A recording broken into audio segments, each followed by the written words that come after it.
slogging, boys. I'm the biggest, I'm the boss. Which button makes this thing go?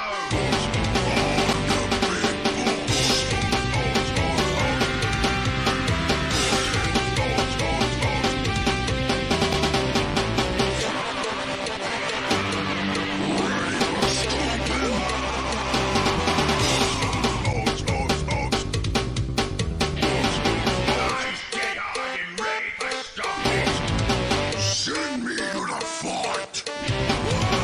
What's happening? What's going on? Where are we going?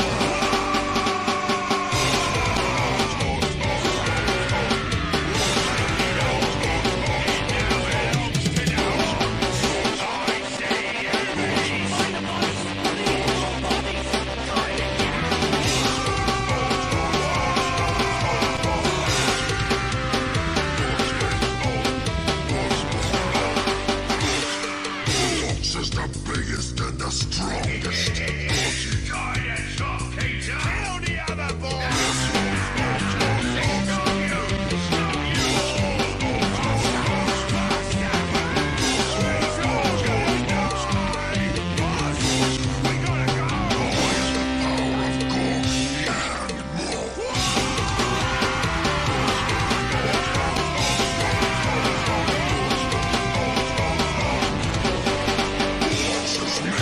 Fighting and winning.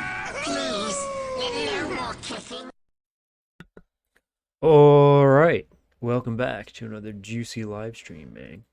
Let me get this stream blocker thing down. Excellent. And let's see if we can hop in some games to do. Today we're doing the land point capture, the land battle point capture. You could tell I just woke up. Tournament hosted by Umize, made with the mod that me and him did, and let's see what games are going on, which ones we can hop in here. And with this mod, there is no rules aside from having to take your lord in the starting army. And I believe that's it. I don't know if we did any addendums to that or not. I got the Kemery fried camel here. Provide us some good tasty camel while we're waiting for the games to start. And yeah, we'll be good to go, man. I need some like tea or coffee, but we just have a big jug of water that'll have to suffice. And it looks like we're seeing Phoenix King on his classic high elves and Nurgle's PA possibly bringing Bretonia. Yeah. Well, it looks like it. Or maybe they're just doing their picks and bans as we speaketh. One never knows. Does one. Got it. Okay. Excellent. While this is happening, I'm gonna need to spam links in every self-promotion section I can. And yeah, we'll do it. It'll be epic, guys. It'll be a grand time. Let's see, but how are y'all doing? Looking forward to some Warhams on the weekends?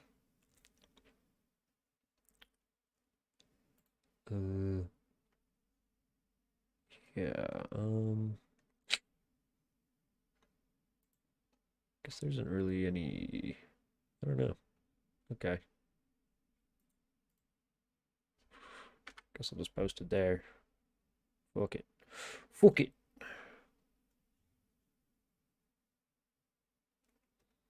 Alright.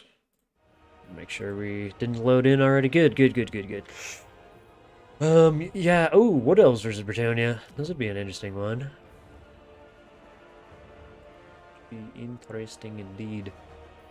Because I do want to see like a Wood Elf player really try to scum this tournament. As I guess I didn't do a very good description of it, but essentially these tournaments are to test if this mode could be used in future more competitive scenes where money is involved and etc. Just to test the boundaries of it and see if this actually could, do something for the future of the game. It would be a huge boon to not only get a bunch of new players and, just ease of access essentially for people looking to get into multiplayer, so they don't have to like go through a rules committee and a giant rule book in order to simply play the game you like to play. On a tournament level, anyway. And then, you know, if a miracle happens, maybe CA would want to put this in the quick battle format, but that would take a lot of maneuvering, and yeah, that's more of a pipe dream, rather. All right.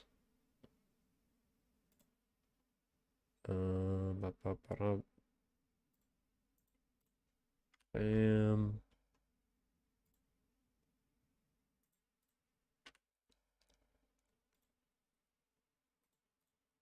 I'm just spamming it everywhere. Oh,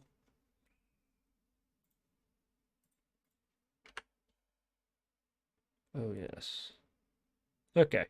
I think we're good here. I mean, there could be a couple more places actually, but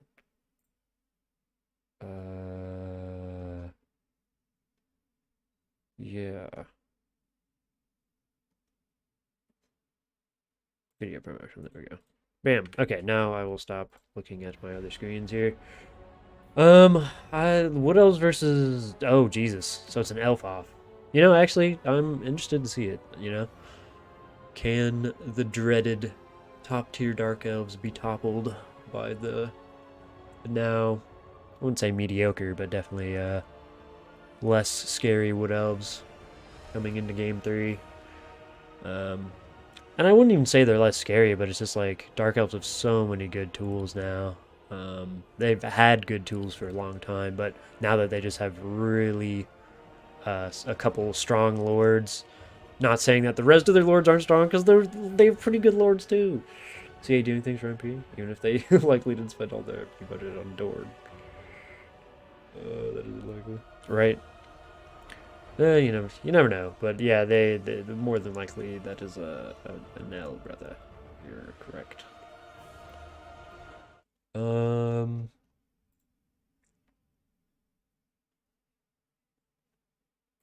right. What else is readied up? Spicy build, like it. I don't know if it's a spicy build, but I like it. And Dark Elves are... They have an interesting build. This is a wacky build. But I also like it. I'm not the hugest of elf fans here. Let me get my little blocker out of here. Let me get my block out of here. So now we waiteth. And as you see the glorious infantry rush of the Wood Elves, I'm ready for it. And then you see some of the kites of the Dark Elves. But the interesting thing is, like, they can be really well screened out by, like, well-placed Glade Guard, because Glade Guard just have natural longer range. So it is going to be really, I think, determined on the mobility front, as a lot of stuff is. Like, I honestly think a lot of engagements and matchups are decided by, like, who wins the mobility engagement, unless it's like a very tanky faction where their whole strat is to sit there and just be immobile anyways. But God, once you have like control of the battlefield, it's such like a huge deal. You can cycle charge, which is very strong. You kind of dictate where and when the engagements happen, which is also a big deal for getting like God, what is that? You see that little glitchy like asset over here? What is this? Oh, that's a bird. That's a giant bird. Or is this just a guy? Oh, I can't zoom in on him. Tragic. Oh well. All right. Now we waiteth for the Potato King. I mean the Phoenix King. He cometh.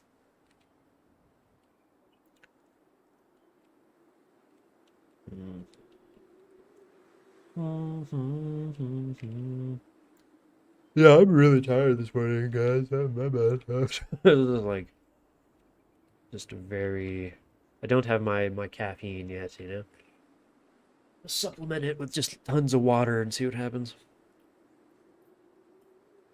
Aha! Alright. Okay. Alright, yeah.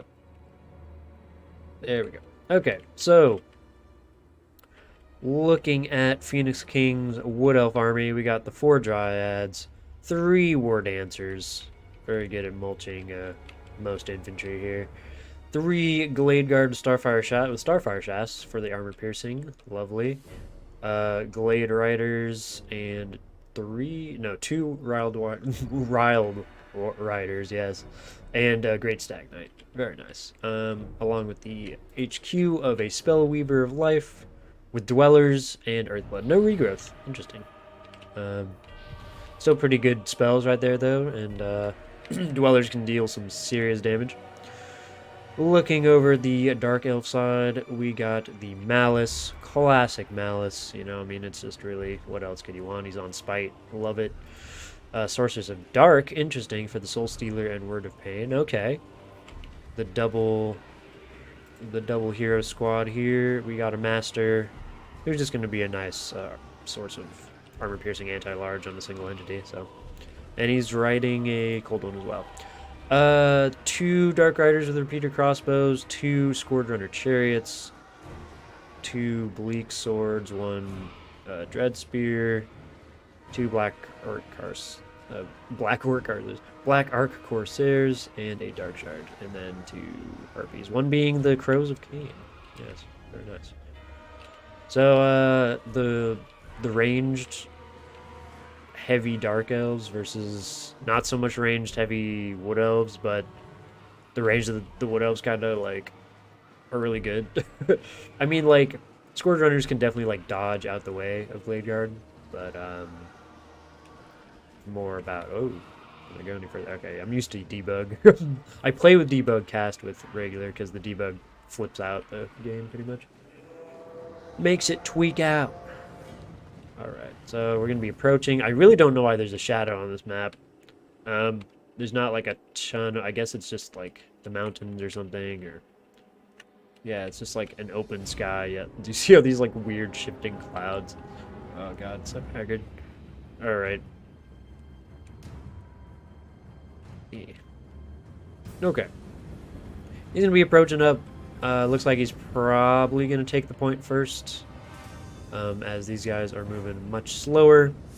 And you can also Vanguard with the Dryads. I cannot talk today. Holy shit. I need to, like, slap my face around or something. It's not moving in the proper way.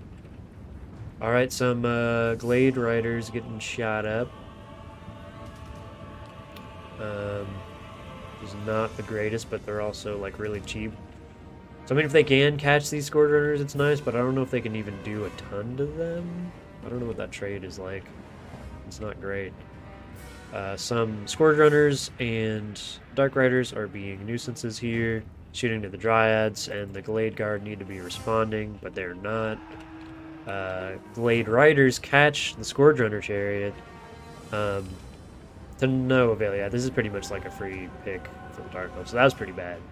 I don't think they would have done much. Like, Glade Riders would have been just rear charging and for catching the Scourge Runners, not so much for actually finishing them off, I would say. So some screening by the Wild Riders, going to be taking that damage from these Dark Riders. This is not great. With their 85 speed, they cannot keep up, so. Alright, into the Dark Shards, the Glade Rider, or the Glade Guard go. Obliterating one. Got a Chill Wind coming out. Or, what is that, a Chill Wind? Yeah. Guess that's Malice's thing. Where did that come from? Dark, Soul Stealer, Chill Wind. Yeah, there we go. Yeah, for a second I didn't see it equipped on the Sorceress. Dryad's getting screened out. Front line of the Dark Elves were not very strong to begin with, so it's not really like their main shtick here. Like, it's definitely the hero squad and the mobility that's going to win this game, if they are going to win the game. That being said, their front line is crumbling pretty quickly. Harpy's chasing after the Spellweaver. Spellweaver should definitely get out of there, and can with 110 movement speed. Dryads coming in for the juicy rear charge, finishing those guys off for certain. I mean, they definitely already were going down, but they're definitely dead now. But Malice and his compadres here are going to be fighting it out. And the Glade Guard and the Great... Ooh, these are the Great Stags. So the Great Stags will actually put a bit of a hurt on Malice and the boys. The Master will do some good damage, and Malice can obviously pop like his AoE abilities and go all Zarkan mode. No one's actually capped the points, so this is actually significant in this mode because, especially if you get into a kiting situation, right? Like, having this as an insurance is very important. It is funny that no one is capped it. And just a testament to maybe, like, you know, like, how, like, unnecessary this thing is sometimes, but I was hoping to see a little more brutal strategies in terms of both the kiting and the being scum with the point. But we're getting a good elf off, you know? It's looking like... Let's check the value. I mean, the value is pretty even here. There's 400 more for the Phoenix King. But if he keeps these Dark Riders online and keeps harassing these pockets of troops that the Glade Guard can't really get to easily, or can't screen out easily, he's going to be getting well. But the Scourge Runners going down is hideous. I mean, I guess they have no ammunition, but yeah, they definitely need to take out some Glade Guard or something. I think this is going to be an L for the Dark Elves, if I had to guess. But you never know. Malice might just pull some shenanigans off. Let's see what's going on in here. These Great Stag Knights will eventually lose this hero squad, but they'll probably do a lot of damage along the way. And I have a sneaking suspicion in Earthblood is coming their way as well. The Master getting wrecked. Yeah, with everything else, I don't see... yeah, the Master going down. The point value discrepancy jumped dramatically once all the troops pile onto this hero squad, and I think it's pretty much wraps here. I think there was good opportunity. I think the Dark Elf player needed to play a little more kite. He needed to be a little more careful with when he engaged there, because the Wood Elf force was just much, much stronger on the ground. I mean, the infantry was just much higher tier, so there was no reason to engage as quickly as the Dark Elf player did. But it was still GG. Both players, they fought valiantly. Maybe Malice will just solo this entire army, who knows. Zarkanning out at the moment, pretty early, but yeah, doing some good AoE damage there. Gross. Oh, that's such a good... He's so cool now. Like, I remember when he used to be such a piece of shit. Like, he was just so sad looking. Like, he would basically transform and then just die, like, really quick because of his, like, disintegration, basically. It was really quite unfortunate. And he concedes. GG, boys. He versus round 130. Yeah. Yeah. All right. So, yeah, I mean, Dryads just did their thing. War Dancers nobody really got their value, but they did just good damage, right? There wasn't a lot of infantry to destroy anyway. Yeah, I mean, like, it's funny, like, nothing... Okay, there we go. Great Stag Knights did, like, almost all the work this game in soloing out those heroes who probably shouldn't have hopped right on them. Great Stag Knights are a really good cavalry unit, dude. A really good cavalry unit. Like, if you want to go, like, Bruiser as, like, Wood Elves, Great Stag Knights are definitely the way. They're, like, up there in terms of being able to just stomp on pretty much, like, any unit universally if you get the right engagement. Malice tried to do his thing. The Dark Sorceress Lady actually got an okay amount of value. So did the Scourge Runners, but they weren't able to make up for the absolute destruction of this infantry line. I mean, yeah, this infantry just got absolutely crumped. Yep. GG to both players, though. And I think it's a best of 3, so we'll see what's chosen next. All right, let's get a screen blocker here. And let's choose the maybe a new one here. Let's see what we can do. We have a Haggard Troll from Call of Warhammer we could put on. We could put on Count Chopula. That's a pretty good cereal brand. I don't know if you guys have heard of that. Let's see. We have like an Orc Blood Bowl team. Let's see. We'll go. What are we thinking? Let's go with the troll for now, or maybe we go with Spartacus as a crab. We can do Sparty as a crab. Any votes? Any votes here, boys? Do we care? No? Okay. We'll just go with the troll for now. It's pretty haggard. It's hilarious.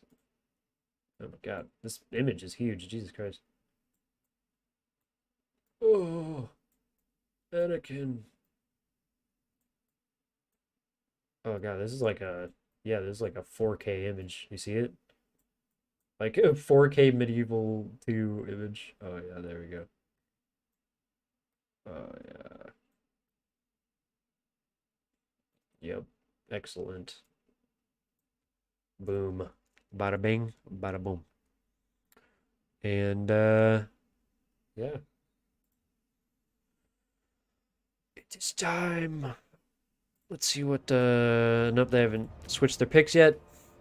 But yeah, what if anybody watching is not somebody who talks to me regularly or anything, what things kind of excite you about the potential of this mod? What things are you worrying about?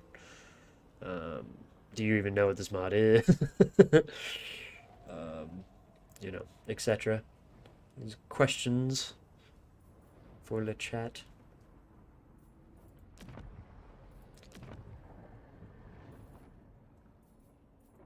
Okay, I'm gonna be sipping some Wawa.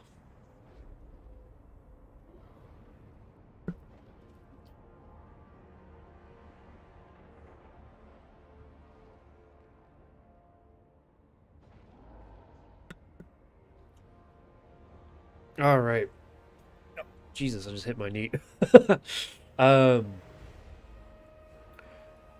so let's go in order here. What does the mod do? So the mod basically converts a domination map into a land battle map. We essentially remove the ability for armies to reinforce um, by taking away the reinforcement points, and then we plant one capture point in the middle, make it very small, due to like single entity and like how infantry have a higher cap weight and kind of how we wanted to balance it around that.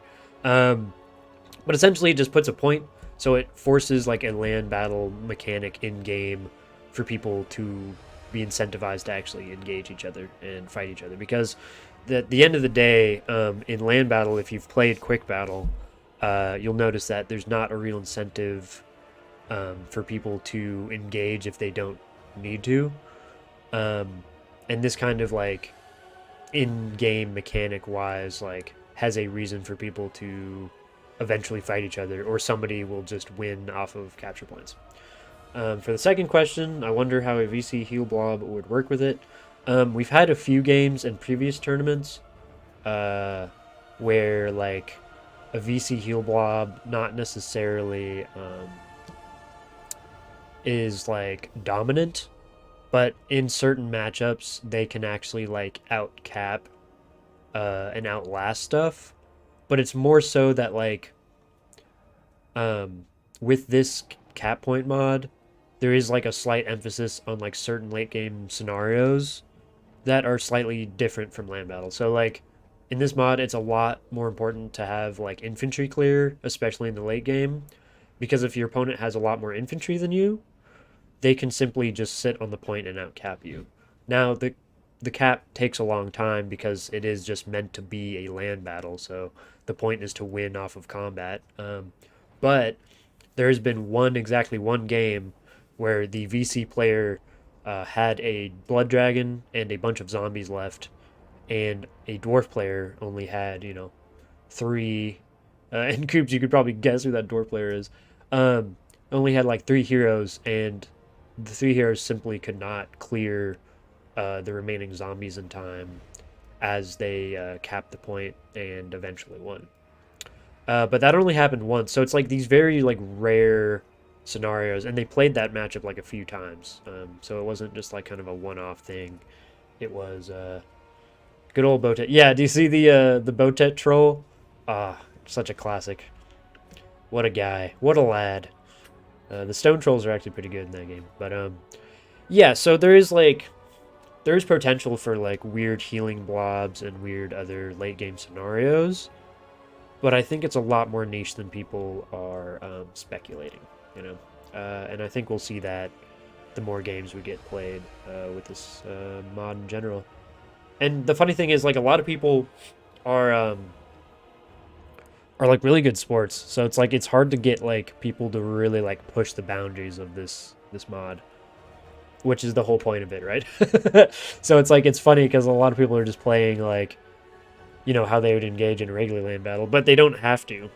So I think there's also a mindset of that, is like a lot of people have been playing with engagement rules for so long that they don't see like you know, the points where they could be relaxing and getting like more value off of like getting cooldowns or whatever. But again, like it doesn't change land battle meta that much. It's still a land battle, so it's like whatever strategies are good in land battle are good here. Yeah, how you doing, Trevor? How's the boy going? So it looks like another elf off, which I'm supremely disappointed with, mostly because this guy's name is Nurgle's PA. So I was assuming we were going to see some Nurgle. This is the best of 3. This potentially could be the last game of this particular match. So I'm hoping, praying and hoping that that we get some variety after this. The Dark Elves have made their second appearance here, but I will say this is definitely a different Dark Elf build. No spoilers, but oofta, I love it. I'm loving it, McDonald's style. This is pretty good. Good. Do my best to avoid Blood Bowl 3. Dude, I would avoid that game like the plague until you get like at least a majority of the features you have in Blood Bowl 2 there, right? I mean, I got it because which, by the way, Trevor, holy shit, when Turn made the like league, we did not expect like nearly as many people as entered. Like literally 80 people are in that league right now. It's like actually absurd. There's a lot of people, so it's like, yeah, it's a pretty like crap game, but it is just like generating hype after like years of inactivity on Cyanide's side. So it's like really funny how they just like totally like ruined their chance to have like a fresh breath of air into the Blood Bowl franchise. I think it'll get better, and I know Blood Bowl 2's release was like pretty shit as well. So yeah, like it's definitely tragic. It's like a horrific, you know, monstrosity, but it's still like playable is the sad part. So it's like you can still work around it. You just can't like do any of those quality of life things that really should be there. And also like the monetization thing was absolutely ridiculous. I don't know what they're thinking. So essentially, if you guys don't know what Blood Bowl 3 is, it's, you know, Warhammer football turn-based game, whatever. But they tried to install a like cosmetic system to where each piece of armor you had to buy for each different player for each team. So think about that for a second. So it's like typically there's 11 players on a team. There you know, I don't know how many teams you would want to make, right? But you could make arguably like 12 different teams. So each player, and in that game, like players die and get injured and get fired all the time. So you could have a really cool player, upgrade him with all this cool gear, and then all of a sudden he's just he's just dead, and then you have to rebuy all that thing for that specific team for that specific player. It's such horseshit. Yeah. Okay, moving on. Let's start with the HQ of the High Elves. We got an Archmage of Fire, Burning Head, and Flamestorm. Interesting Flamestorm. There we go. Kindle Flame, and I think, yeah, just the Arcane Conduit. The Noble with, is he on a horse? No, he's on foot, but that nice anti-large armor piercing is going to do well, and he has a Sacred Incense. Missile resistance. Nice. Okay, I didn't even know that item was a thing. For a single entity is Frostheart Phoenix. Felcon would be proud, very happy at the frosty Phoenix Boy being in. 2 Illyrian Reavers, archers, and then 2 regular Illyrian Reavers. We have 4 Lothern Sea Guard without shields, 1 Silverin Guard, and then a 5th Lothern Sea Guard as the ROR, 2 archers, a White Lion on each flank, one being the Pure Main Company. So very interesting army for sure from the High Elves. For the Dark Elves, I have a love of this army. We got the Crone with her Witch Brew, Hero Killing Blow, and a Gaze of Cain. Love it. We got like 5 Witch Elves here, one of them being the ROR, or 4 Witch Elves, and then 3 Sisters of Slaughter. So a full, like, crazy Witch Elf build, along with the Doomfire Warlocks, which all have, like, physical resist, and it's just lovely. And the Doomfire Warlocks are really nice because you have the Soul Blight and Lesser Doom Bolt, and then you get the ROR, so you actually get Soul Stealer and Word of Pain as just bound spells. You get a lot of abilities for free, essentially, taking these, which is pretty cool. Only $1 to give your player a shoulder pad. It's only $1 for helmets. Yeah, it's actually... The Blood Bowl thing is, like, super, like, corrupt and horrible. It's like, oh my god, like, what are you doing? Okay, this is weird. So, Sources of Shadows. Right now, what's meta is, like, Pit of Shades, because it's just basically unavoidable for infantry, and it mulches them. Like, it absolutely mulches them. We get Occam's Mind Razor as a buff, which isn't the worst thing ever, but it's just, like, very strange we're not seeing the Pit of Shades. I guess it's just off-meta type deal. But yeah, excited to see what happens in this match. Again, like a very, very missile-heavy force from Nurgle's PA here. And more on the single entities side of things, whereas Phoenix King is going to straight infantry rush. Yep, just gonna be moving up pretty quickly here, as one would imagine. Got the Frostheart Phoenix chilling in the back, and this could be a long little game. I'm gonna take a second to post my camera right up in here so we can see, like, maybe a couple interactions. I need to blow my nose like no other. I'll be right back.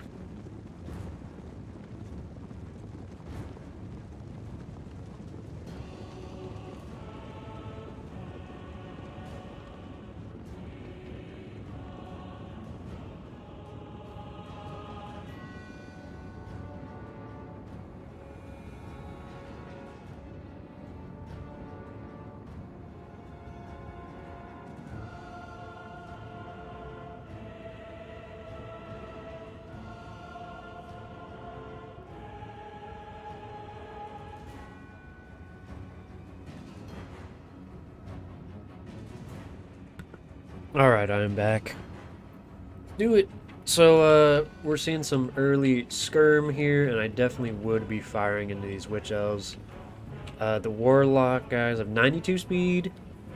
So yeah, they can actually end up catching these guys. And the thing about these Illyrian Reavers is I don't think they're going to do jack squat to the Doomfire Warlocks really in combat. I mean, well, with the 38 melee defense maybe, because the High Elf Martial Prowess buff is pretty good.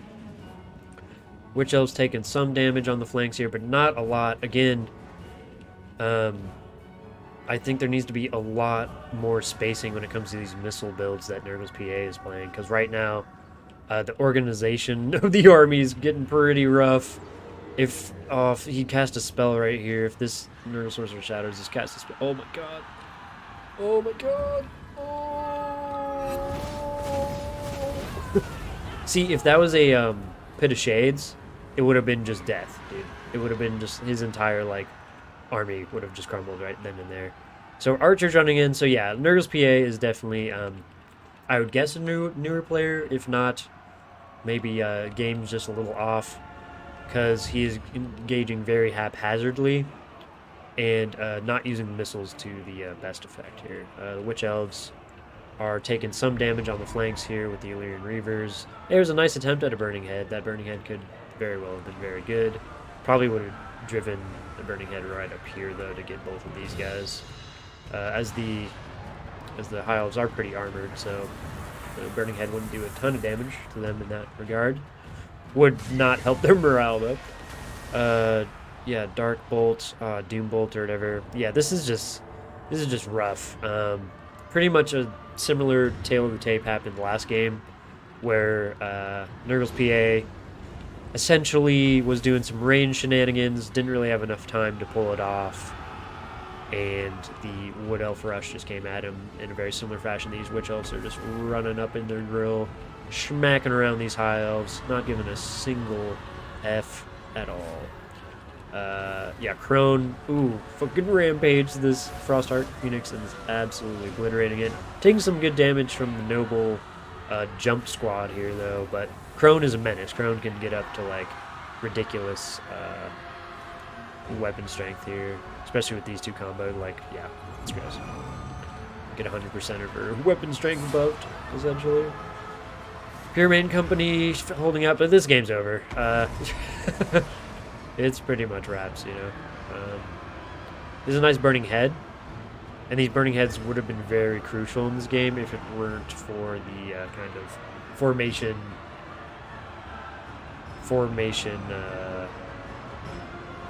goof ups here, you know. So, you know, if Nurgle PAs is a new player, you know, he's definitely doing like some correct stuff here, right? You know, he's doing the Burning Head on the low armor. I wouldn't bring Flamestorm. I don't think it's a very good spell in terms of like damage and consistency, so I really wouldn't bring that. I like Flame of or the buff, the like Sword of Flame and Ruin, or whatever, the Flaming Sword of Ruin or whatever. That one's really good because you not only proc the Kindle Flame. God, I cannot think today, dude. The Kindle Flame passive for the Lure of Fire.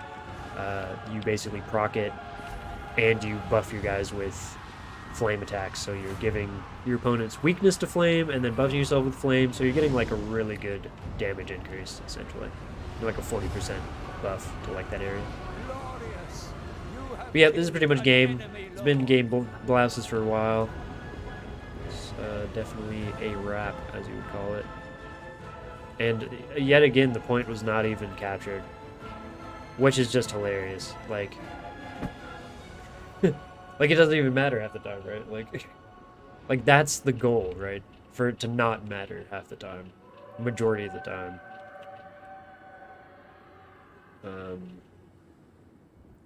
But it is kind of funny, because, I mean, it is optimal for you to capture this point. Because if someone does scum you, this is your only way of doing it. Okay. What did I say for the Dark Elf versus High Elf? Turn 1. Turn. Excellent. Yeah, Crone, Menace. I'm surprised the Shadows lady didn't get more value there, but that's just because Pendulum right now is not that great of a spell, or as damaging as it nearly used to be. Yep, Doomfire Warlock's doing work. Witch Elves doing work. Sisters obviously putting in work, but I mean, again, it's just very skirmish build, not given quite enough time to do its thing, which is skirmish. You know, you got to buy time, and if that means retreating, sometimes you got to retreat. So I'd definitely give the advice to Nurgle's PA of trying to space out more and do a little more dance around type deal if you're gonna invest heavily into these archers. But nice burning heads though on the Archmage. So GG's. And let's check the tournament here and see who's next, because I believe that was a wrap on their end. Okay, so it looks like they're probably the first guys to finish. So I might hop over to another room if it is available. I'll probably hit up the tournament chat here as well. If I can find it, and there's so many chats here. Um, anybody else?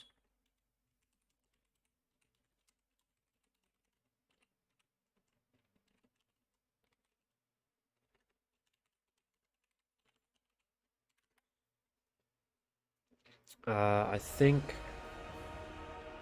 yeah, this is best of three. So that was a 2 Dubsky for the Phoenix King. So good job on him. Let's refresh if we can. Not that. Okay. I did not open a spec slot. No. So I guess there is another game going on, but we can't exactly get in it. I believe this is the Phoenix King. Yep. So we'll just stick here then until it is time.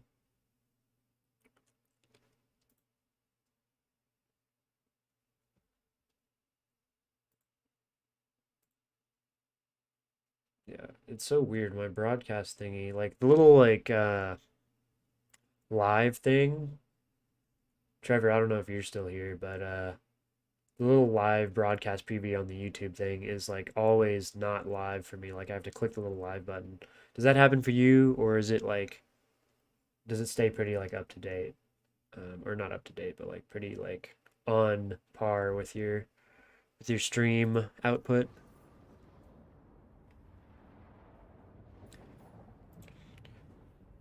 Oh, the Coops is hopping in. Oh yeah. Let's see. So yeah, I guess it would be Coops next. And I think that's the only thing around too, so I'm glad we stayed in the lobby, because this is the move. Alright, so let's go with our stream blocker. We got the troll. Now I'm wondering what else we have here. The classic stream blocker game. What do you guys want? We have Archaon getting eaten by a squig. We have anime chaos gods if they were anime girls. We have Spartacus dressing up in a crab costume.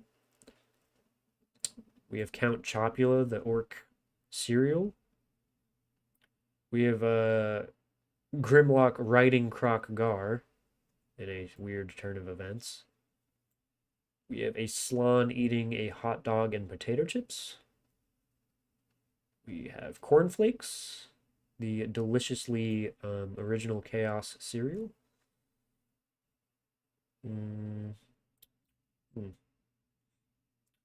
We got a guy staring at a thick crypt horror booty. Let's see. What are we thinking here? Does any of those sound appealing whatsoever? Or are all of them just horrendous? And the answer is yes. Yes, they are.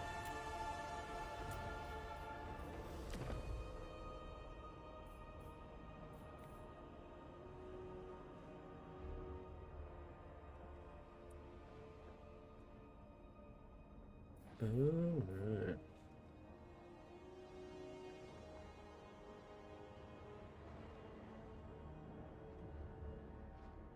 You know what? We're gonna go with the Chaos Gods as Muppets. Or not Muppets, Sesame Street. How about that? Which I guess are Muppets. I don't know. Oh, yeah. There we go. Excellent. Oop. Let's widen that a little bit. Yeah, there we go. Oh, yeah. Sesame Street has come to play.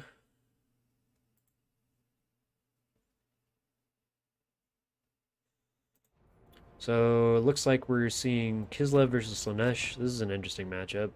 One I actually don't see that often, but I'm also not watching a ton of replays these days. So, yeah.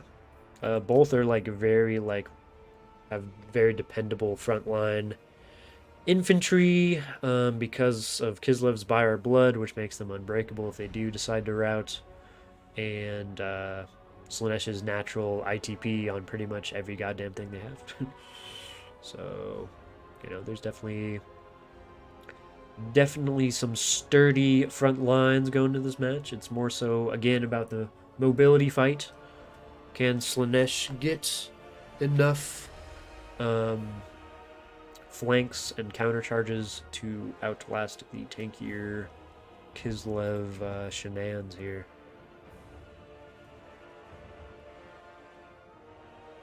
Ooh, wow. Okay. Ooh, okay. I like what I see. I like what I see.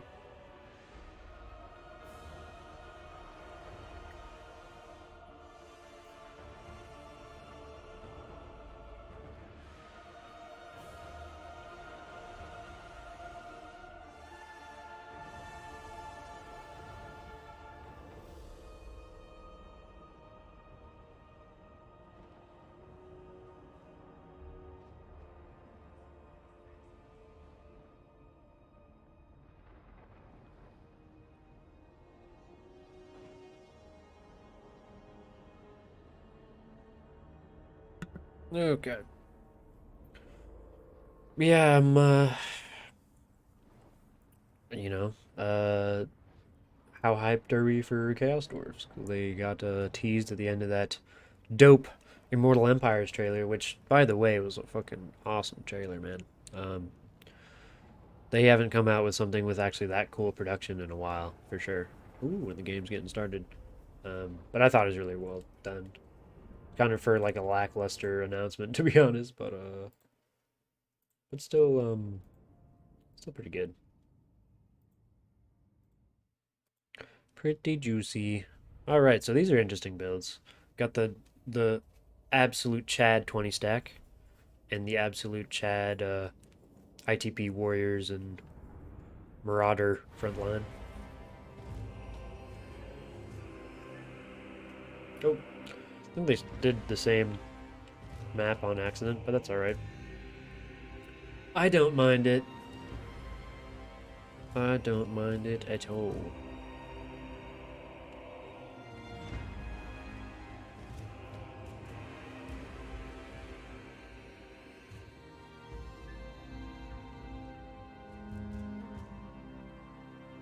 Ooh, yeah. It's gonna be pretty dope when we get a lot more maps in as well. I mean, we have a shit ton of maps, guys. We have like 17. It's quite a number, but I'm excited to see if like more people find out about it. Like if we get some more like custom like DOM maps for it. Oh, it would be so juicy.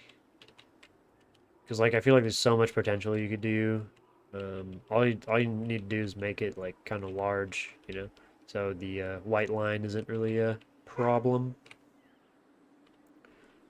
Which it still technically can be, but I mean, if you want a white line camp, right, like you can be super far away from the point.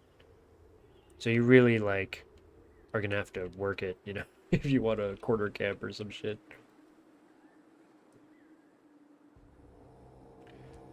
Oh yeah. Oh yes, they're loading in. It's happening. It's happening. Alright. Oh, just moving my little mic arm over here. Don't look at me. Look at my strong arm. Alright. For the HQ of Kislev, we got the Ice Witch of Ice. Guardian Call, very nice with the Snow Leopard. Ice Maiden's Kiss and Heart of Winter for her spells. And then Fire Blood and Arcane Conduit. Lovely, lovely. So 6 Kossars, 4 of them being the armored variant. 3, 4, 5 Kossars with spears. Are any of them the armored Kossar? No? No? Okay. 1 light war sled and a lot of cavalry. So we have 3, 4 winged lancers, or just 3 winged lancers and 4 Kosovite dervishes. Okay, yep. 3 lances, 4 dervishes, and that will wrap up the army with the 1 hero build. Alright, on to the Slaanesh.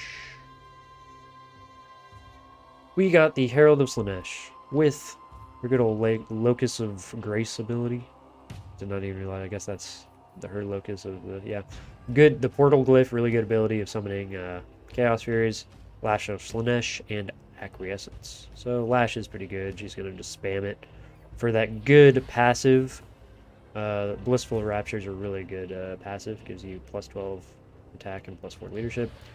We have a bunch of warriors, 2 of them being with the Hell Scourges, and they come with physical resist and ITP and Strider because Slaanesh, and Marauder Horsemen of Slaanesh with their javelins.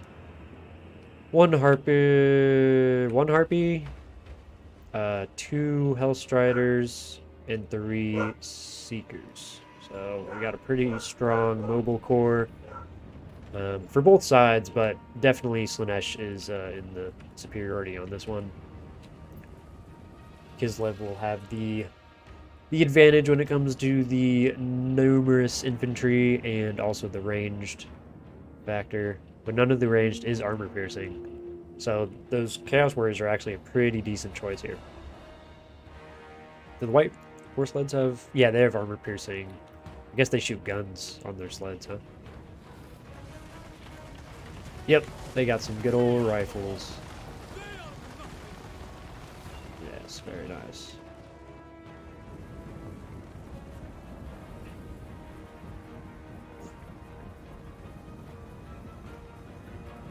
Alright. God, every time, like every other time, like sometimes I stream and it's great, and then other times I just have like an allergy attack, like always, for no reason. It's actually just like really like a curse or something, dude. I don't know what to say. Because like my face just hurts. Okay, we got Hellstriders, we're moving up. Going in really piecemeal here from Coops. With the warriors kind of out of position a little bit. Well, actually it would be a pretty big trap. So these guys are going to run in. If they're not careful, the Seekers will absolutely stomp these guys. Yep. This could be a huge trap, actually, because I don't know if these guys can get away in time from the Seekers. This is pretty good. Like, the forest play was excellent here. Can he actually pin them? He's going to get one of them, and then the other one might have to circle around here. Or just straight charge in. Lovely. Seekers charging in straight away into the armored Cossers.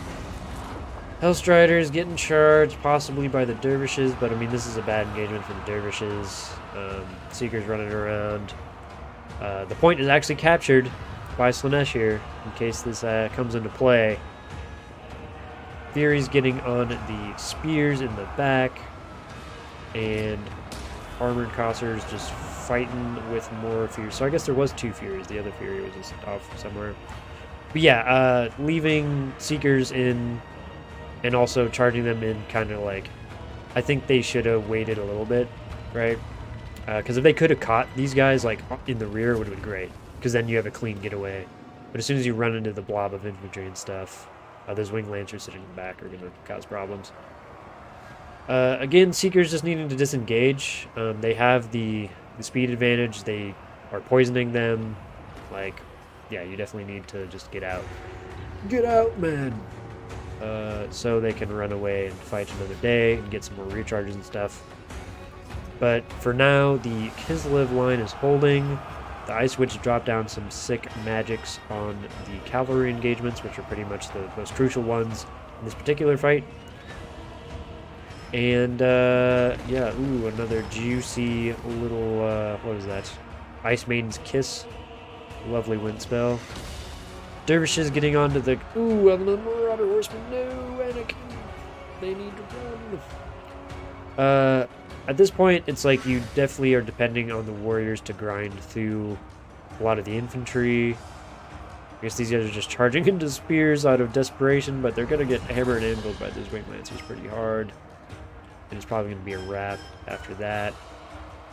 Rematchers coming in to hit the stuck in Hellstriders. Again, just like you need to isolate as many units as possible with the Slanesh and then get out. Like you just need to run as soon as you hit them because you have the advantage of speed. So as long as you keep that advantage, you're good. But if you can't, like, I mean, Slanesh is definitely a harder faction to play in land battle than it is for domination, right? Because domination, you just need to cap points, run away. You can run away like for a little bit and then get a good old resummon, right? Whereas in land battle, there's no such thing, so you just need to like really make use of the mobility resources you have and be very careful with them because they're fragile as hell. Still a pretty like decent scrap, but I think with Slanesh's Cav Corps gone, which is like a majority of their funds, I do not see them coming back too easily. I think Kislev has a lot of infantry they can just throw at the Chaos Warriors, and then they can just use the sleds and the Lancers to absolutely rear pound the crap out of Slanesh. Which is something Slanesh are like, ooh, what if this Lord gets picked, though? Like, the Ice Witch is chasing in, then we get the Seekers chasing in. There is some Winged Lancers to kind of buffer that. But the Herald might be able to take out that Ice Witch, to be honest. If that could happen, there might be a mass rout, to be honest with you. If that pick happens, it could be huge. Otherwise, I really don't see Slanesh coming back from this at this stage in the game.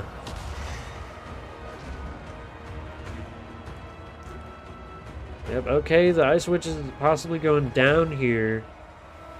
Our Crosshair's firing in, but it's not a ton of... Let's see, what are we getting here? Poison. Okay, so if you can take the leadership out of Kislev, you might be able to... Yeah, so these guys... Let's see, let's make sure they're... Okay, they're broken, or their Buyer Blood is forcing them not to be broken, but they would have been broken. Lord recently died, affecting them. Okay, so yeah, this could be a flip. This could be a huge flip. That was a huge catch. Like, that was pretty dope. Like, that was that that was a huge mistake by the Phoenix King. I think he had the game in the bag if he just did not get his Lord and cavalry caught out like that. I would have ran his cav like back through the Kossars, but I mean, really, it was just a positioning thing because these guys were coming from way back here, and these guys were chasing for way too long. These dervishes need to come back and pressure more for certain. But I mean, honestly, Kislev was looking dominant there for a while before their infantry just all broke because their Lord and Winged Lancer went down. That's pretty wild. So now, I don't think they can really deal with the rest of this this infantry corps. I mean, they can, quote unquote, but with magic, with the rest of with their morale just going to be super high because their Herald is alive. It might be pretty hard, and this might actually come into play. We're going and capturing the point is valid, right? Because now you just kind of are forcing them. You don't have to go chase these units. You don't have to do any of that bullshit. You just have to sit here, and eventually you'll win. You know. So this is the cool thing about like not needing engagement rules, is that usually you'd be forced to chase and do all this other bullshit, but now you kind of don't. Well, he is charging in with the Herald. I don't know. Well, I guess dervishes probably won't do it, but it's just that 15 armor makes her so susceptible to damage, you know? Ooh, I guess she nerfed the hell out of him. Melee defense 0! Oh my god. Ooh. Yep. So I think it's over. I think it's a mass exodus time for the Kislevites. Unfortunately, I think they're in a really good position for a lot of that game, though. I think once they started beating the mobility of the Slanesh, they really had a chance, right? But now it's pretty much over. I mean, these guys are just on the edge of oblivion. They will come back because army loss is not a thing, which I personally like. I don't like army losses, but yeah, GG. Round 2, Slanesh versus, what is it, Kislevite? Yeah. Excellent. That was a great game. That was a dope game. I did not expect Slaanesh to kind of pull that off right at the end. That was a pure Lord Snipe last stand tactic, you know? Like just last ditch effort. I'm gonna kill your Lord, fuck you. And it ended up working. That was pretty wild. 1400 on the Ice Witch. She did pretty well at supporting those mobile engagements. Koslars just kind of did their job of holding. I mean, they weren't really going to beat the Warriors one-on-one. You know, all these guys didn't really get a ton of value, mostly because he did play a pretty good counter build of bringing lots of armor and shield as Slaanesh. The good old Winged Lancers did pretty good work combined with the Dervishes, but it was not enough in that late game. And also keeping those War Sleds alive to the late game was probably pretty important. They were doing work, and then they kind of got isolated. Or just took attrition over time from the harassing Marauder Horsemen. So yeah, nice. Nice, nice, nice. Alright. GG's. So on to the game 2.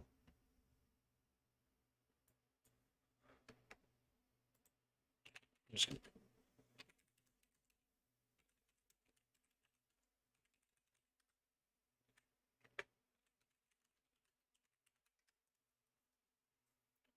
Alright. Let me get a screen blocker up for you. The Haggard. Muppets, dude. Yes. Let Sesame Street flow through you.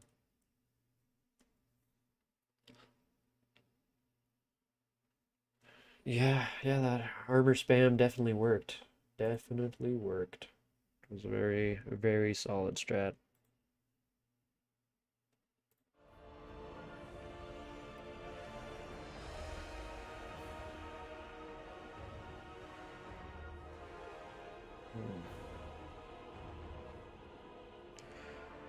Yeah, man, that was a good one. Let's see who else is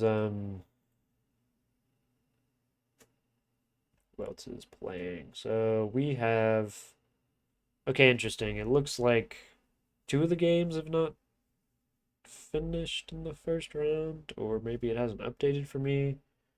It looks like a Sator Astro beat Hitman Hippo 2-0, and now he's playing Karakati.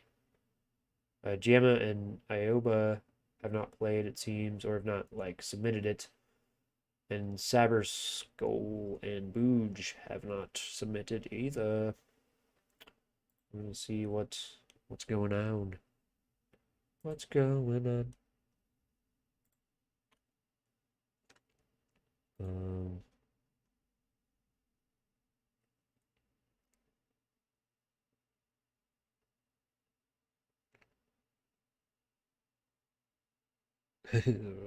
Okay, so I think they're just going to like game 3, probably both of those matches, I would assume.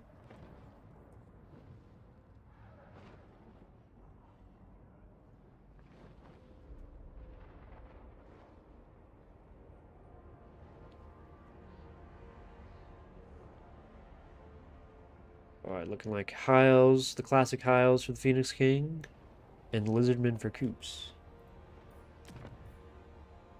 Ooh, okay, yes. This is a mean little build here. Yes, yes. Sounds like Skaven. I'm an orc. Not a Skaven. But I was showing some rat tendencies right there.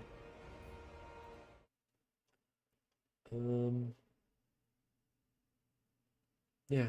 Wonder if they just didn't submit it or what's happening with those 2 games, but we'll find out soon enough, I suppose. Hopefully after this game is completed. And I wouldn't mind this series going to a game 3, to be honest with you. Because, yeah, this is a pretty good match, that first one, you know?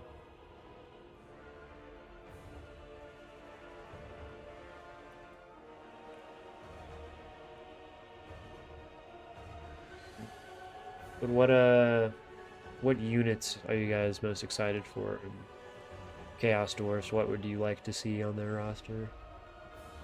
What's got you tickling your fancy?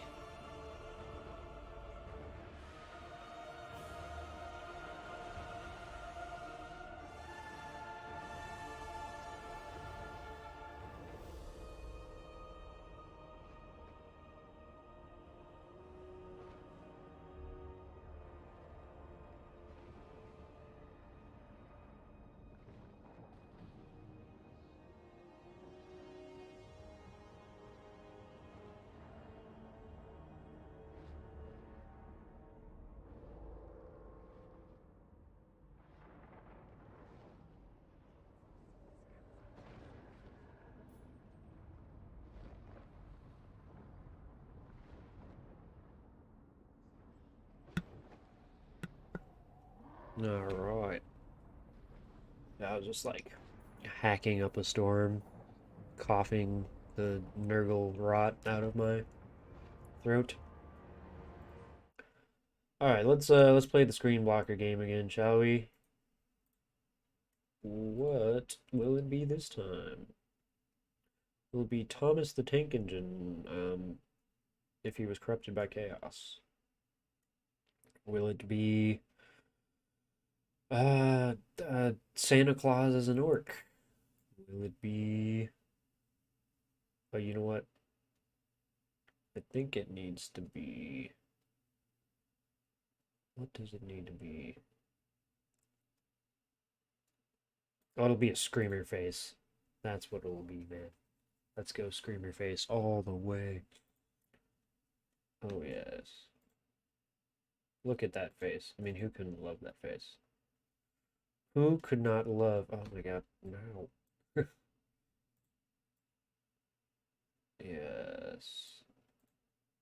Just like a little puppy dog. Wanna just snuggle. Just suffocate in hugs and kisses.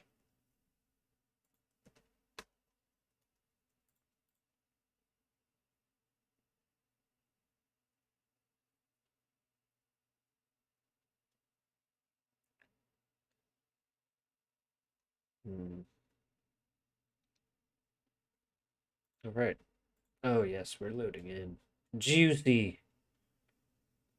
Juicy. All right.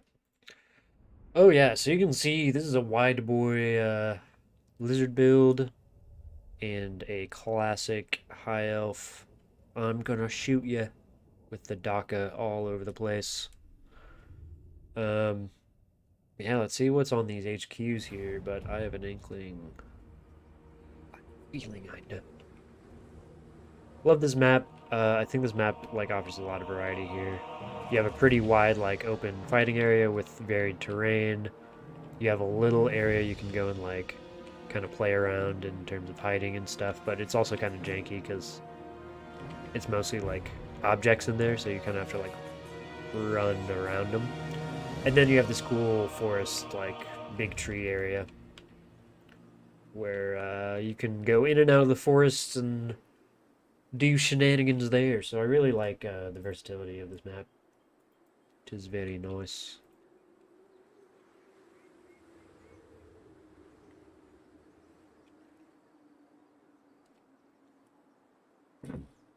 And as always, the Potat King, coming in with the laptop of doom. No, I don't know what he's on.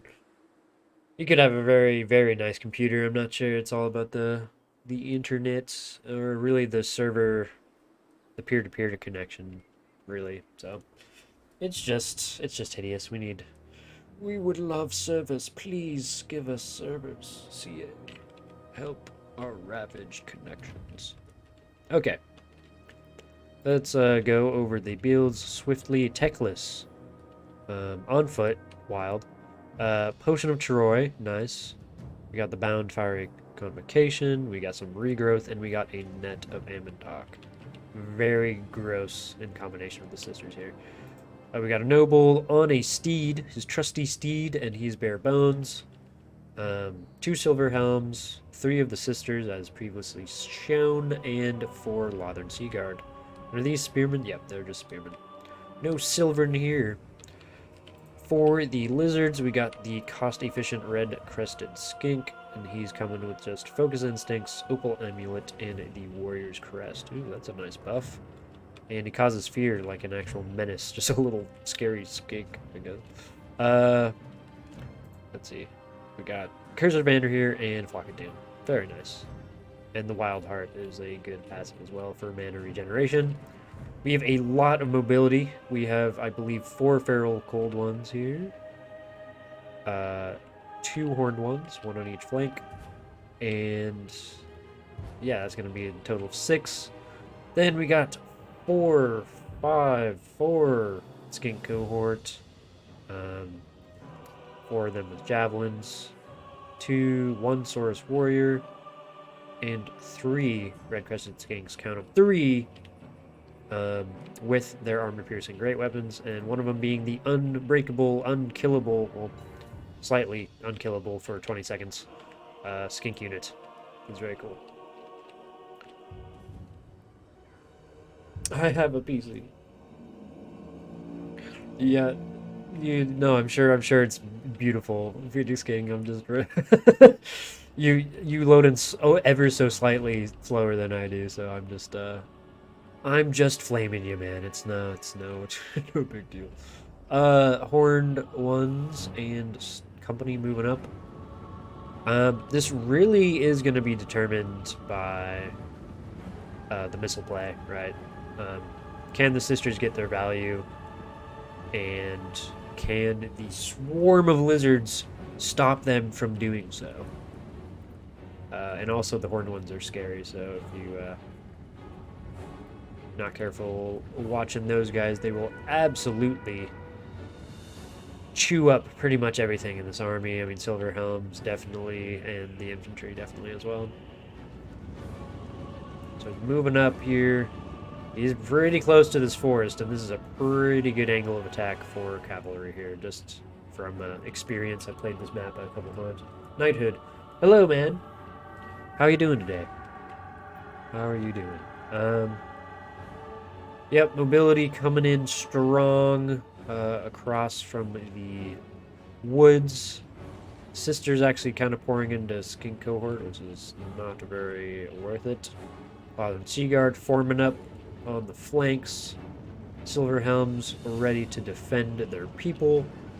And I think they're going to get some cheeky charges actually on these skinks to rout them off immediately. Which is not the worst thing. Considering the horned ones and stuff are actually far enough away that they could get a charge off and totally retreat in time as well. These guys are a little bit closer and are spookier. Red Crested, I guess, is yeah, he's on a something. What is he on? Horned one or whatever? Yeah, probably. Alright, the frontline engagement is happening, and in terms of raw power, Spearmen will hold out against a lot of these troops for a long while. Even just the basic Spearmen with their 50 melee defense makes it pretty rough for a lot of skinks to do stuff, considering their attack of what, 20? Yeah, it's pretty unfortunate. The cohort, though, the RR's putting in 43. It's pretty rough. Silver Helms countercharging, absolutely destroying cold ones, the feral type. And we're seeing these horned ones lurk in the shadows. Horned ones crash into Silver Helms here. They will win that engagement surely. And the sisters definitely have to play their part and try to destroy stuff. But they're getting compromised really quick. And this is the make it or break it, right? You know, Techless, he can do some stuff here with magic and shenanigans, but really, this is a lot of money to sink into your missile units. So you better basically pray that the dinos, or that the lizards brought dinos, because that's how you're going to get your value off of these guys. Or you need to shoot the horned ones effective immediately. And the Red-Crested Skink coming way from the backfield, circling all the way around, doing the wide flank. But it's looking pretty rough. Like, the Spearmen, like I said, will hold for a long time. But there's more so that flank overload, which is brutal. Just brutal.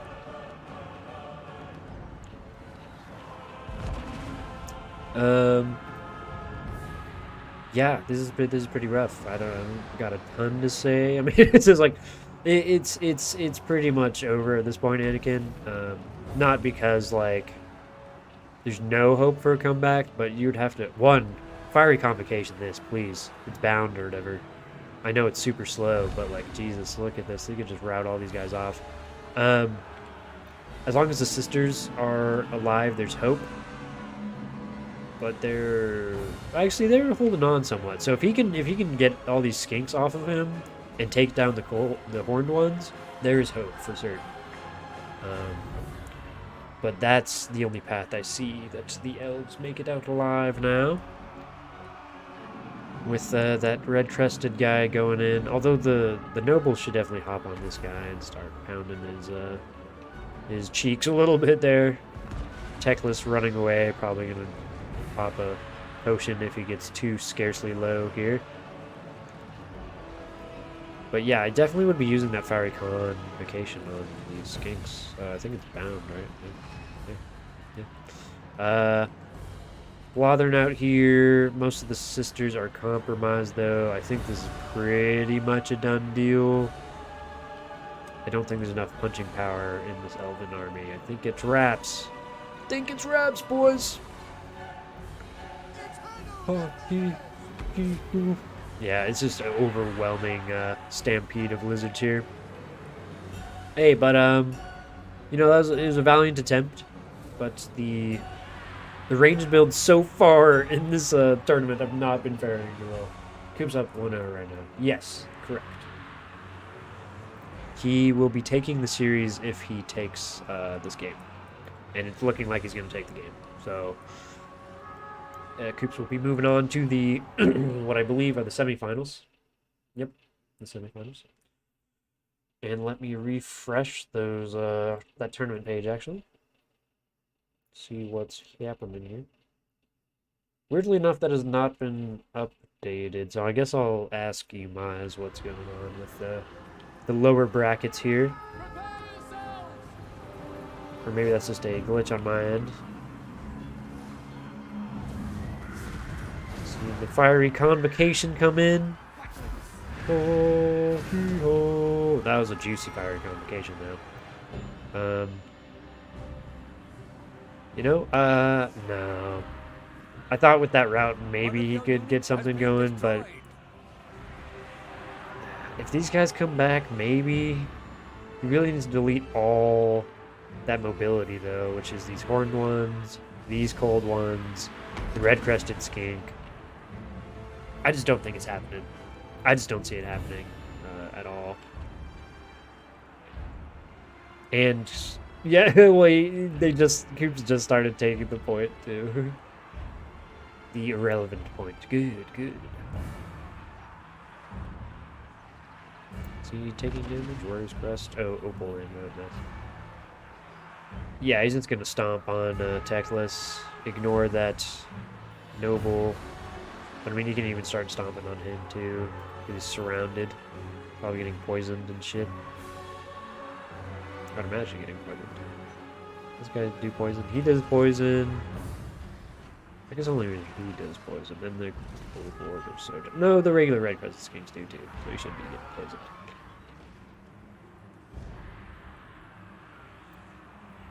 Yep.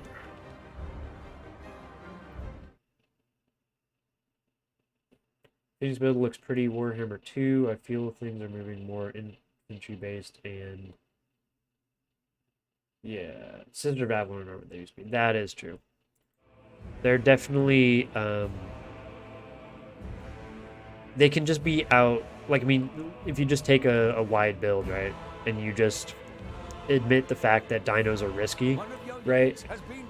But the fact of the matter is in land battle, you have to bring some precaution. So I wouldn't bring, like, 3 sisters.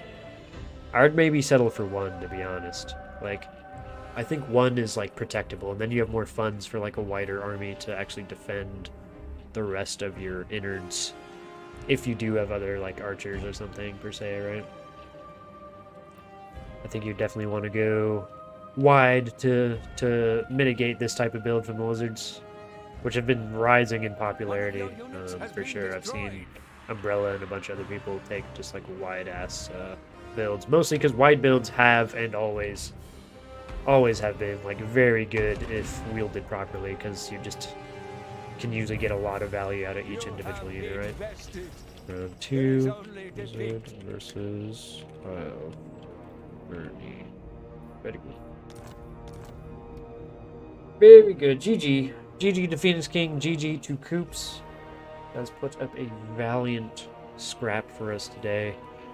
That first game was very close, and the second one was just a little bit of a mishap in builds, I think, personally. I mean, the sisters were doing pretty good, but they just got jumped on just like quick, you know? I mean, they can do very good, but there's just not enough stuff to protect them, you know? I think the crushing flanks from the lizards, from Coop's lizards, was too rough. And, yeah, just the skink swarm, man, with one Saurus helper. I'm like, wait. Oh, 200. I thought his value was 3,000. I was like, nani? Nope. Yeah, it was pretty good stuff, man. Pretty good stuff. Yeah, and there was some moments where I think magic could have been used, but even then, I think that was just a last-ditch effort type of situation as well. I mean, if some of these guys came back while they initially got attacked, right? Would have been better.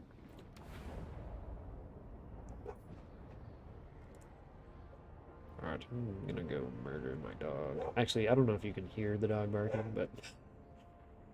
but yeah, I need to go tell her to shh.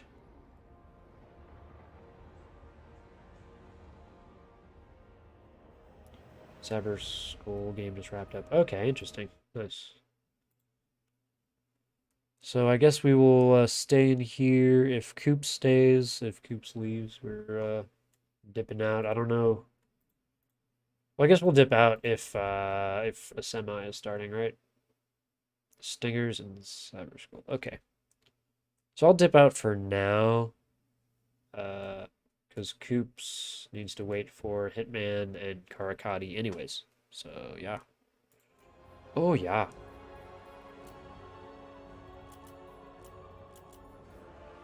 I'm gonna hit up the boys so they can leave a spec slot here.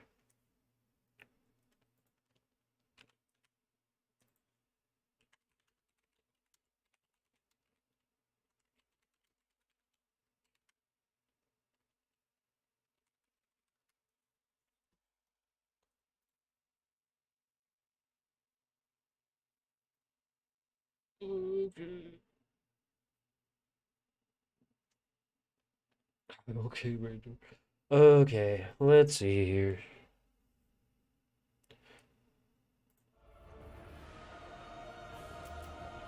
Oh, yeah. We're joining the Stingers game. Alright, baby.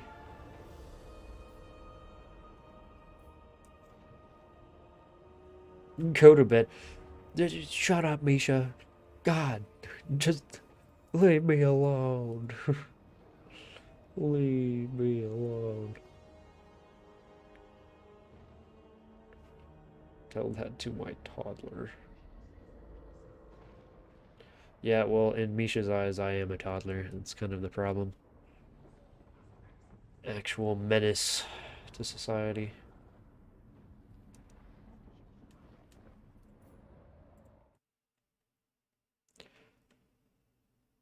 Alright. Alright. Yeah, I basically was raised by wolves. If you consider Turin and Anna and all those foul cretins wolves. Where is Misha, what screen blocker do you want? I'll rattle off the options real quick here, okay? We currently are using the Screamer face, alright? We have Thomas, the Tank Engine, if he was Chaos Corrupted. We have a goofy troll from the Call Warhammer mod that just looks derpy as hell from Medieval 2. We have Chaos Gods if they were anime characters. Parkeon getting eaten by a squig. Sparty in his crab costume. The the Count Chocula cereal. We have Grimlock riding a Krog-Gar. We have a Slan eating a hot dog and potato chips. We have Grom showing his driver's license or something. We have Cornflakes. We have Captain Crump cereal as well. A lot of brands of cereal over here. We have a Famir if he was a dad or something, or some guy going through a middle life crisis. I don't know. He looks really depressed. Yeah, those are your options.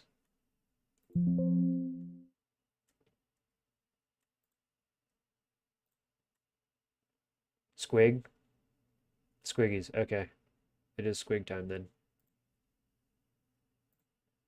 Squig time. Okay. Guess we need to blow this thing up pretty big here. Yeah, there we go. Oh yeah. Archaon, the poor ever chosen. The never chosen indeed.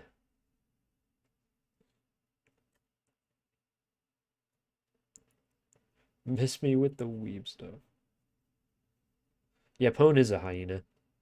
He's just cackling. He's like the three hyenas from The Lion King, pretty much.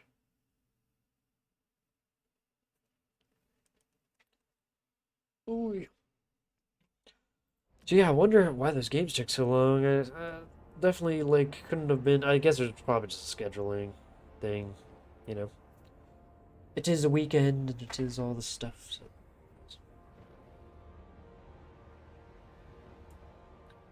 I may or may not be using a mod that turned him into a girl. What would that even look like? What does that mean? Is Archaon just like the same? He just has like a female voice, or does he have like pink armor and like I don't know, breastplate like the boob armor?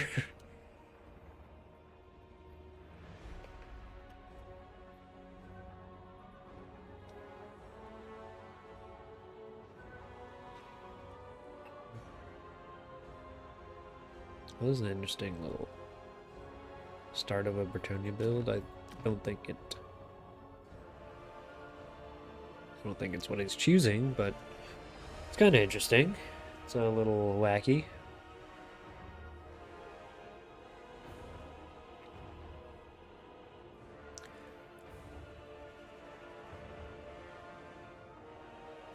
Oh, one game did feature nerd on this list. I hope they saved that replay.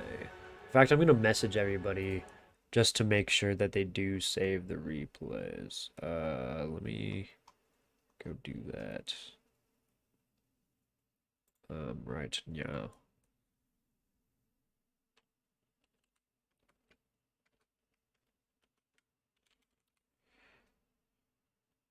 If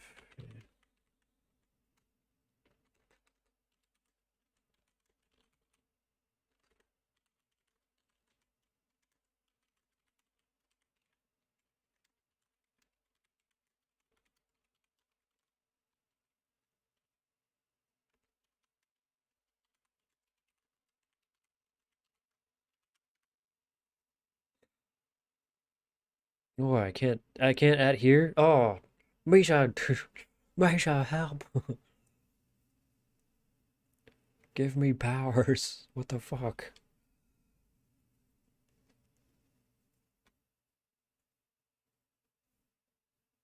I'm like all sad now in this in the Discord. Is at here just not allowed? Is that not? Wait, no, that's lies because you might just use at here. Oh, the hosts are higher ranked than the content creators, bro. I don't even care. I just want to be able to add here people, please.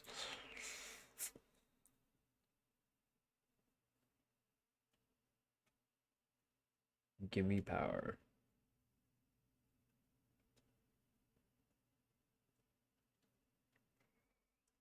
Well, I'd like to notify people in the same vein that other people can do it, but it seems like I cannot. So I'm a sad boy now. Okay, Warriors of Chaos versus Kislev, huh? This is an interesting one.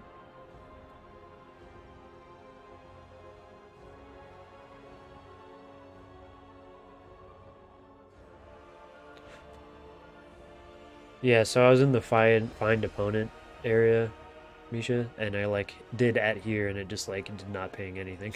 It just said, "Oh, yeah, yeah, you tried that, didn't you?" I just wanted to tell everybody to save their replays if possible, because it'll be very useful for the mod research team, aka me and you guys.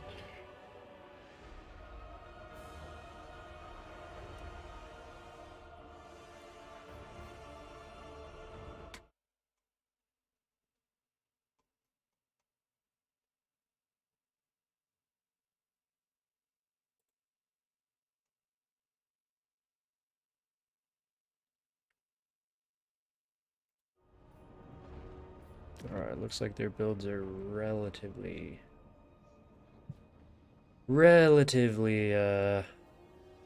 finished here. Maybe I shouldn't have said nothing because there was some reconsidering.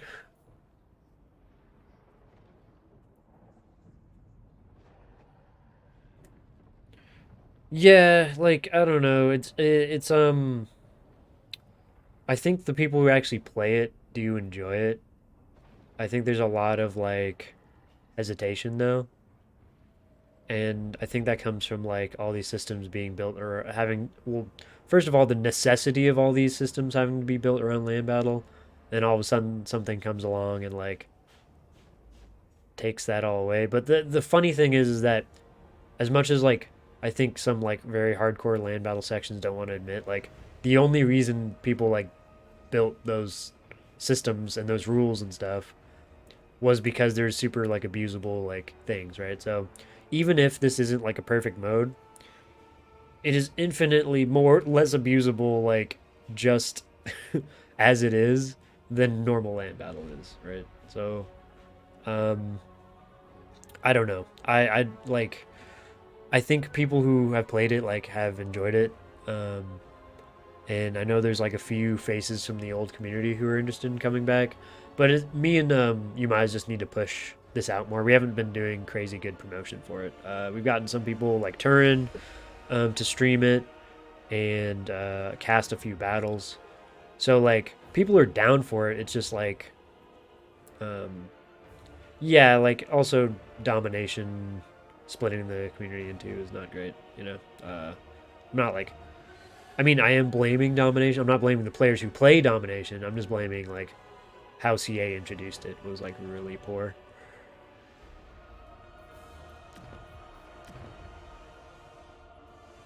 Check Discord real quick.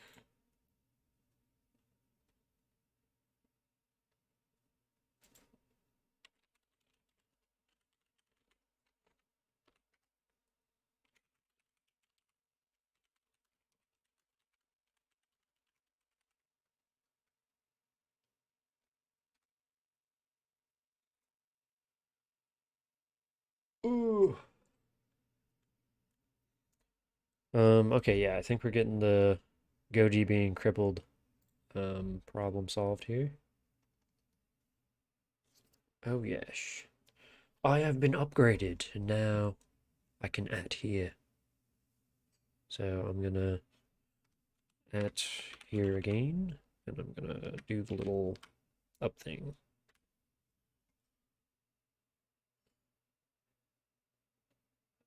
Yes. So now. Yeah, I just don't know how many. I would have to add like a bunch of people. So yeah.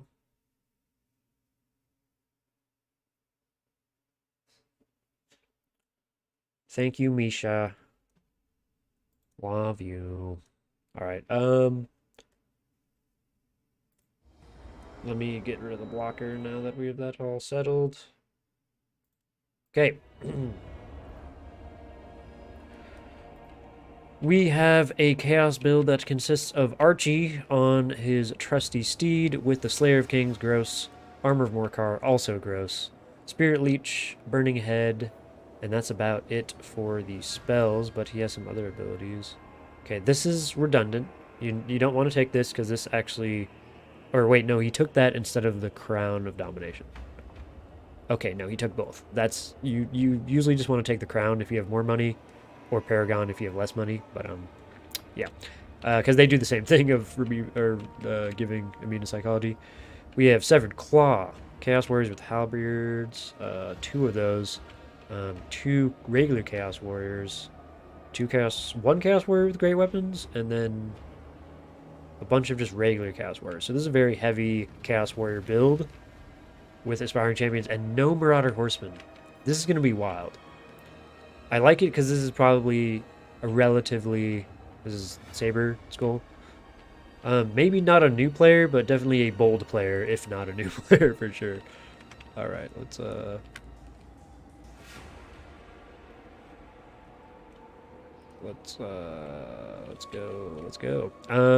Gustalton, he's got, I'm probably certain he's got the healing one, yep. And what other passive abilities does he have? Blaze of Devotion, Brazier of... Ooh, so he has a lot of good augments here. Very nice. A front line of 3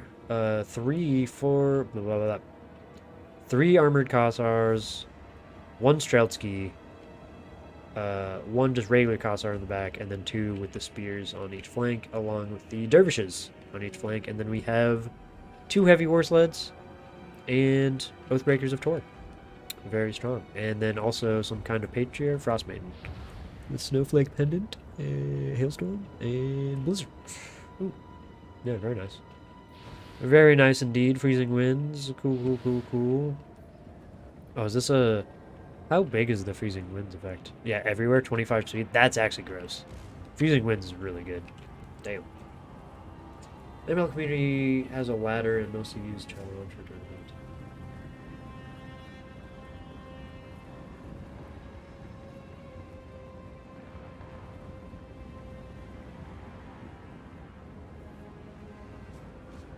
Alright. Archie coming in, smacking on the heavy war slides. He does get a smack?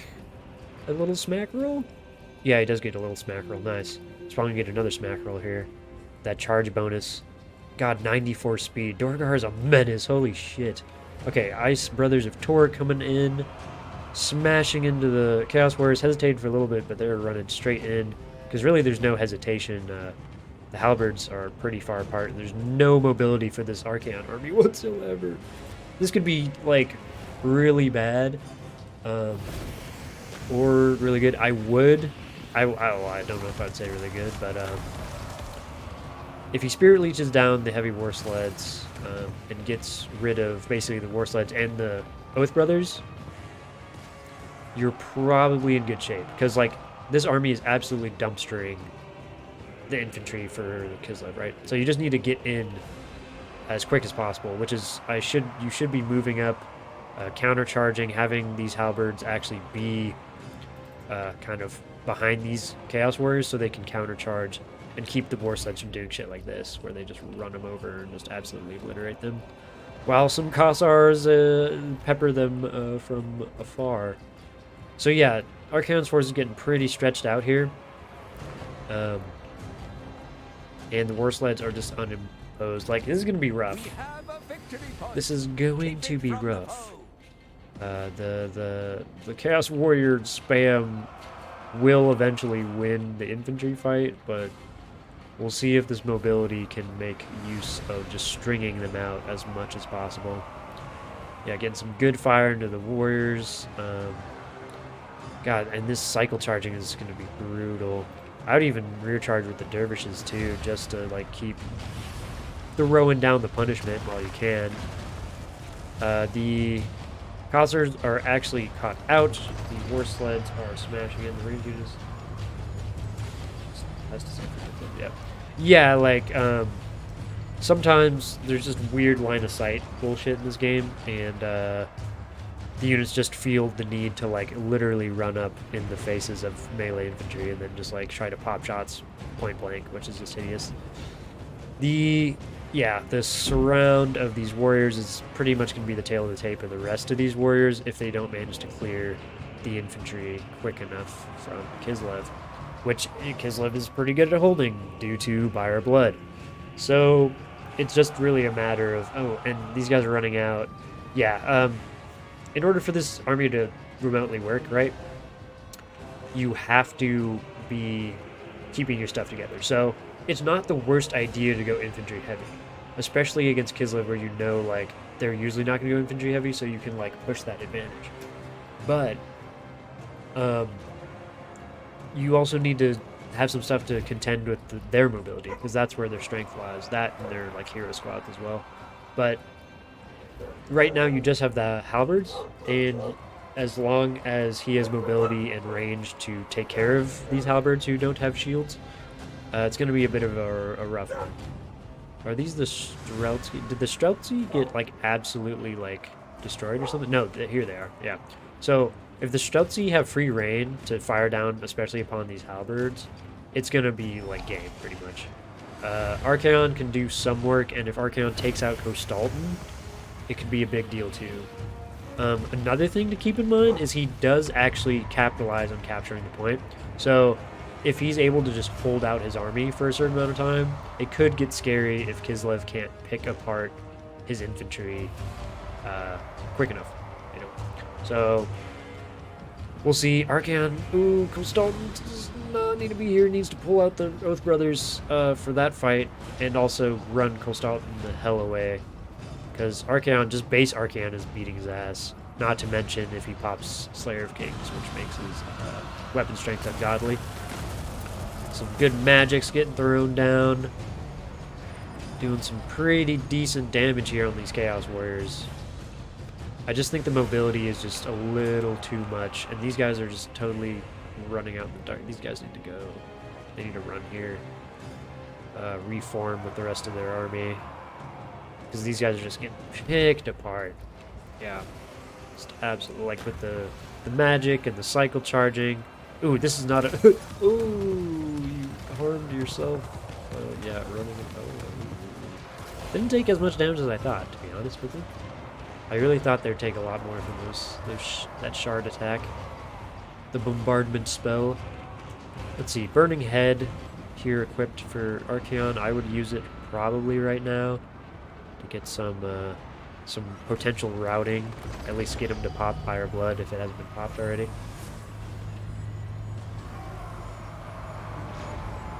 Archaon staying healthy, so I mean he could go after the Lord Snipe, which is valuable here, but I think the rest of his armies has gotten too picked apart for him to realistically do anything at this point. It's just a matter of fact of not bringing any mobility.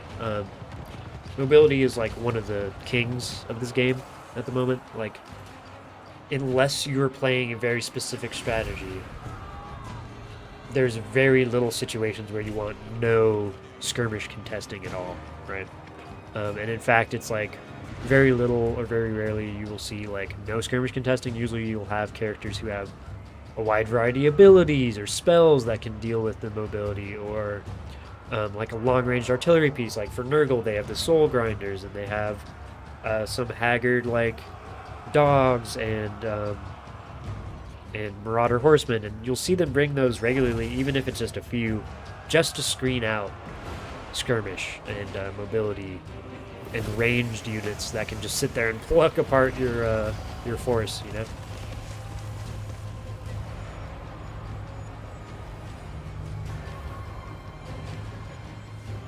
Yeah, it's pretty much wraps here. I'm not gonna lie. This is a done deal unless something just absolutely ridiculous happens. Kostalton gets sniped. The Oath Brothers get Spirit Leased a billion times to death. And then the Severed Claw just like absolutely murdered the entirety of these heavy war slides. If that happens, there's a chance. But first of all, Archaon needs to get on Kostalton and not get swarmed by Oath Brothers and Jordan. I would definitely have popped the Armor Morcar right there. Give himself some defense, and Charge Reflection would have been very good against the Oath Brothers. Yeah, there's just too little, man. Severed Claw suffering, even though they're a really good unit. Super tanky.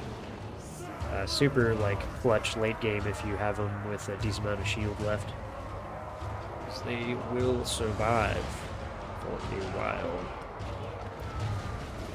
And you can see they're dealing some good damage back to the Oath Brothers, right? But it's like, ooh, and the Spirit Leech. Oh, I think that should have gone on the Oath Brothers, to be honest. I think the Oath Brothers are a little more important at this stage in the game than the Frost Maiden, because there's just not that much stuff to use AoE magic on anyway. So I think we're going to see a fight to the bitter end with Archie and the Tor brothers and the Thor brothers and Dalton. It's going to be a quite the showdown, but ultimately in the chaos demise, dude. It's just wraps. It's over. Sorry, Archibald. You've tried your best. What value did he get?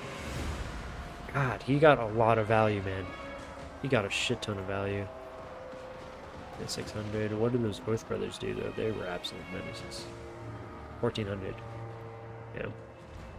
What's funny is, like, Archie, like, only overpaid for himself by, like, probably, like, 1,000 or something, right? He's like a damn near 3K Lord most of the time these days. Which I'm so kind of glad they did. They did buff him from, like, 1 and 2, where he was just, like, a sad sack loser for like so long. In the game's like meta and life cycle was Archie just like a turd, just a loser, and now he's an absolute Chad. I would just fight at this point. I wouldn't be giving up all these and he's just trying to run when he has that buff popped. Yeah, he's not doing any attack animations.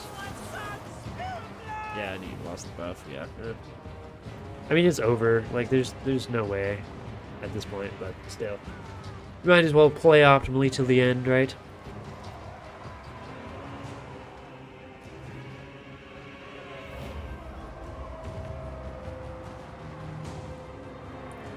Bird's coming back. Everyone's doing a little last samurai run at the missile units. Archie's about to go. It's about to be a fat GG.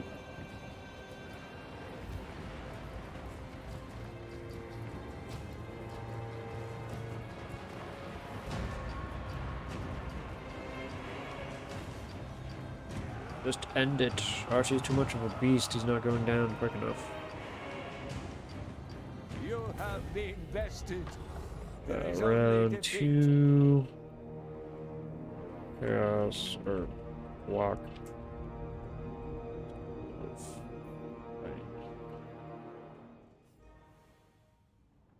Okay. Archie was an absolute menace. Nurgle's PA. Hey, thanks for playing, man.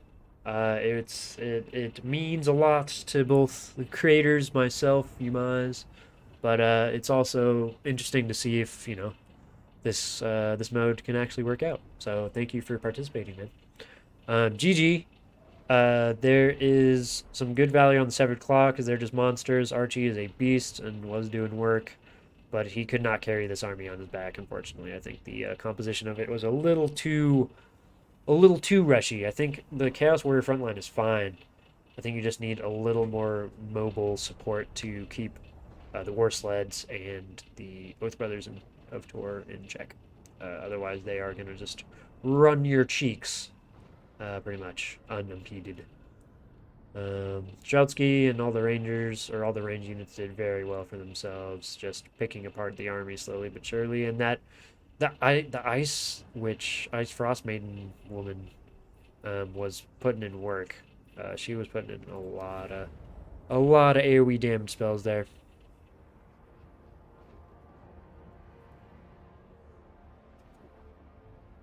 Yeah, you did a lot, like, well for being pretty new, Nurgle's PA.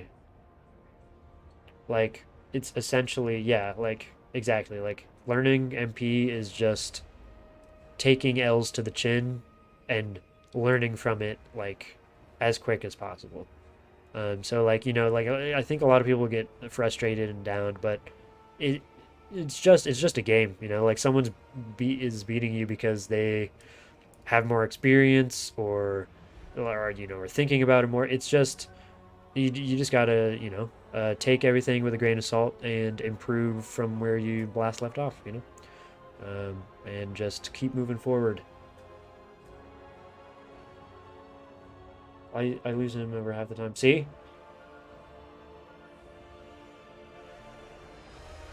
No, Phoenix King's a menace, dude. The Phoenix King is an actual raid boss. Like this guy is good. Very good, very good. All right. Accept.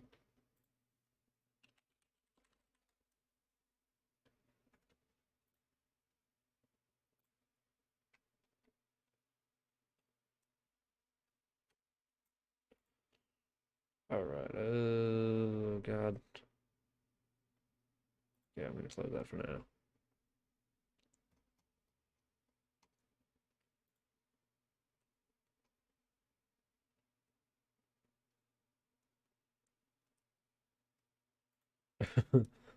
Oh God.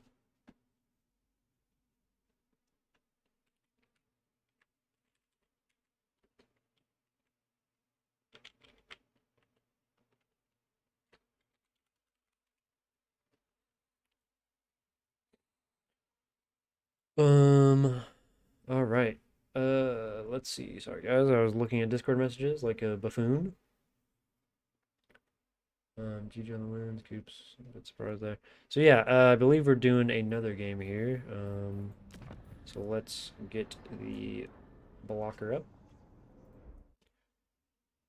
And I might have to, while they're deciding on stuff, I might have to try to grab a little snack to eat because I'm getting a bit peckish here.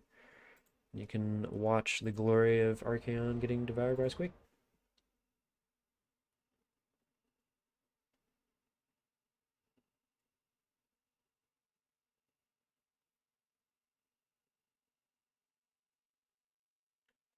Alright.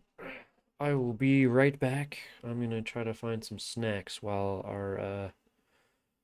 our players figure out their picks and bans and factions and stuff.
Alright, I'm back.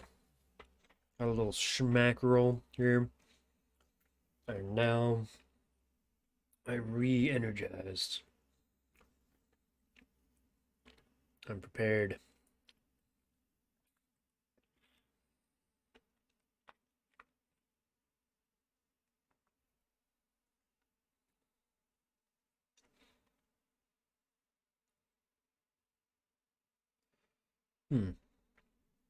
It's saying that the audio stream's current bitrate is lower than the recommended bitrate.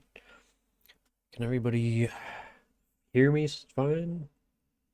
There's some kind of weird, besides my just naturally hideous voice, is there anything strange?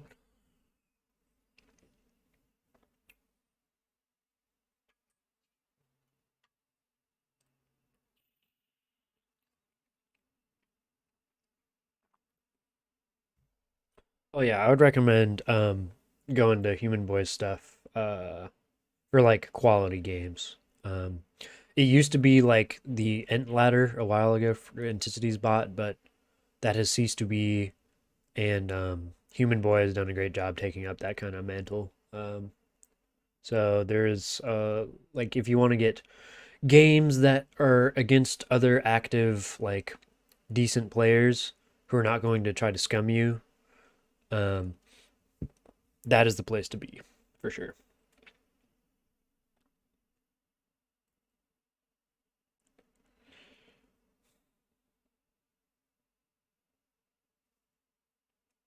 Hmm. Interesting. Yeah, we are doing a an event sometime in March.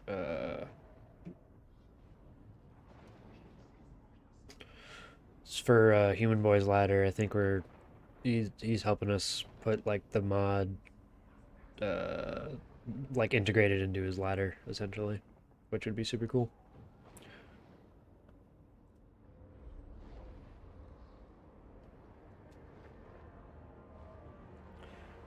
Okay, so we have a couple of Nurgle mains in the Discord too. The dirty Nurgle mains. The filthy, horrific Nurgle mains.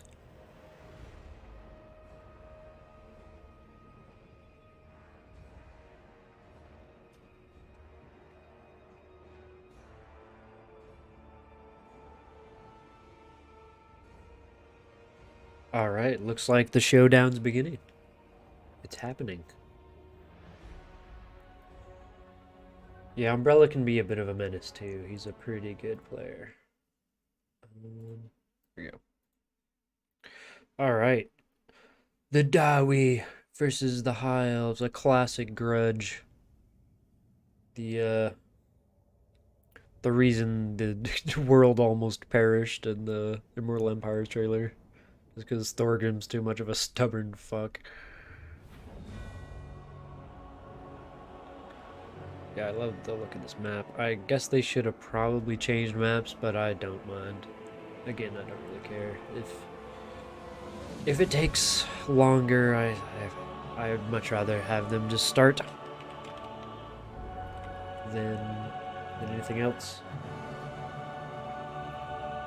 I knew it. Nope. Okay, they're restarting. Fair enough. Glory is yours. Well, I don't think he himself is playing the mod, but he's willing to help out with the event, I think.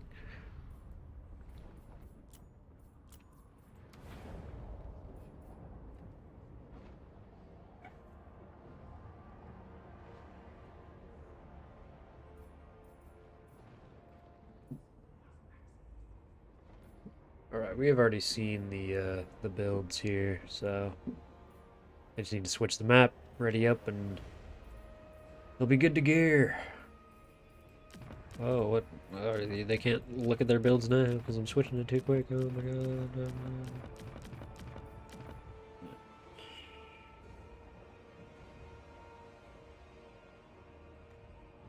Alright, ready up.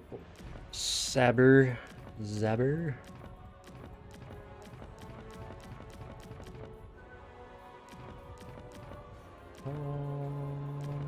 If you do it too quick, I get a little bit. Hold on, though. Yeah, it's not.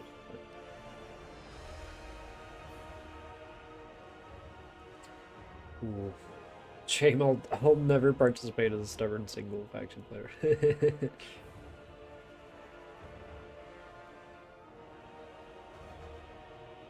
You know, there is some single faction tournaments that are hosted.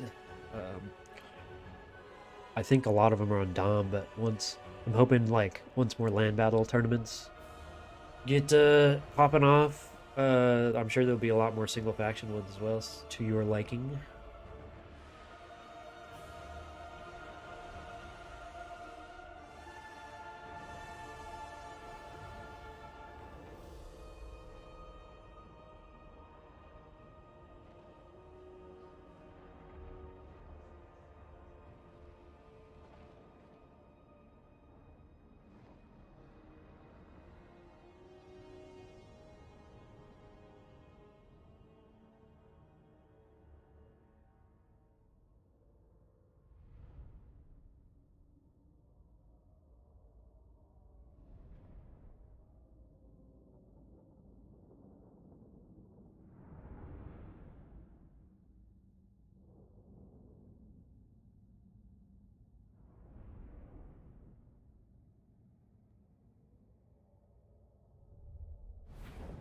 I think there's a lot of. I didn't realize I muted my mic for that long. I think there's a lot of counterplay to like certain factions, but there definitely is like a bit of a baseline power discrepancy between like a majority of factions and like right now, you know, VC, Grand Cathay, and then a lot would argue High Elves and Dark Elves are like up in the top like kind of 4 factions in the game right now. And Dark Elves and High Elves purely just because they have super strong Dragon Lords in the forms of Malekith and Imrik, and more so that they can just heal them with kind of how just healing is a little bit busted in the game currently because of the percentage healing increase basically increases that number already, and then when they moved to ultra settings they increase it even more. So like healing's like damn near doubled basically, right? So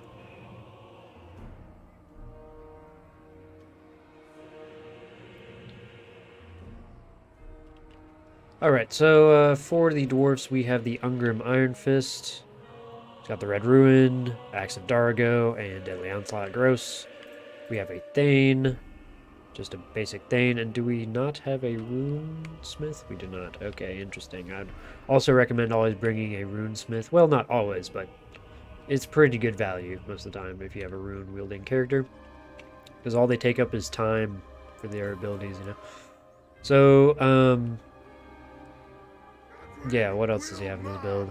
Longbeards, Dwarf Warriors, 2 Slayers, the Ekron Miners, which is pretty juicy, and 2 Goblobbers, 2 Grudge Throwers, 1 being the Goblobber, and a Cannon with some Miners. Very interesting formation with 1 Gyrocopter with the Brimstone.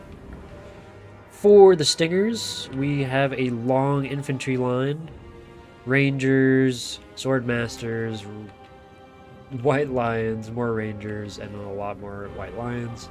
We have some Illyrian Reavers out on the flanks, spanning the entire map, which is pretty crazy because it's a huge map. And then we have the Archmage of High Magic with Armor of the Stars, Book of Hoeth, and Apotheosis, along with a Fiery Convocation. That's a lot of spells, but that is kind of interesting. It's kind of cool. I like the Apotheosis play, and the Convocation can be pretty good, since it is a little bit faster now, I guess. The Gyrocopter smacking in to the White Lions, combined with all the artillery fire, should probably melt that unit pretty quick. I think these guys are going to take a beating, but I would say that the more valuable units are the Swordmasters, which Stingers is protecting pretty well with the cover of the hill and the forest, and the chariots are running up on them as well. Illyrian Reavers getting out in the open already, running through the forests onto the open plains around the dwarf formation. The Archmage is kind of just chilling in the woods here, which is not a bad move at all. And this formation is not that safe from Illyrian Reavers because there's no ranged right here. He could definitely dive right in the middle, have no problems whatsoever. Ooh, this could be ugly if he clips them. Nope, he's firing at these guys. So let's see, are these guys going to get right in there? Yep, and there's not going to be a lot of reaction speed for these infantry units here. They might not be able to get those cannons down with just being Illyrian Reavers, though, so they might have to dip out before the Slayers get too embedded. See a fiery convocation as Rangers run into the Ekman Miners. Is the fiery convocation going to hit the Miners too? Or it's not even going to hit these guys? Oh, God, and it burns the shit out of his own Rangers. Oh, my lord. Oh. Yeah, damages the Miners, but that's not really a great trade. Oh, Jesus. Grudge, or not the Grudge, there's the other. Reavers getting trapped out. They need to run away. You do not want to just suicide them into the cannons. I mean, you can, but it's not really worth your bang for your buck. I will say, though, that the infantry engagement is going to go heavily in the High Elves' favors, even with Longbeards being as juicy as they are. Swordmasters with their buffed up stats, because of martial prowess, are going to just raffle stomp them eventually. Grudge thrower, so yeah, he's going to get some good picks here with the Illyrian Reavers, and he's going to need to focus really attacking these models and then dipping out as soon as the Slayers get into contact. But with the Dwarf army being so separated, it is kind of hard for him to support this infantry engagement, and that's really what he needs because, frankly, like, he's going to lose straight up, you know? And he needs these cannons and throwers to pay for themselves, so they need to be shooting. Probably into this ranger unit would be good, or into these guys would be good, but it just looks like it's a bit of a mess for the dwarfs. Even after that fiery convocation mishap, it's not too bad just because of the positioning of the dwarves and the army compositions. So, you know, there's going to be a bit of a rough go of it. Ungrim and the Hans. Oh, he's a terrifying one. Okay, he's one of the special Thanes. He's a ghost Thane. And since there's no Spirit Leech, he could survive for quite a while. I don't even know what does magic damage here. Not Swordmasters. Not the Archmage. So this could actually be a problem, as per usual with dwarf builds. A lot of time it comes down to just their heroes. And the Archmage is definitely not going to be able to get the job done. The weird thing, like, I think you're going to have to save those Swordmasters, and really, you're going to have to jump on Ungrim with the Swordmasters.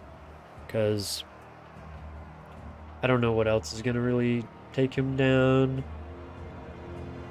And same with Hans, you're probably going to have to use Swordmasters just with their beefy bonus versus infantry weapon strength to try to chunk down that ethereal bonus of 75% physical resist. So that's actually higher than most ethereals too. So it's like really good. I wonder if that's a mistake or if he's intentionally 75% resistant. Yeah, Terror not bad versus the Hiles. No, it's not. And this late game scenario is going to be interesting. So we have the point for the High Elves. So potentially, like, even if High Elves aren't able to beat this hero squad, they can definitely just keep the cap and pretty much win off of that. So I don't see the doors coming back particularly from this.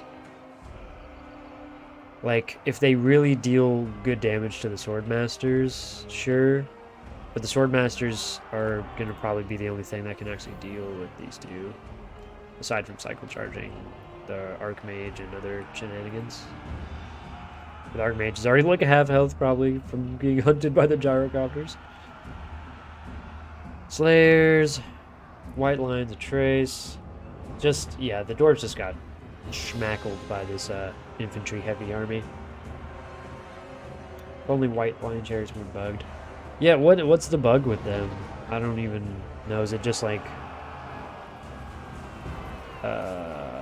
it's not like the previous chariot bugs, I don't think, unless it just those haven't gotten fixed, but I'm pretty sure Cherries got fixed a little bit ago. Okay. So, yeah, like, even if the point was not a factor here, I'm not sure these two dwarf heroes could survive all this. This is a lot of armor piercing. A lot of armor piercing.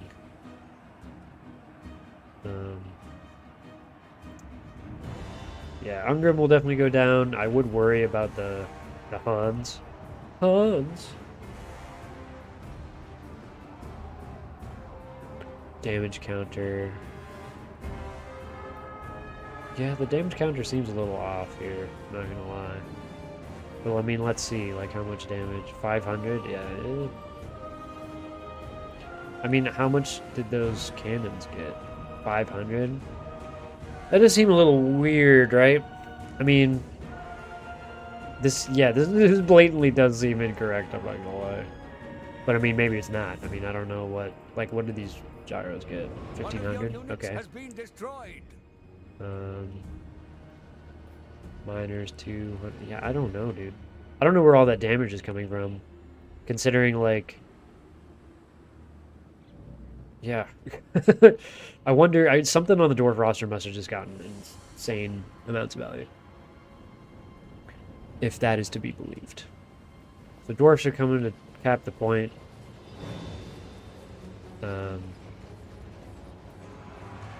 I don't think it's gonna matter, really. Because the infantry will swarm them and stop them pretty much from doing much. But it's good from the dwarf player perspective to cap that point. That's huge because it gives more time for the high elf player, or for the dwarf player to deal damage to the high elf player, right? Just in case this does come down to the wire. Yeah, let's see. So the cap point.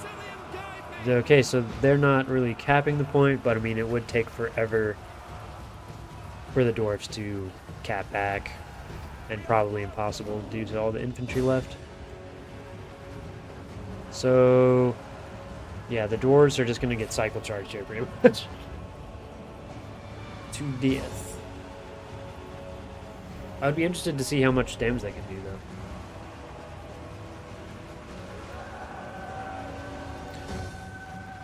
Yeah, I mean, he does use Apotheosis, and, you know, Gyrocopters were hunting that Archmage for quite a while. We'll have to look at the damage after the game. But I'm sure it adds up to similar. Hands doing work, Ungrim doing work, but I think there's just too much of the high elf force left. I think they're going to put up a valiant fight, but it is over. Unless they can just rout off absolutely everything, which would be insanity. But it would also be kind of wild. That would be kind of craziness. If these dwarves could get away with it. The terror route. Okay. Just a spooky little stunty. Ethereal moving through these white lines and stuff. Oh, that was a quick recovery from the terror route. The chariots trying to attack into the gyrocopters. That looks a little buggy. Yeah, maybe do they just not attack or something? Is that their issue? Oh, they're attacking. There we go. They have armor piercing. Ooh, Ungrim's about to lay a smackdown though on one of these guys. Oh, he misses. For yeah, I think this is a done deal, but this is still kind of scary to watch. Like dwarves, like almost pulled his back, right? Like, oh, ooh. I think if he had some rune magic left and he had a rune hero, this actually might be viable. He might have been able to start blowing away some of the sword masters with like rune and, or is it Wrath and Rune that does the explosion? Yeah. Nope, GG. Oh, I did not mean to end that.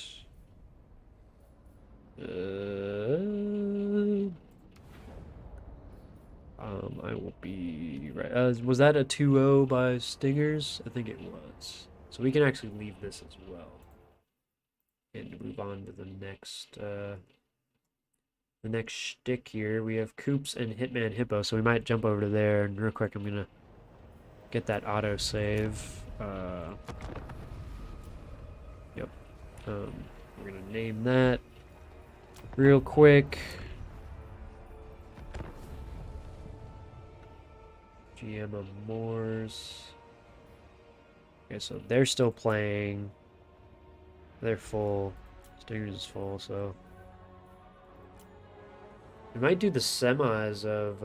We might just move on to the semis here.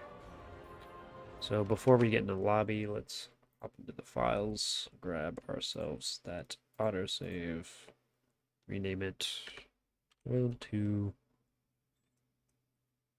Dwarf versus Dwarf.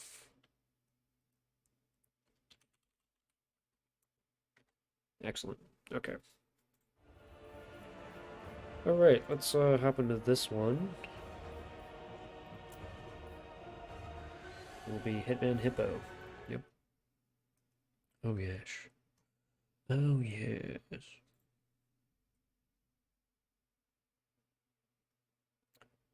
Where's the bada boom? Where's the bada boom? Where's the finder? Okay, there we go.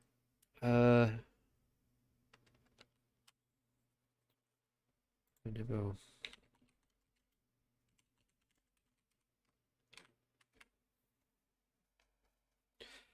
Hit him up, and now we will be all spectating him like the creeper that we are. Swordmasters, easy tools of SEs. Yeah, they're putting in work. They're putting in work. It didn't seem very easy for the terror causing guy, but they definitely would be just smacking on Ungrim no matter what. All right, let's see if we can hop in that. Excellent. So funny how the universal password is just 123. Like you can just click anybody's fucking game and just get in basically. All right, we'll switch up the blocker to something spicy. Let's go. I don't know, Empire versus the Orcs. This is pretty cool art. I don't know who did this, but they're talented.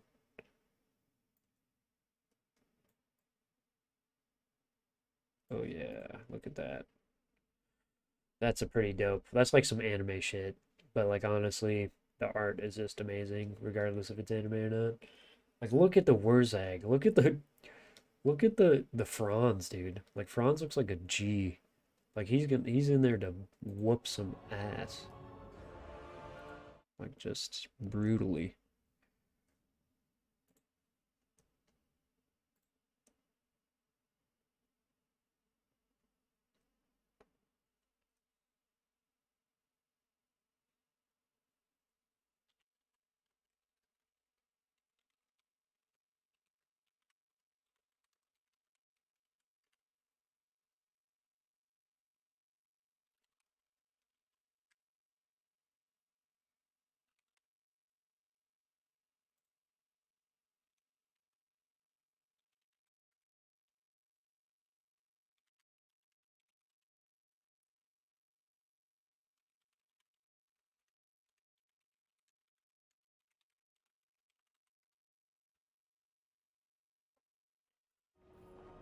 Okay.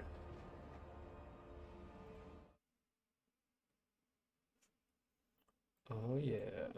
Let's go.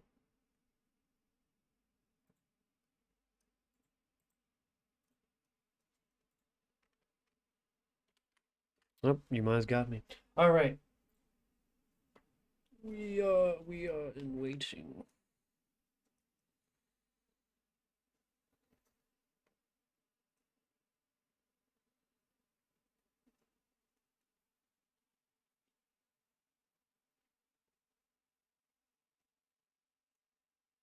Ooh.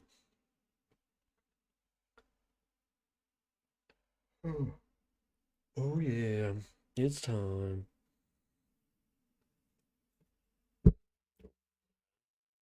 Keep hitting my mic arm and it's probably causing horrible sounds.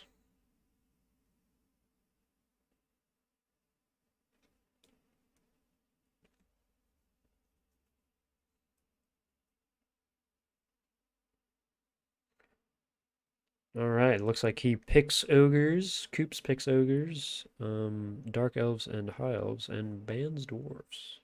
Very nice, very nice. Excited to see some ogres, perhaps. But you know what? I would not be sad to see, the classic elves. Depending on what we're seeing from the hippo here.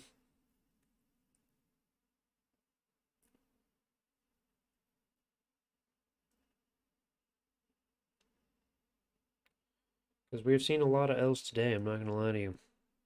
And I can't be fake about it either. I'm not a crazy elf, knife ear fan. But but I respect all wagers of war. So they command my respect for their ability to absolutely crump. Elves are very meta in battle. It is a fact. Although I see very little wood elves these days, but I don't think they're that's because they're less bad. I just don't think they're as good as high elves or dark elves at the moment.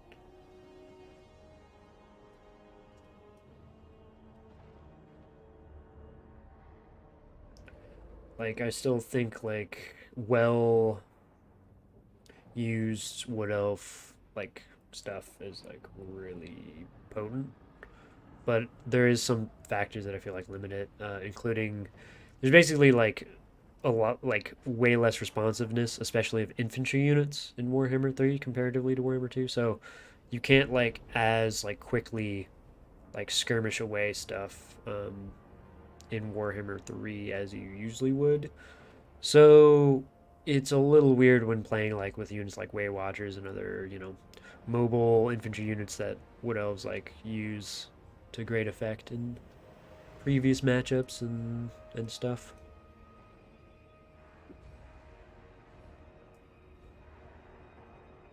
Yeah, exactly. Like Xiphos is a menace.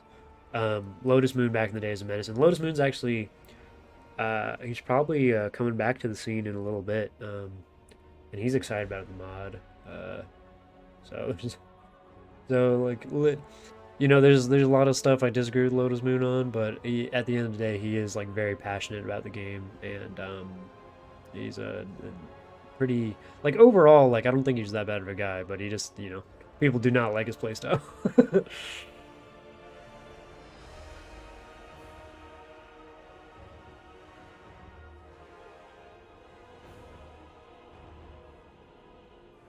Alright.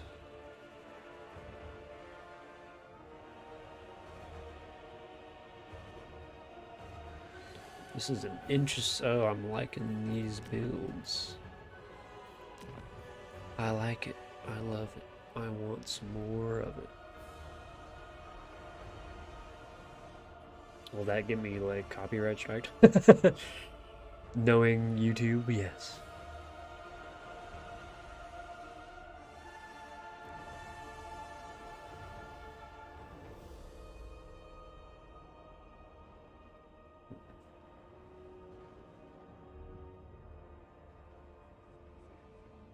Oh yeah, and that's the funny thing, especially about high elves in particular, is that now that they're top dog, it's very funny because whenever that happens, whenever there's a rapid switch from when a faction's either mid tier or considered low tier for an extremely long time, and then all of a sudden they just flip, there's so many differing opinions. Like so many people are just no, no, Isles were bad for so long. What do you mean they're good? It is pretty funny, dude. What else feel a bit weak? But I meet some specialists on ladder at times. Respect. Yeah, exactly. Like, wood elves are not the beasts that they used to be. Um, they're not the monstrosities they used to be for sure. They they're still like very usable. They're one of those factions I think are actually pretty well balanced in all consideration. Like they can be really strong when used properly. They have some pretty weak matchups, but then they also have some like pretty good strengths that if like used properly can capitalize on in a lot of different situations. So I like those kinds of factions. And like yeah, um you know, I don't think like it's even like high elves and like dark elves are OP. I agree with the sentiment that like Umbrella, BBB Umbrella has, where it's just healing is just absurd right now.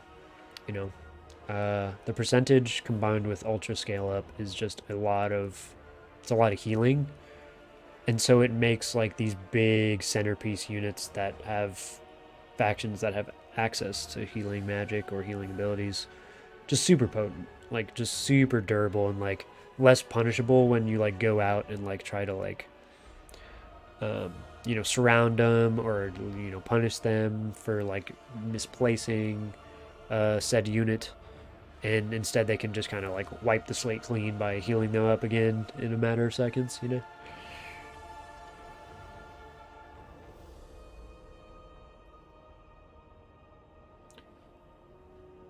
Because like honestly, like it's like if you look at it on like paper, like yeah, Emmerich like gross, but it's like you're also paying a lot of money. And I think it's more so that like there's a lot of units that you're just overpaying for. Not like a ton, but it's like because like Archie's like pretty well priced and he costs a lot, but like Inkari is not. Inkari is one of those units that's just like, yes, she can like she potentially could literally outduel anything if in a perfect world she can cycle charge it, but um, the 5 armor plus huge hitbox equals Inkari dies very quickly to any type of skirmish, literally anything. So that 3000 is just super squish. And there's some other, what is it? Freaking, what's the one I'm forgetting? There's like a few centerpiece units that are just like way overpriced, you know? And the only reason they don't shine as good is just because of they're not worth their money. Whereas they're actually a decent unit, but they're just, you're paying like a cost of like an Emmerich, right? Same with Scarbrand, I guess, too. Scarbrand's like, he's pretty damn good, but he also is like gets pretty damn bogged down and like hit by a lot of stuff. So for like a guy who's like taking up a majority, like not a majority, but a good chunk of your funds, you're like, aye, he's taking a lot of damage from just kind of walking around. Oh, okay. I thought we were gonna have like a crash or something for a second. It scared the bejesus out of me. The loading icon of death.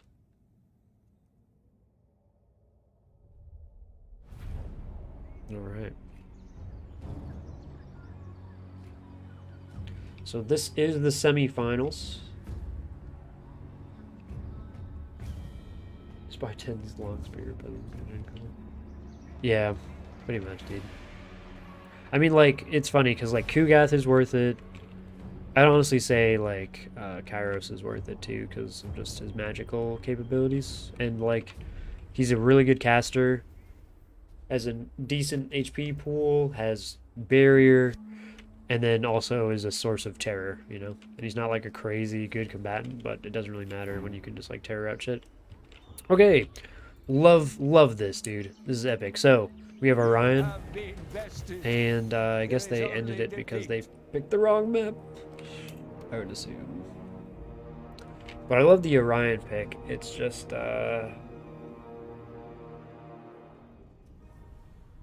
he rarely gets picked anymore, you know? And his like late game ability of the Cloak of Isha is not as potent as it once was, even though it's still really damn good. It just is not as brutal. Yep, okay. Bam. Right back into it. So, yeah, he's going to be deploying a few dryads here. You guys can see the armies, but we'll go over it in game just for continuity's sake. Ooh, nice.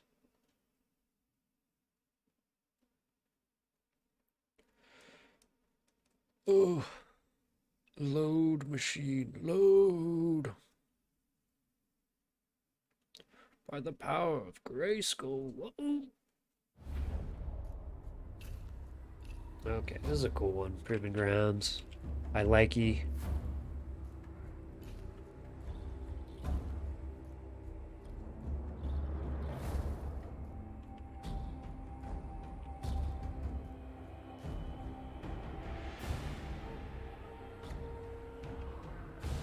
Oh yeah.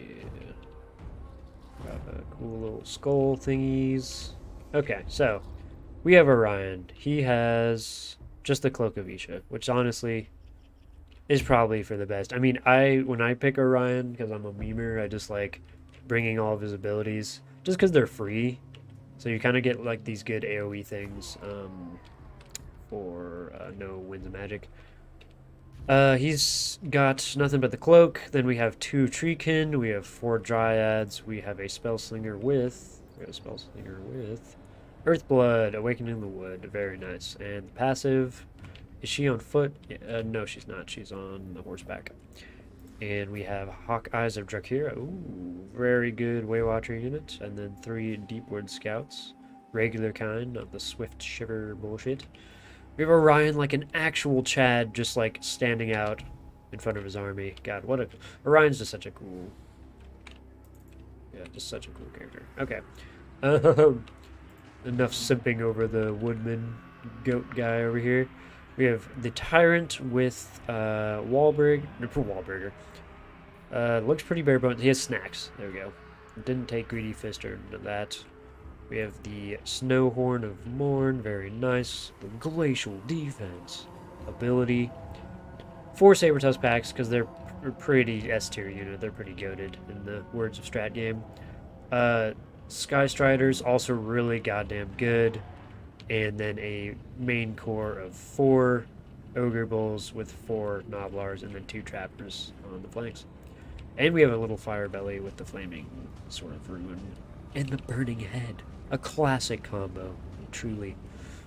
And Kindle Flame, of course, makes it gross. Ooh, and we're going to see some Deepwood Scouts firing in and retreating quickly because they do not want the smoke with the Sabertusk pack, but they're going to get some nice poke on the Ogre Bulls. There's surprisingly little to no mobility for the Wood Elves here, and they're going to have to hurry their ass up to stop these Sabertusk pack from really screwing things up. But they do make it safely into the woods. Get some nice poke onto these Sabertusks. Actually, that did a lot less damage than I thought. Got all missed as the Sabertusks whisk away at 95 goddamn speed. Archers shooting in, just fucking these Ogre Bulls up. Very lovely. They're going to try to probably poke away at these Sabertusk packs because these are the main concerns here when it comes to dealing with the archers.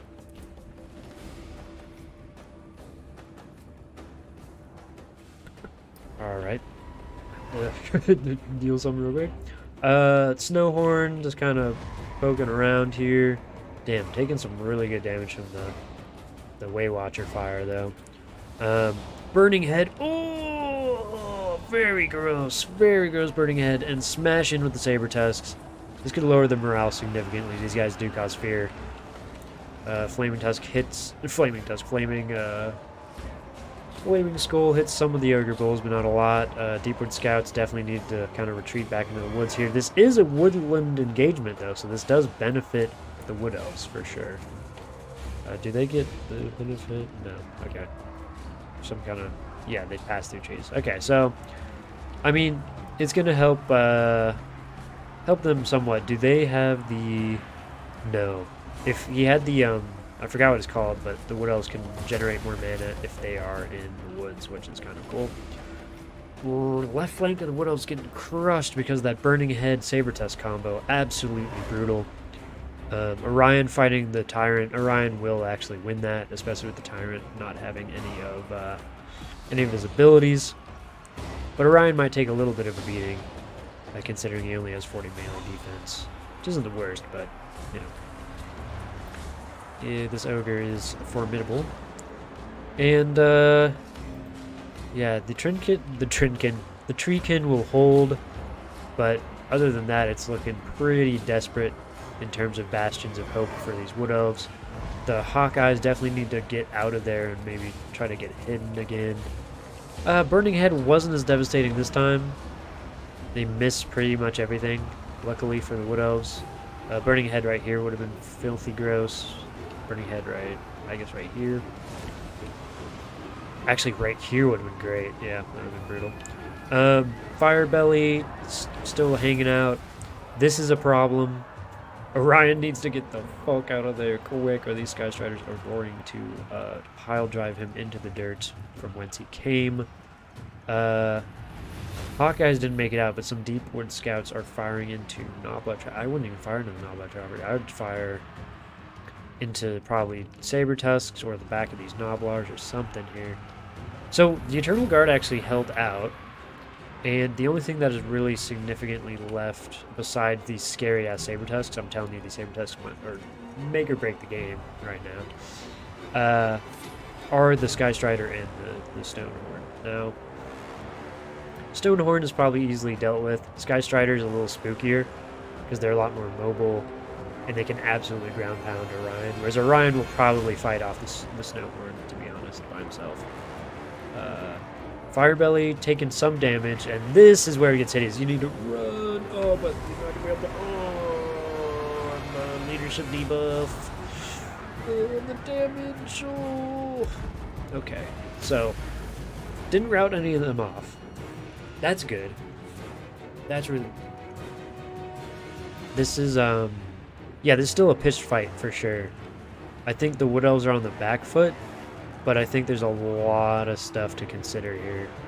Ogre Bull's coming back, Dryads coming back, Deepwood Scouts just hanging out here. Probably need to find some place to fire. I'd run them up and just fire into these Saber-Tusk packs. Say, fuck the Dryads, just fire into them. Or fire into the Sky Striders, because these guys need to definitely fire into the Sky Striders. Treekin, run them into the Saber-Tusks. Just anything to get these Saber-Tusks out. Because now I think, like... Yeah, I mean, the only hope is... Yeah, dude, this is a close game, man. Because with a couple more, like, fiery heads, this could, like, flip, like, really easily. Yeah, the Firebelly's still alive. So, as long as this guy's still alive, and as long as the Crushers are still alive, it's definitely going to be a pretty tight game. The Saber-Tusks need to get onto these Archers ASAP. And weirdly enough, and Orion's shooting the fucking Firebelly from the woods. What a G. I think the Ogres might have lost here, boys. And I really thought it was going quite well off that initial engagement. But the Archers did manage to escape and make some, like, returning volleys. Ooh, the Saber-Tusks. No, you don't need to attack these guys. You need to attack these guys right here. No, you need to attack the Hawkeyes and stuff. Oh, the Saber-Tusk should not have dove into here. The Treekin will not go down that easy. But those Hawkeyes would actually just straight up lose to the Saber-Tusk, like, very quickly. Ooh, and now they're going to pick apart the Sky Striders? I think that's a hard call to make because it's like a late game scenario and everything's going crazy. But I think those Saber-Tusks needed to get on the Archers. Needed these guys to die. Because I think the Stonehorn plus the Crushers, if the Crushers were alive and they weren't taking so much damage from the Hawkeyes, they could definitely, like, low-key solo this army. Like, cycle charging Crushers, using Firebelly, I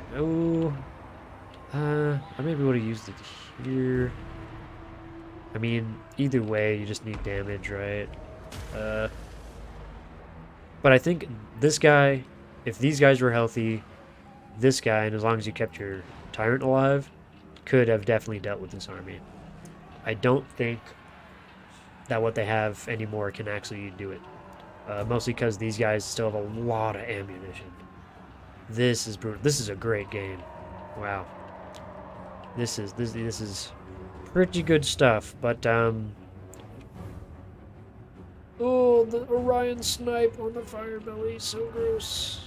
And he's out of ammo. Tragic. But yeah, I don't think the Tyrant's gonna be able to really do much here. The Snowhorn, yeah, he's just gonna get shot down by these Hawkeyes. God, 10 of them left. Brutal. Pappers left. Crushers are coming back. But I don't know if that's gonna be enough. There's a lot of high health units for the Wood Elves here. A lot of them. And just the fact that these guys are alive are gross. Orion could probably cycle charge the Snowhorn to death. Firebelly is pretty much done, unless he has any more magic. He does have magic. It would be. I do want us to like somehow implement the UI. I think me and Umais were talking about that the other day, where we might try to get like the winds of magic in the replay or in the spectator slash like. Not even in spectator, just straight up in the UI, like for players and. Well, I guess you wouldn't want it in the players. No, you just wanted the replays in the spectator. So, yeah, we'll have to figure that out. But I think we can get it to where we get all the list of like resources and stuff. Be pretty cool. Death to the Tyrant. Yeah, I think it's over for the ogres. But that was a scrap. Holy crap! That was intense. That was looking dire for the Wood Elves at the beginning, and then all of a sudden flipped when those ogre bulls started breaking, and the crushers kind of got, or the saber test kind of got all over the place. That's when we play round 3. I'll just save it as round 3 for now. It'll be the one nameless one. GG, yeah, that was intense, boys. That was wild. That was something else. So let's see, 1900 expected. These guys did pretty well for themselves. Only one, I guess, paid for themselves. And then yeah, I mean this was a scrap, man, because like, God, yeah, freaking Tyrant 20k damage. Jesus Christ. 2,000 value on him, pretty good. Ogre Bulls did alright, but you know they really kind of got shot to pieces. A couple of them did before they even entered combat. Saber Tusks were doing work, but then they just rampage, you know. So it's like, if you can get the Saber Tusks to rampage into something else besides like what their intended target is, you can. That's like their one like kind of out, because they're a really good hound unit. They're 500 gold and they're just beasts. Like they're just beasts. So the fact that they can be rampaged in is kind of a nice addition, because they just like, they can get caught up in bad situations. And I think there was one time where Coops could have like taken a Saber Tusk and run in the back of the Hawkeyes, but really, I mean, these guys need to be hunting the archers the entire time, I think, because I don't think these guys would prolong the fight, but Treekin aren't going to win it. Orion was a problem, but not if you have the Sky Striders left. Yeah, so good game to both. Yeah, it was like the woods is pretty rough too, you know, like they have the they have the advantage. And yeah, I think it was hard because they managed to slip away some units, you know, and it's really like once those crushers started going down, that's when I think it was game. If the crushers, I guess, didn't get shot to pieces, you know, would have been a lot closer. Because I mean, it's just like that was already an intensely close game, but I think it would have been down to the wire if those creatures were alive, because they would have been able to cycle charge the hell out of the Treekin, and they also would have just surrounded and beat the shit out of Orion. Alright, let's get a Walker up. Alright. I will be right back as the boys figure out their picks and bans.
Oh, you boys back?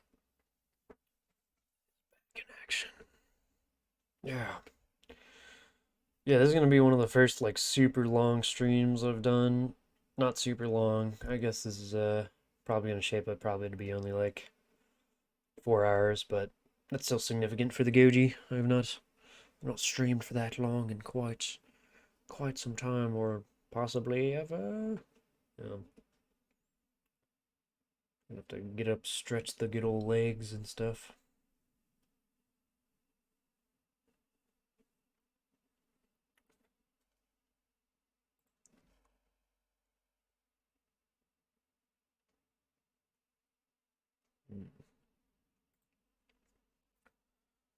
Alright.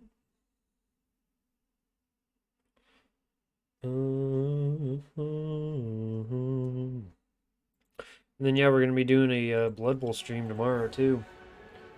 We're doing a I think I'm playing Black Orcs and my opponent is Dark Elves. Right? Yes. We must entertain the child and the Yumais.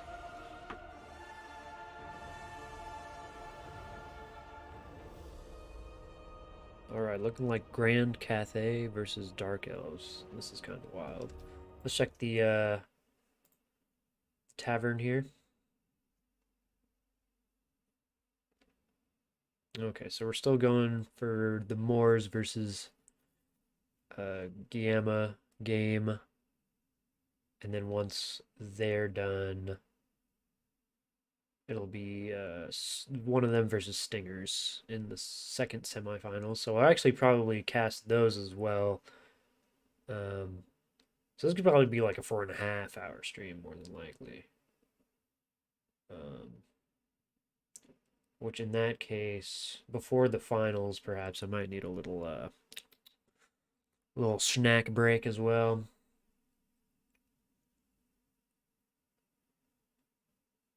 Okay. Yeah, this is gonna be an interesting matchup.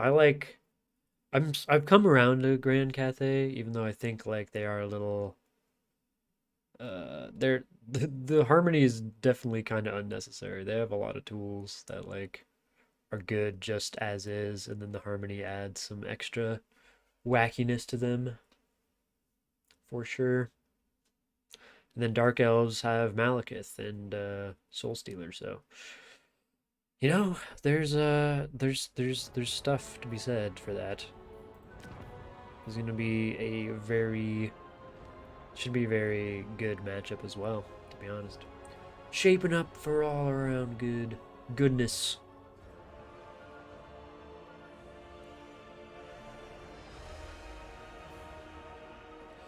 I do like playing Zhao Ming. Just because I like spamming the little fire attack, the little dragon breath, and then you get your like passive activated a lot, you know, for the lore passive. So you can get like your army like just plus like a lot of weapon strength all the time, pretty much. But I think Yao Ming is like really good.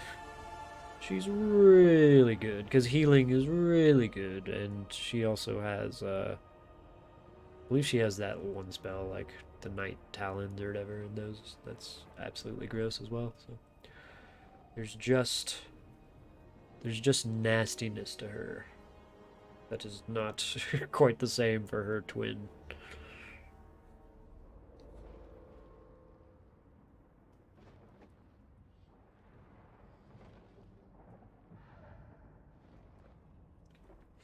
You know, you gotta give the boy some love sometimes.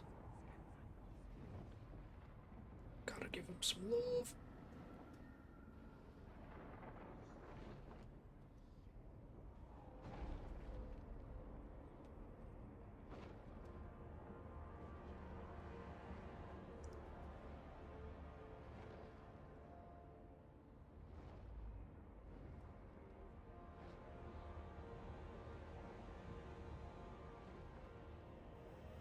All right, we're about to be off to the races. It's about to happen. We're about to crump. We're about to slap some swords around, if you know what I mean. It is time for Fantasy China to go up against Fantasy Lincoln Park impersonators.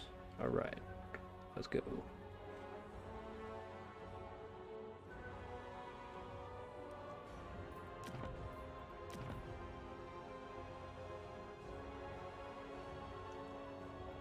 Do it. Do it now. Do it now.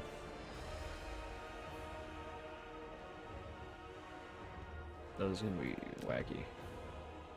This is going to be a scrap. Let me tell. If the builds are indicators of anything, this is gonna be a fight. A good fight. And then watch it just end in 5 minutes. Watch it absolutely be just a stomp. Be talking all this shit for no reason.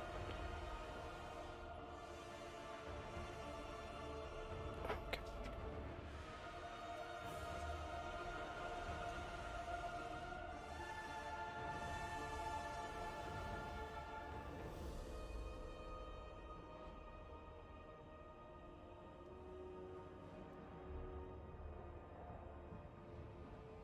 Okay. It's time. We have arrived at the destination, the final destination.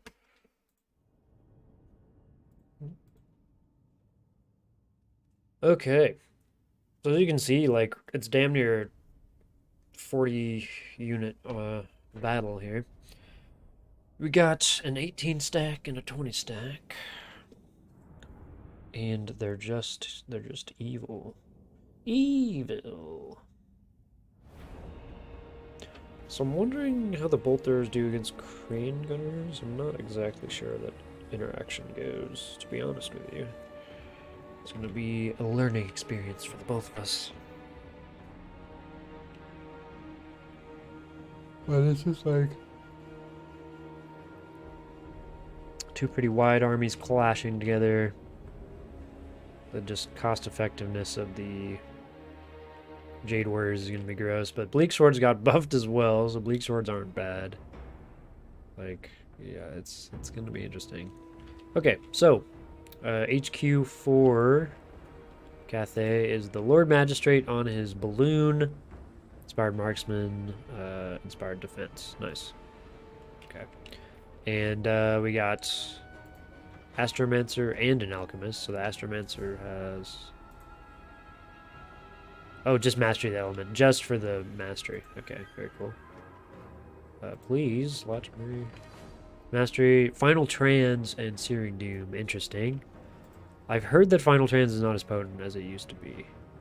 But, we'll soon find out, I guess, right? Especially with all the mastery, it might actually be brutal. Jade Warriors making up the front. Some with halberds. Just one, actually, with halberds, and the rest are regular. 4 Peasant Long Spearmen. 2 Iron Arrow Gunners. 2, Crane Gunners. Jade Lancers. 2 of those. And that about wraps it up. That's the Cathay Force. Alright. For the HQ, for the Dark Elves, we got Malice. With all of his juicy abilities. We got the Sorceress of Darkness. The Blade Wind and Chill Wind. Surprised there's no Soul Stealer if you're taking Dark, to be honest. But Chill Wind's pretty good. Harpies and Crows of Cain. Shades. Just regular shades. And we got 5 Bleak Swords. 1... What? Dreadspear. 1 Dreadspear. 1 Black Arc. And let's see, 3 Reaper Bolt Throwers and 2 Dark Riders and a Cold One Knight. So relatively both have like really even forces. So it is like, the reason I say it's going to be a close game is because like their distribution of funds is very similar. Like they have a little bit into cav, a decent amount into like ranged, and then like a good cost efficient like bulk of infantry. And like Dark Elves got a little more mobility, whereas the Cathayans have like a little more invested in their single entities here, and ranged. All right, let's get on this little hilltop here. Yes.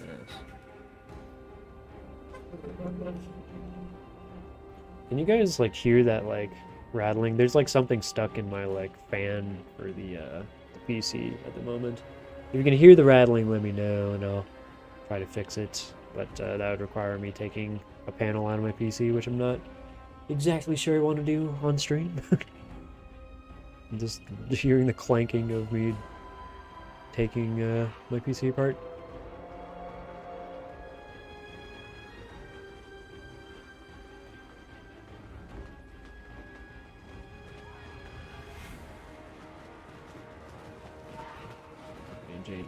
Jade Lancers.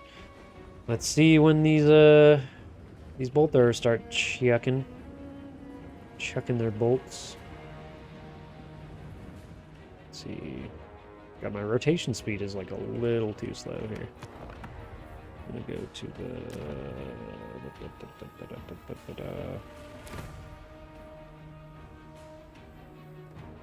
there we go. Oh, I can't. Damn it. Oh no, it applied. I get it.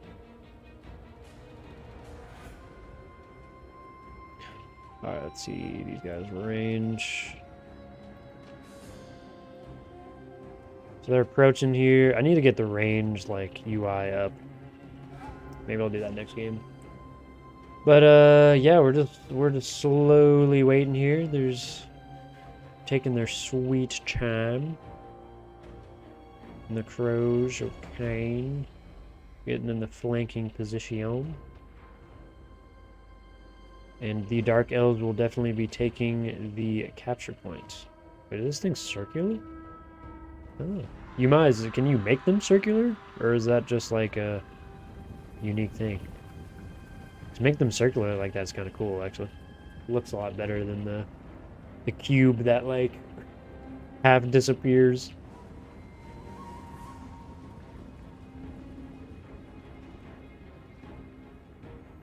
Alright, good. Okay, we're gonna start firing in on the cranes, and let's see what the damage is looking like. This may or may not be a good trade. Ooh, that's not that good. Yeah, no, this is not it. Even if he doesn't shoot back at the bolt throwers, he can just get so much more value firing into these bleak swords here. And probably the black arcs as well, yeah. Getting these lancers out here is a little ballsy, though. I know he only has one cold one, but still... Getting, like, recharged by harpies, slammed in by dark riders wouldn't be great. The bolt throwers are doing some damage to him. It's just, like, gonna take long enough for them to just destroy the bleak sword, though. Oh, is this like a... Is this a charge? Or are they just kind of feigning them? Oh, the iron hails pouring in the fire. Absolutely wrecking these guys. Yep, they're charging in to try to rout off the cranes. But the jades are coming in. Try to slap them down. And honestly, not a very good trade there. Now, we've lost a harpy. And, cranes, yes, are taking damage, but now almost 2 of your infantry units are dead. I guess the Iron Hails have taken some damage, and that's good. And there's also some Jade Warriors who've taken some collateral as well. But to be honest... Yeah, I would make... I mean, at some point when we're down to, like, revise the maps or whatever... making them circles, like, because you can actually see the circle, and it's very visible, whereas the square doesn't show up entirely on all the maps. Yeah, some chill wind going down. This is just a bad... I would start moving up as the Dark Elves. And I don't... With the Harpy gone, it's a little rough, because I would have honestly, like, been moving up, taken the Harpies, run them into the Iron Hails just to stop them from firing initially while you get engaged with all your infantry, and then try to run the Harpies out either to rear charge Jade Warriors or just to fly away at that point, and then come back and try to get the Crane Gunners or Iron Hails later. Cold One Knights do have like a bit of domination when it comes to this mobility fight, but because of the versatility of these Crane Gunners and Iron Hails, it's gonna be rough. So now we're seeing a little more like spacing, a little more range tactics here. So another thing to consider is that Reaver Bolt Throwers are just gonna sit here and be fine, and also the Dark Elves have the point. So in about, you know, whatever minutes, the Cathayans might have to try to contest it if not enough damage has been dealt to absolutely, like, rout everything off, right? This is an interesting situation. This is an interesting test. Like, what happens when 2 factions just do not want to engage each other? Which is, unique. Because I think as of right now, the Dark Elves are, like, down. Well, I guess only by 200, Oh, this is bad, though. The Jade Lancers running into this is just throwing them away, and these Bolt Throwers crew will probably live. I guess one's dead, so that's significant, but I would not like that trade. If you can get away with this one Jade Lancer, I don't think you can because of the Dark Riders, right? Ooh, what is this? Is this a Woojing War Compass ability? Let's see. Boom. Oh, that's pretty good. That was pretty damn good. And this thing can do Celestial Lightning with Celestial Comet. Nice. Damn. That was a lot of damage as well. So there's been some pretty good disruption on both parties' fronts. The Crane Gunners are the only real, like, exceptional losses aside from... Ooh, okay, you just lost that second nade. So, both Jade Lancers gone. Crane Gunners essentially gone. A lot of damaged infantry for the Dark Elves, but there's also some damage, like, eventually going to be going on to the Jade Warriors. What's so weird is that, like... Yeah, I get, you know, I really don't know what's going to happen here, because they're really even on value. One's mobility is gone, right? One's, like, artillery is heavily damaged. I guess, yeah, he re-equipped this. Do they all have... Yeah, so this wasn't that great of a trade then. He just lost those Jade Lancers, and these Reaper Bolt Throwers are just going to press the issue. The Crows come back and just absolutely beat them down. There's no Jade Lancers to respond. He should be throwing in Peasant Longbowmen. Peasant Longspearmen. Why is it Longspearmen? And these guys, well, I guess they just died to crossfire from the Iron Hails. Rip. But now, yeah, now pretty much the Cathayans have to move up. And, interestingly enough, the Dark Elves have the point, like, for a long time, so in a grind-out fight, this is not going to favor the Cathayans at all.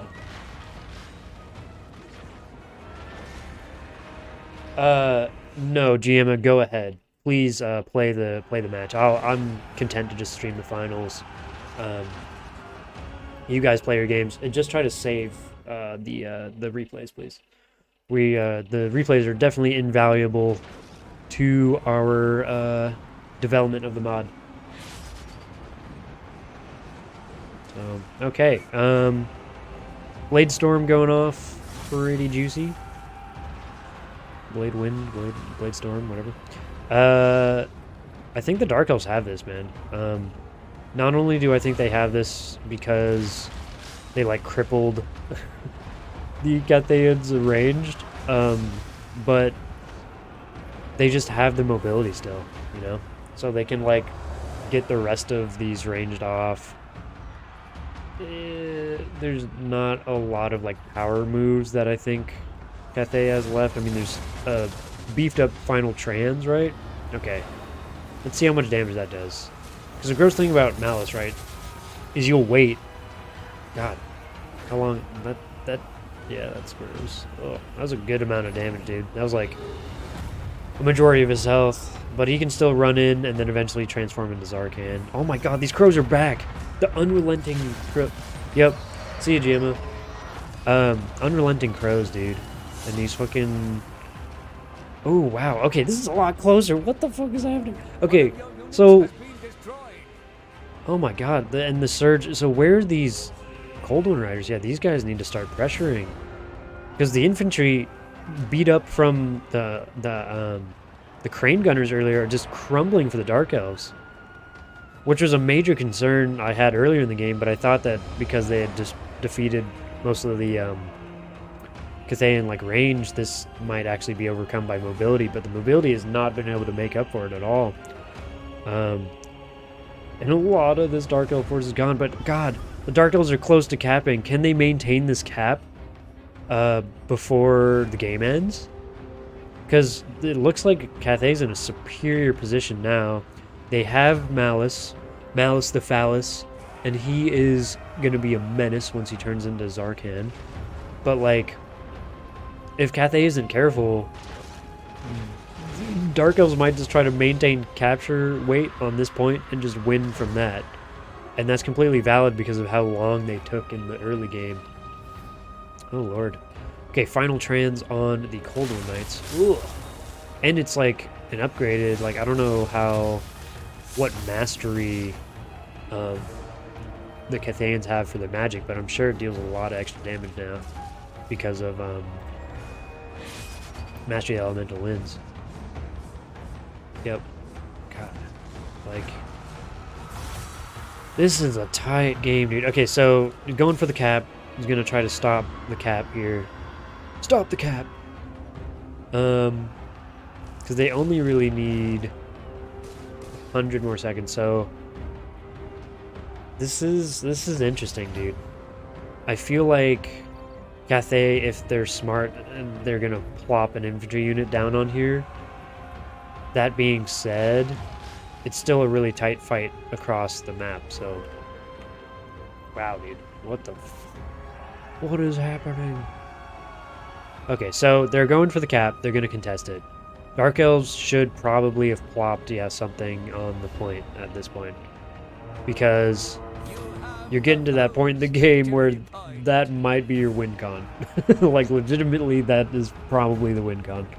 Because you maintained, you know, dominance, quote-unquote, of the battlefield for a while, so... Yeah, if he can get down the Woojing War Compass and then try to contest... Yeah, ooh, this is bad. So, as long as Cathay can, like, simultaneously keep winning the battle and keep some infantry on the victory point, it's probably game. But if the Dark Elves can contend to this point for... recap it and then keep it for essentially a minute and 10 seconds, they win. But I don't know if that's possible. I mean, if they can rout off all of this infantry and keep themselves from being decapped or decapped for long enough. Yeah, this is wild, dude. So these guys should have more cap. Where? Yeah, they're recapping it. Okay, there we go. But because of the infantry, they're gonna not be able to recap it. Ooh, Jesus, dude. This is close, man. Okay, so if Malice can rout off these guys, the Jade Warriors are gonna be hard to rout off, though, dude. I think Cathay is taking it now. I think unless... Ooh, but they're gonna get a rear charge. So... We're seeing a recapping of... Nope. Dark Elves are routing. Ooh, man. Jesus. Yeah, that was a close call, but I think the Cathayans have it. I think they got it. I think Hippo has managed to grab that one. Ooh! Unless they can cap this point. And Malice uses some more abilities and routes off all these guys. I mean, that's the hope. I'd bring those shades. I mean, I guess you'd have to use the shades just to shoot stuff down. There's still potential here, dude. There's still potential. Like, the crows, they can potentially rout off these spearmen, because they're not large. Malice, yeah, this is... Wait, how much do the shades have? The shades have full, like, 13 ammo? Lord, dude, what is this game? What the fuck? Okay, so Malice using his ability, absolutely just fucking these guys up. Man, they might have it, dude. They might have it. And, like, he can sit in the air all he wants, really. Even if he didn't have the shades, which he does. So we could actually take this guy down. Which, by the way, he is actually capping right now, funnily enough. Because air units in this night, Josma, have a good one, man. Thanks for dropping by. Yeah, the Harpy's going to come in and fight him. He's going to cap a point. Wow. So, yeah, I think this is a game, dude. Dark Elves managed to crawl that back, even though mid-game I really thought they were in trouble. Mid-late game, I guess.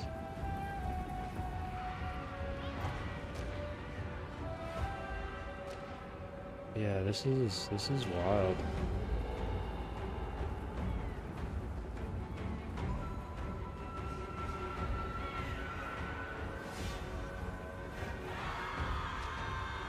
Because, yeah, now he just needs to hold it for a minute, and even if he can't kill the Magistrate, which he definitely can with their shades, dude.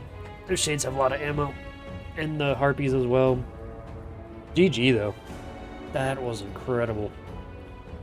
That was wild. I mean, look at the Cathay damage, dude. They outdamaged them by like 2,000. You have been Wow. bested. There is Round only defeat. 3 versus. Okay. Wow. That was an absolute scrap. Um, yeah, so let's go over the Cathay army first. Magistrate was just providing support and dealing some good sniping damage. These guys were just okay. 2,000 for the actual caster with the alchemist. This guy was just providing what was it, mastery support. Wooshing War Compass, I don't know about that one. 1,000 for the crane gunners. They were doing okay. One of them didn't do as much, but they're still putting some decent damage into the Dark Elves there. Jade Lancers, they kind of threw themselves away. I think that was a big mistake. I think if you had these guys in the late game, because really you didn't really stop bolt throwers, right? They expanded all their ammo. I don't think that dive was the crucial one. Let's see. The Iron Hails really didn't get to do much. The Jade Warriors did work at the end, but they also, didn't have an opportunity to do a lot. Malice, a beast. She was dropping chill winds, doing some okay stuff. These guys were clutch. These guys basically like had the game, right? They pressured the crane gunners, and they basically ended up destroying the Iron Hails combined with the Harpies. Bleak Swords did their job. Um, and then yeah, like the late game mobility ended up coming in clutch, and the late game shades, saving the shades for late game was a clutch move, an absolute clutch move. Yeah, GG, GG indeed. Yeah, that was a wacky one. 'Twas a wacky one indeed.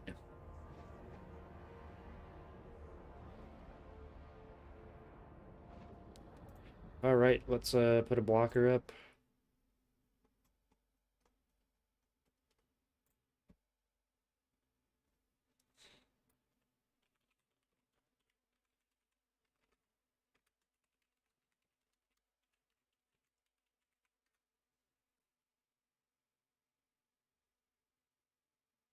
He said, "I would never forget them."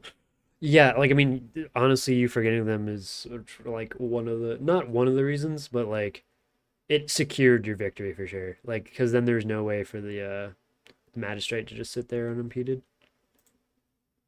Let's get that. Yeah, that was a nail biter. That was wacky, dude. The Jade Lancers I think was the crucial throw. That and then like not moving up to try to shoot the bolters as well. I think you could have just, as Cathay moved up, in Hippo's position. But there was a lot of like back and forth, dude. There's a lot of times where the advantage was given to both sides, and like literally, like Cathay did more damage than the Dark Elves did in total. But like it was just the distribution, right? It's all about that. The key engagements.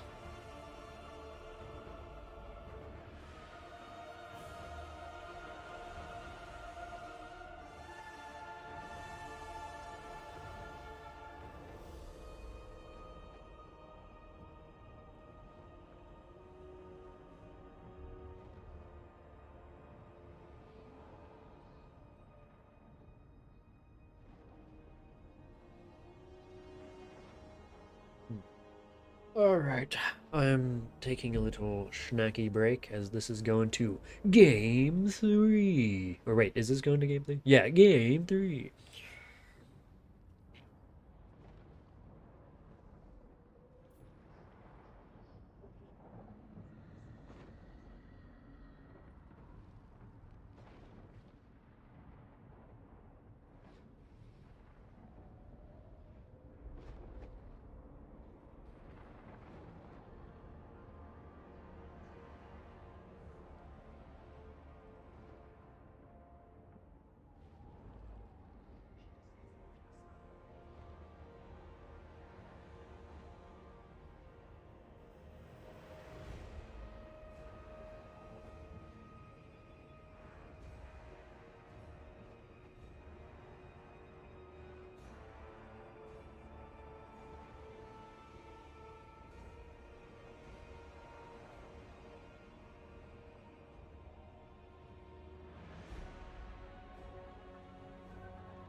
Alright. Alright.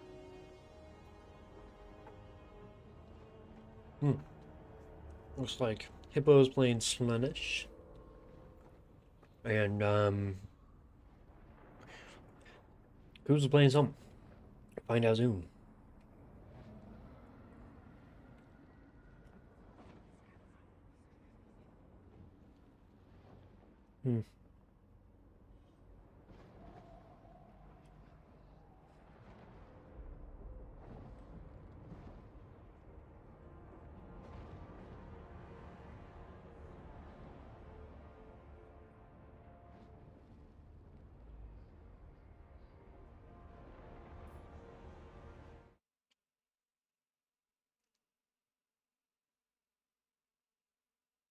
Okay.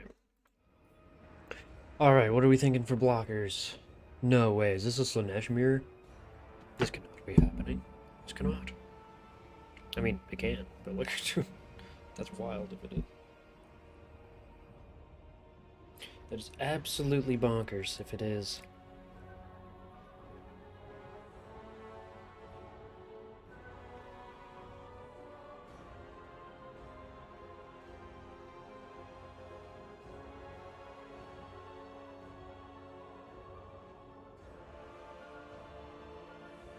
It might be a Slaanesh mirror.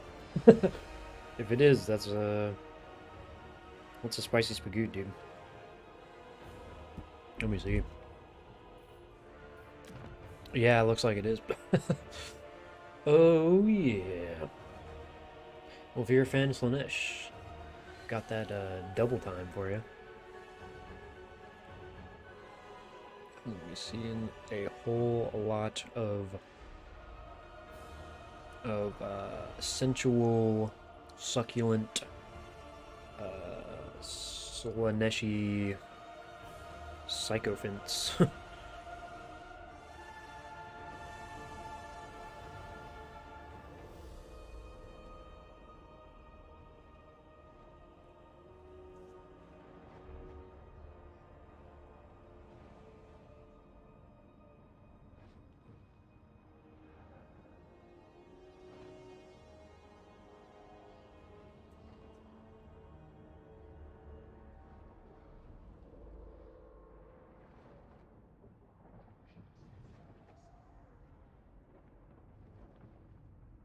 Oh yeah. Y'all gonna just have some wild fun over here. Y'all going crazy. Throwing mirror matches at me. Absolute scum. Scum and villainy.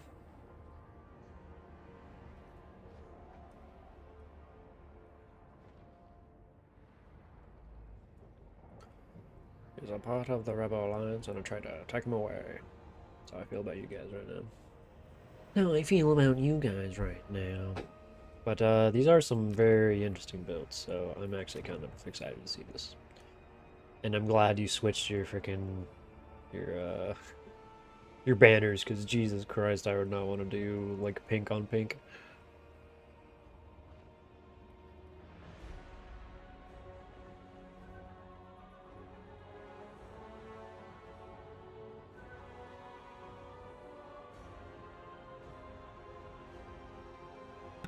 Oh yeah. Oh man, oh me, oh my, oh. You guys are the finals best of 5, or are we doing a best of 3 for those as well? Let's find out. Because I'd be fine with a best of 3, but I don't need. All rounds will be best of 3. Great, yes. Yeah.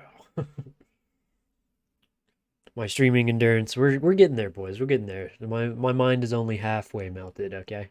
You know, just a little bit of chaos corruption seeping through the neurons there, traveling, making their way down to my body. But yeah, it's time to. Ooh, yes, red Slaanesh. Okay, excellent. Yes, good. Ooh, yes.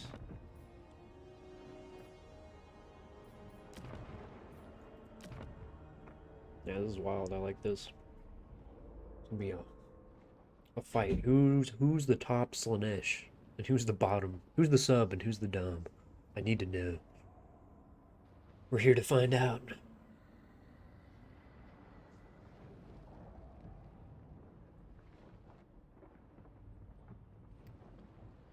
Will Coops win this climactic mirror match, ace match?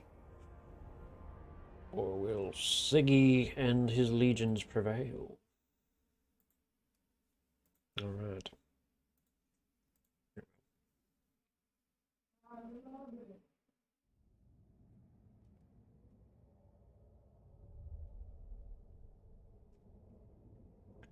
Alright, hopefully he does much. We do have a instrument player in the house, so hopefully he doesn't start playing guitar super loud. If he does, I will go request him to stop for just a little bit. Gonna get this, and oh wow, this is interesting. I don't think I've actually played on this map yet. This is gonna be a wild one. A wild one.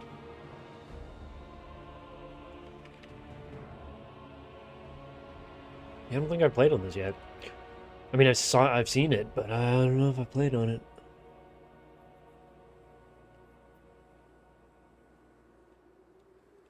Yeah, this is wacky. Absolute wackerton. Wait, what does this mean? I'm confused. I'm confused with how this line and the Vanguard works. Maybe there is no Vanguard on this map, or limited Vanguard. That would make sense. Because, I mean, there is a giant-ass hill in the middle. Alright, let's take a look at the armies. For the Hippo, we have Siggy, Sliver Slash, and, yep, Auric Armor, and Paragon of Excess. Ooh, Paragon of Excess, nice. Really tanky, really gross. I'm surprised he doesn't have a Slippery in there. It's pretty funny. Both lore-wise, and it's good. Pit of Shades, disgusting. The Chaos Sorcerer Slanesh. We have 5 Chaos Warriors with Hell Scourges, 2 Marauder Horsemen, 4 Marauder Horsemen, and then 4 of the Hell Striders. 1 of them with Hell Scourges, the other 3 with the Spears. Yeah, I think that's about it. Pretty wide, pretty good.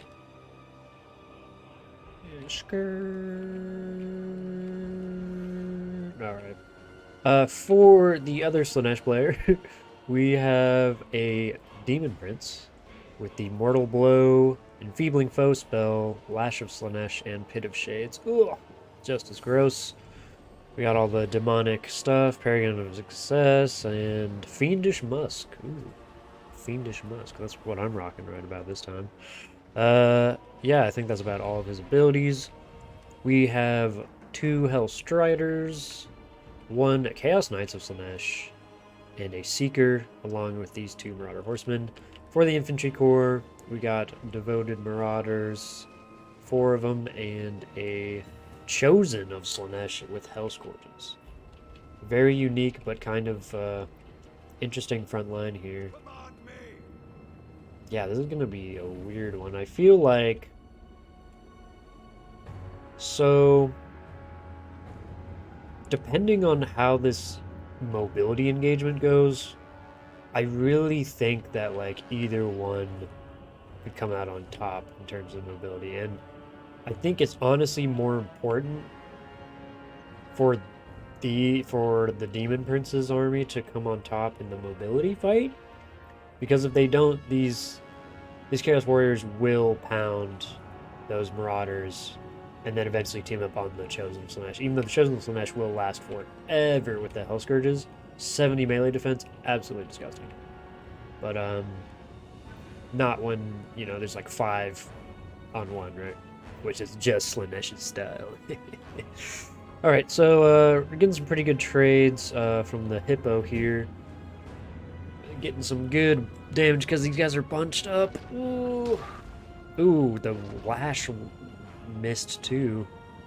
Pretty unfortunate. The juicy 95 speed of these fuckers is coming into play for certain. But yeah, I'd keep the Seekers as far away as possible. along with the Hellstriders as well. Because these guys can do some serious damage to this 5 armor unit, you know? Oh no, every volley is significant. Oh, not as bad as I thought, but still pretty gross. Armies are approaching each other. Point has yet to unlock, while the Chaos Knights of Slaanesh sit in silence, waiting for a rear charge opportunity, I'm sure. The Marauders are getting very good trades here, and so this makes me worry because, yes, the Demon Prince can terror in the late game and do all sorts of stuff, but when the mobility fight is lost for Slaanesh, you're usually in trouble, because usually Slaanesh is a pretty mobility-reliant faction, so this is a pretty key component of the fight. I will say these guys are being sent in reserve and pretty much used for hammer and anvils here. Might be very interesting. Might change this fight a bit. So even if these guys end up losing... Oh, this could be hideous. No! No, this is a trap. No! It's a trap! Uh-oh. Uh-oh. At least the Seekers are probably beating up these guys, but like, oh god, and he's gonna get the side charge? No! It's so powerful, it made me sneeze. Oh god. Oh, the Pit of Shades! Nice. Nice. Nice. But I think it's too late, man. I think it's over. I think this mobility fight is lost. Because you can just run away from the Demon Prince. Although, this... Yeah. These guys will run away. These guys are healthy. Yeah, I think the mobility fight's lost. I would end... Oh, and here's a Pit of Shades that just closed up on these Chosen that have helped them. Oh god, another reason Chosen are not really doing much. So let's get magic down, man. Elite infantry are rough to run against factions with high power magic, you know? Which in this case is War of Shadows. A lot of factions that it. Marauder Horsemen getting away scot-free. These guys are probably not getting away. Oh, they can definitely, they can, if they want. They just need to actually do it. And, oh, okay, there's the concede. Rough, but, dang. Oh, I can't even save it. Hopefully they saved it, but to be fair, it wasn't that amazing of a showing, unfortunately. Yeah, that was just, that was a good old bait and switch by the Hippo. That was just brutal. And I think it was more so the composition as well. For Marauder Horsemen, that's just rough, man. I think you probably want to bring 4 yourself as well. In this particular mirror. GG. GG, but that was quite the, yeah, annihilation there. GG to Coops. GG to Hippo. You definitely... Yeah, I mean, I think you have to go for the mobility win when it comes to Slaanesh. And like I have reiterated probably 1,000 times on this stream, mobility fights can a lot of the time determine the outcome of a battle in a lot of situations, but especially when it comes to Slaanesh, the most mobile factions of them all. All right, so let's check the little bracket. So we should be... So Coops and Hitman just finished up their game for their series, and then Jamma and Stingers have to complete theirs, and then we'll be good to go. Finals best of 3. Yep. All right.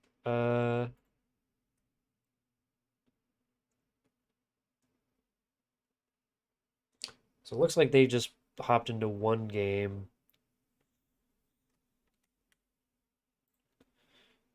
Unless all on your last game, I will pop in to spec as the series.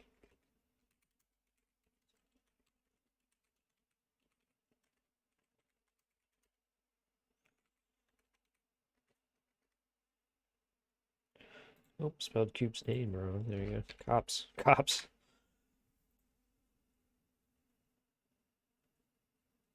Hey, you had a good run, man. No shame in that. You know, that was just Slanesh doing Slanesh stuff, you know. It really it's just the classic, you know, Chaos Warriors, I'm gonna use Marauder Horseman on you. Um, I think there was still some battle left to fight, but it was gonna be rough because he's gonna get a lot of free damage off of those Marauders, right? So unless you could get a pretty juicy like group Pit of Shades, it probably would have definitely been game, especially because that Pit of Shades on the Chosen was just brutal too. I mean, that was such a good pick. Yeah, it was damn.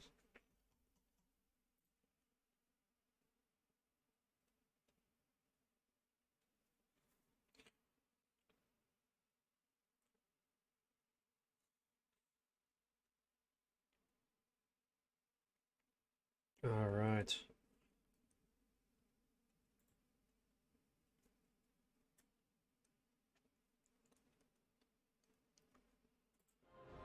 Uh, Jam of Morse and no stingers. Yeah, yeah, yeah.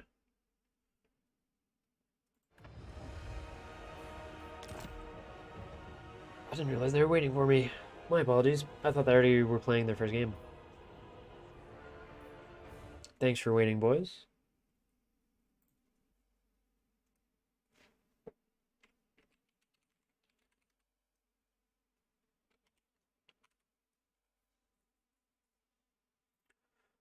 All right, let me get some juicy screen cover here. Let's switch it up for good old time's sake. Let's go. Do you want to do Chalk Talk? Lectured by Nakai.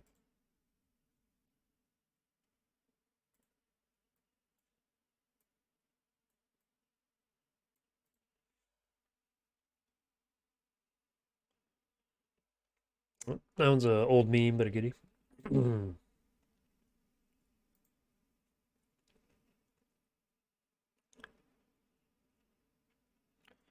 No, Coop, you're too much of a menace to lose the first round, dude. You're too much of a beast. You couldn't simply just lose in the first round.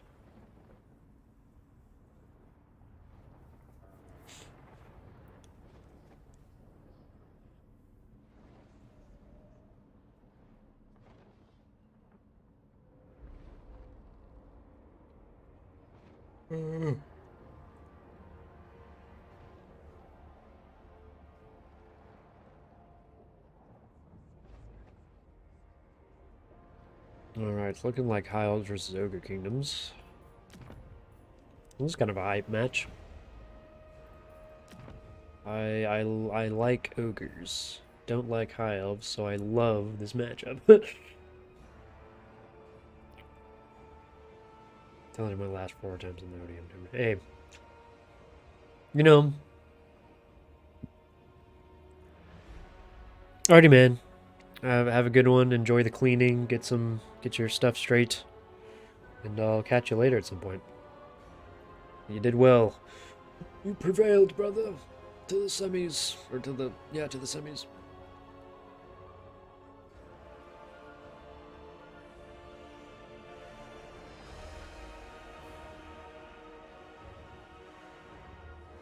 All right. Yeah, this is a. Oh, I should probably stop waving my cursor over the unit so you can see the units. It's pretty funny.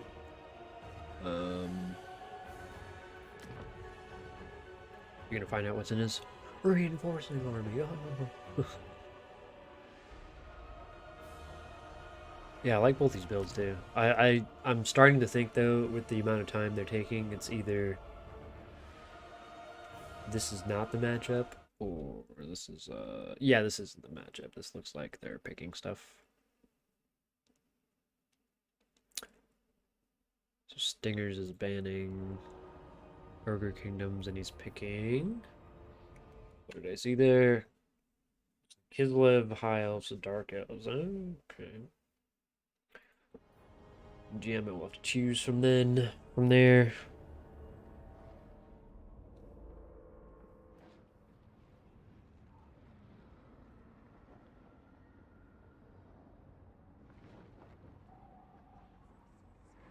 Ooh, looks like the Empire. We'll see High Elves, Dark Elves, or Kislev. And it looks like High Elves. A classic. A good old classic matchup.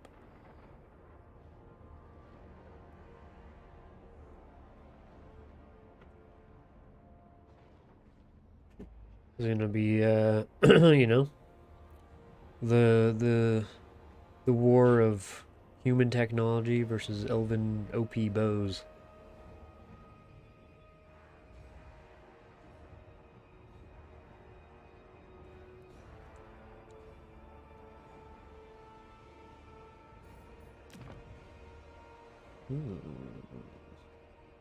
Okay.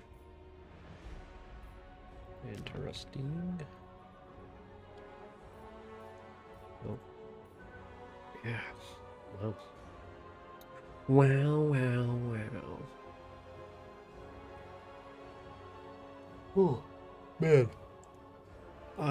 Next time I plan to do a tournament stream, I'm gonna coffee up for sure. Caffeine up, rather. I'm not a huge coffee fan, but I need some straight injection into my veins, dude.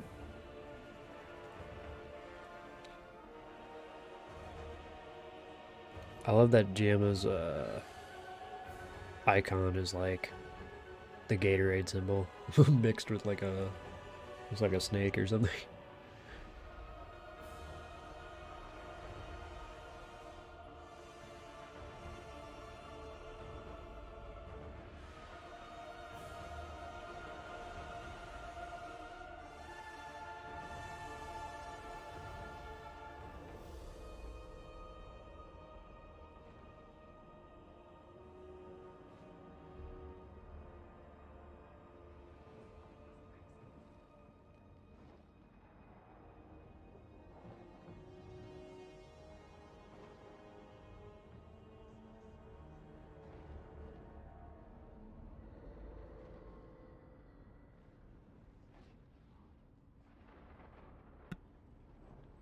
Alright, I'm back.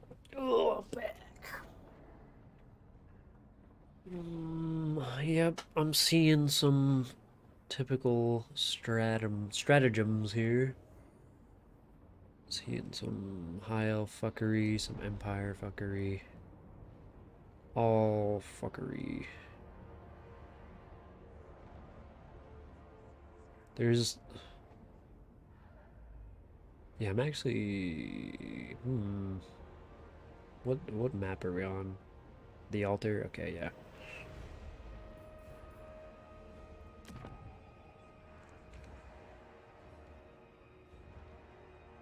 Yeah, this could be... This could be wild. I think this could have potential to be really, really good game. Depending on certain decisions and micro aspects, I think.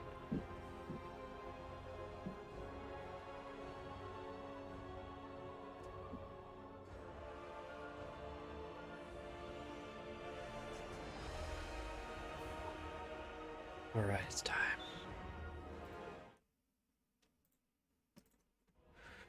Oh yes. Oops. Oh yes. It is hype. Oh, the loading thing of death. No, no. No, the barking dog of death. No, no. Alright, looking at these builds. Yep, it's gonna be the War Wagon classic meta shenanigans. So that means we are gonna see Sisters of Avalorn screening out War Wagons, seeing how that interaction plays out. So, let's start with the Empire of Man. We have Carl with all of his buffs pretty much. And the good old Blood Roar, pretty gross. Jade Wizard with just regrowth, typical, just to buff up the Carl. We have a Hellstone Rocket Battery, not the ROR, the ROR Menace.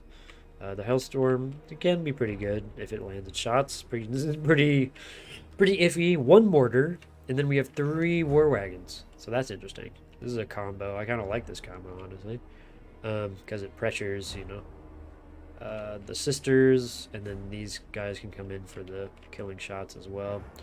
We have 2 spearmen and 4 spearmen, 2 swordsmen, one of them being the Sons of Sigmar. Sigmar sons of whatever, son of bitches.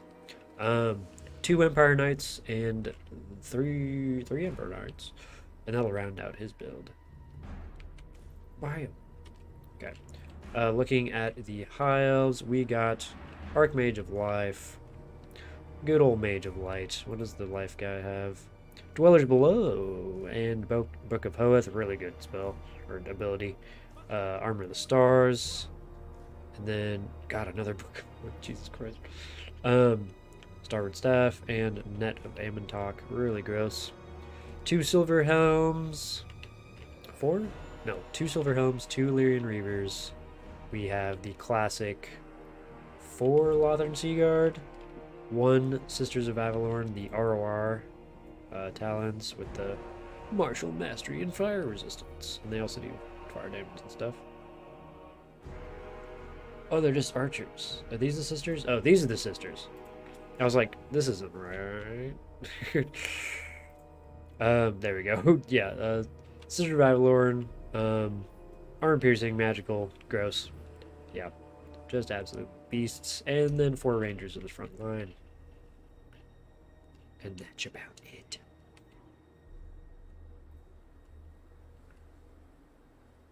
Yeah, man.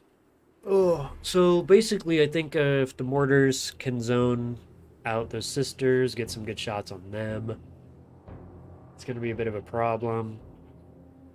Like, pretty much, the whole thing is zoning the war wagons with both the Lothern, the sisters, and making sure they just don't obliterate your cavalry and your heroes. War wagons will deal good damage to everything, but still, it's more important to protect those Silver Helms wherever they be. These guys from said wagons. I know they're 66 speed, but they are kind of, I think they're kind of liars. I think there's a Human Boy video that totally like debunks them being actually 66 speed, or that the other ones are slower. I guess there's not really you'd have to do some additional tests to show that. But Carl and the boys are moving up. War wagons and the Empire Knights are chilling in the woods. The Archmage of Life is flying out,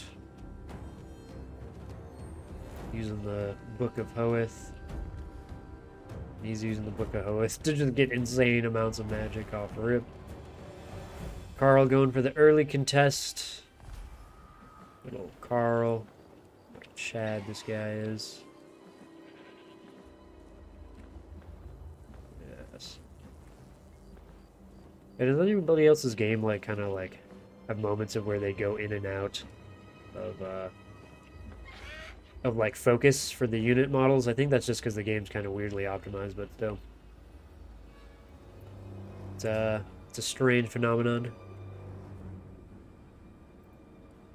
Archmage is poking around here. There is no traditional like missiles here. We're not seeing any hunters or archers, or not archers, crossbowmen.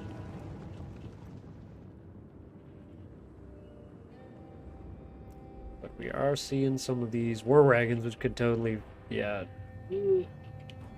Well, yeah, they're shooting through the woods. Okay, there we go. Yeah, getting some damage.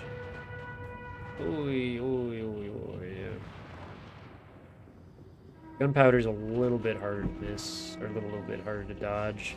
Although if you're flying, not the worst ever, but jeez. Yeah.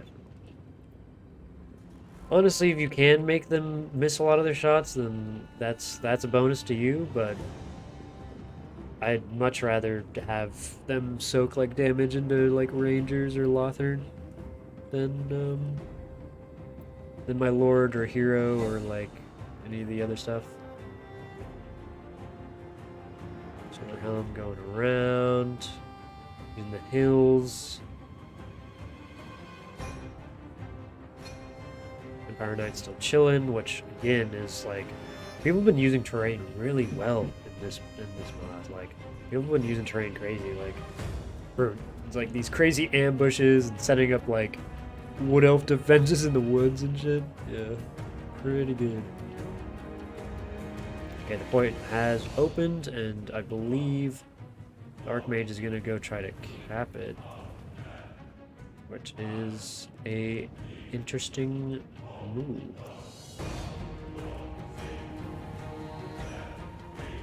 Or not. He's gonna walk right past it.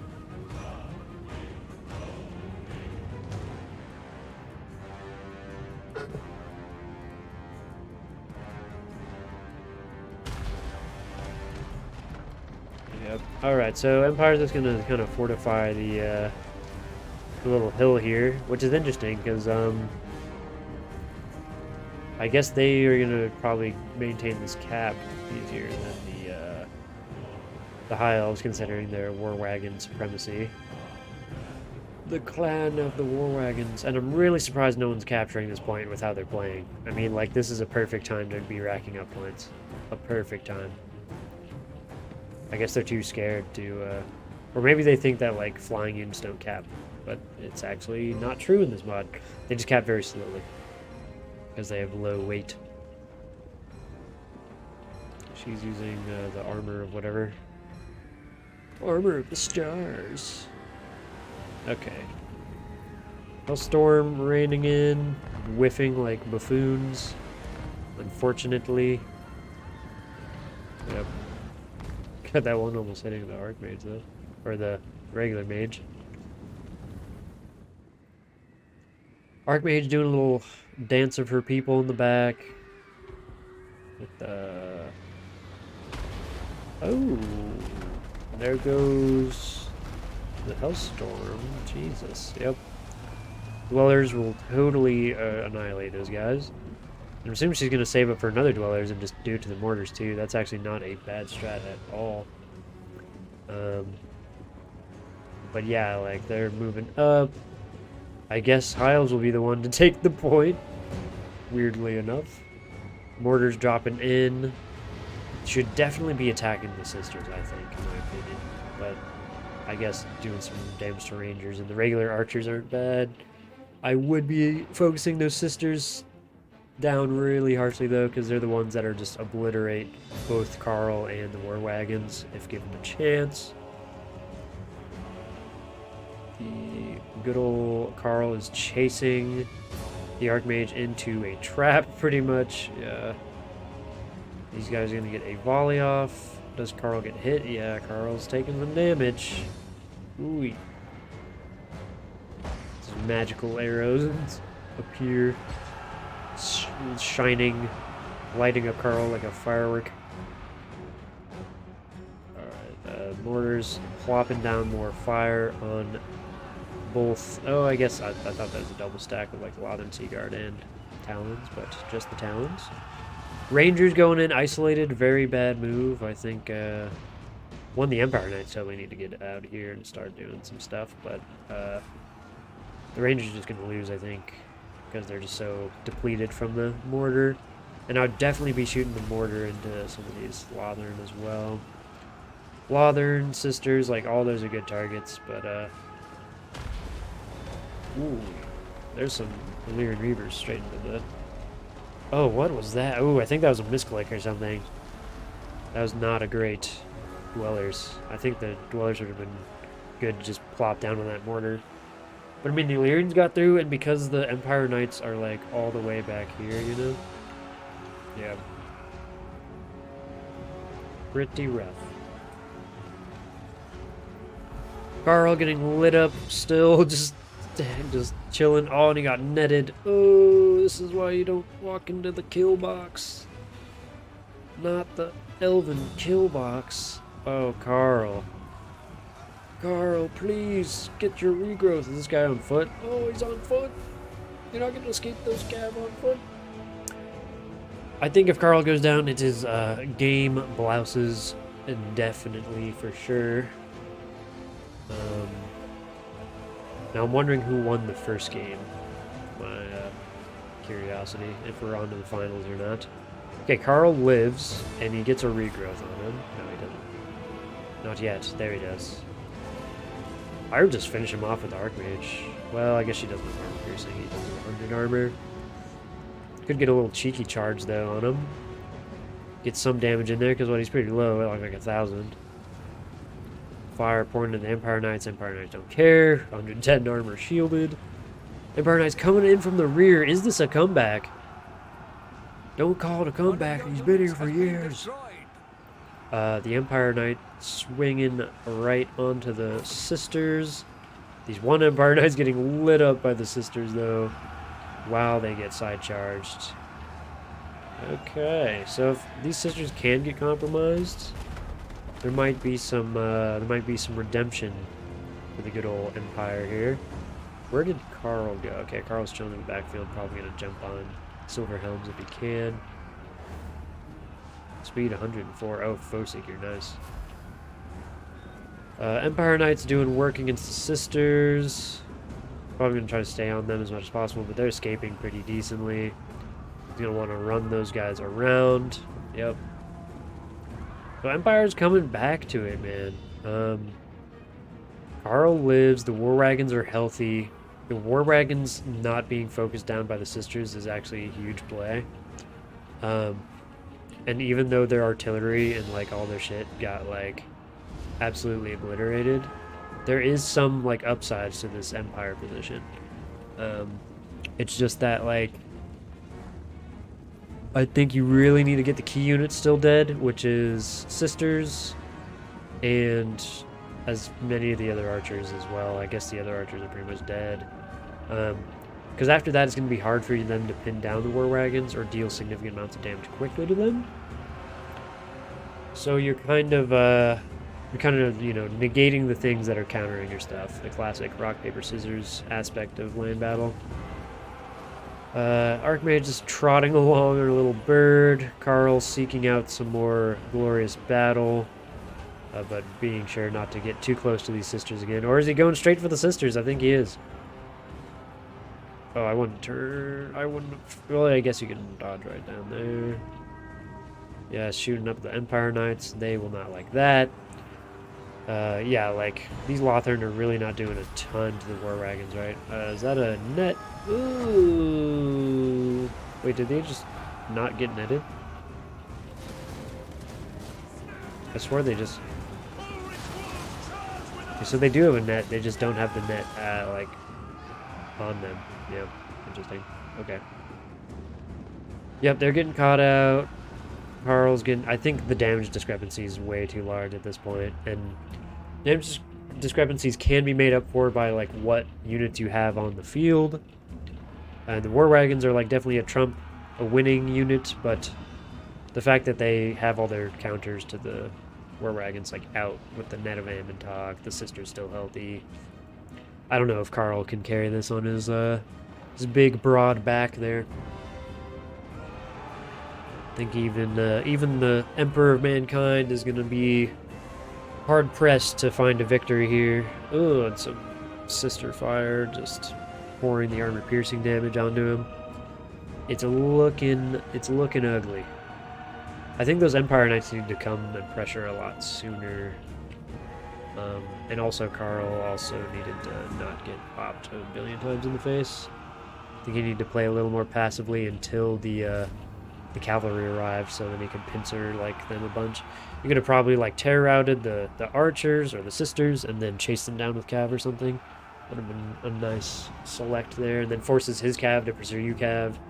And Empire Knights will pretty much do really good work against Silver Helms in a prolonged fight, and Carl will just terror out them and do armor piercing gross amounts of damage. So yeah, I think there was opportunities here. But I think the Dwellers Below was a gross play too. Like the Dwellers Below were like really destroying those artillery pieces of the Empire in the beginning. It's very nice plays. Carl popping all the buffs. Archmage floating around.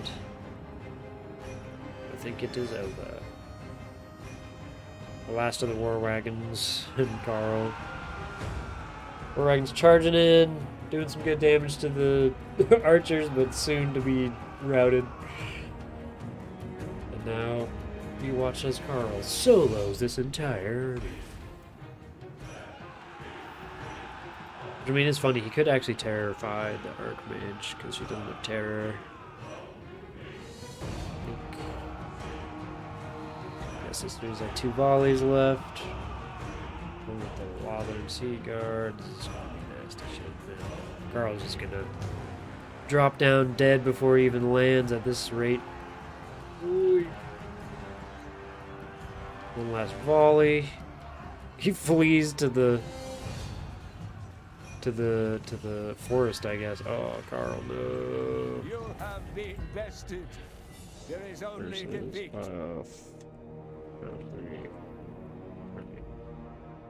Ah, you son of a bitch. Okay, well, I'll just change the autosave. Name. GG, that was a really scrappy match. I think there's some key mistakes made by Carl and the boys this time around. Yeah, I think it was just they waited a little too much on the night pressure. And also, yeah, it's hard to like pressure that Archmage without like regular regular missiles in your line, because you can't get her to really fuck off before she gets the dwellers below off, right? Carl can like screen, but he can't really chase her that well because of the speed difference. Wagons did, decently well. They probably should have been sticking on her as well, but they needed to try to deal with the cav and some of the other stuff, so yeah. GG, well played to both players. And I'm wondering if that is set to game 3.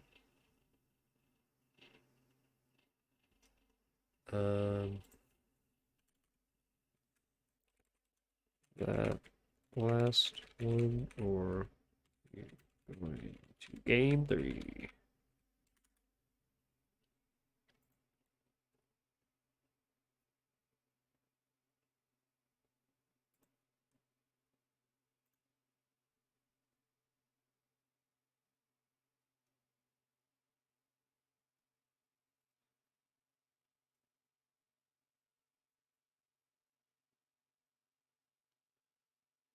Hmm.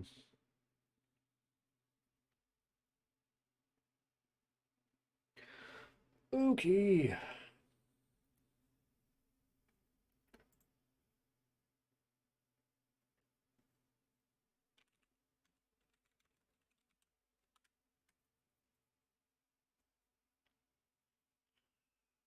Yeah, that was a scrap, man. An absolute scrap. Alright, so now it's gonna be Stingers versus who is it? Hippo. Stingers and Hippo. The RTK clash, baby. The final round.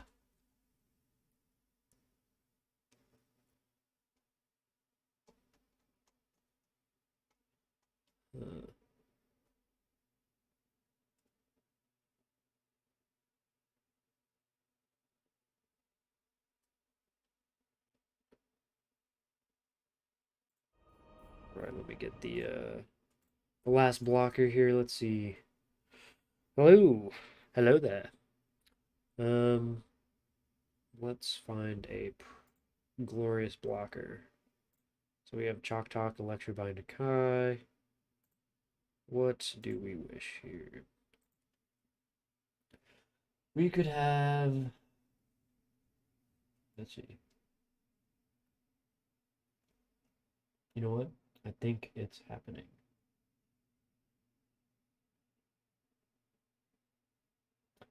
I think it is gonna be, man, what should we do? What do we want? What do we want? I guess we could go. Can I put a GIF up? Does that work? Let's find out. Oh yeah. Glorious. Excellent. We're just gonna have Scarbrand kicking this Zinch Herald into the stratosphere here.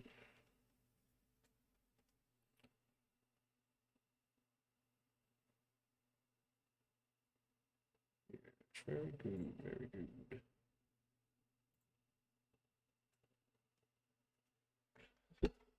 All right.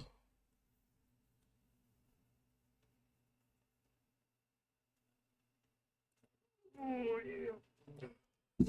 Oh, probably horrendous noises. Alrighty, boys. It's the final round. It's time to do some butt kicking, name taking, ass slapping.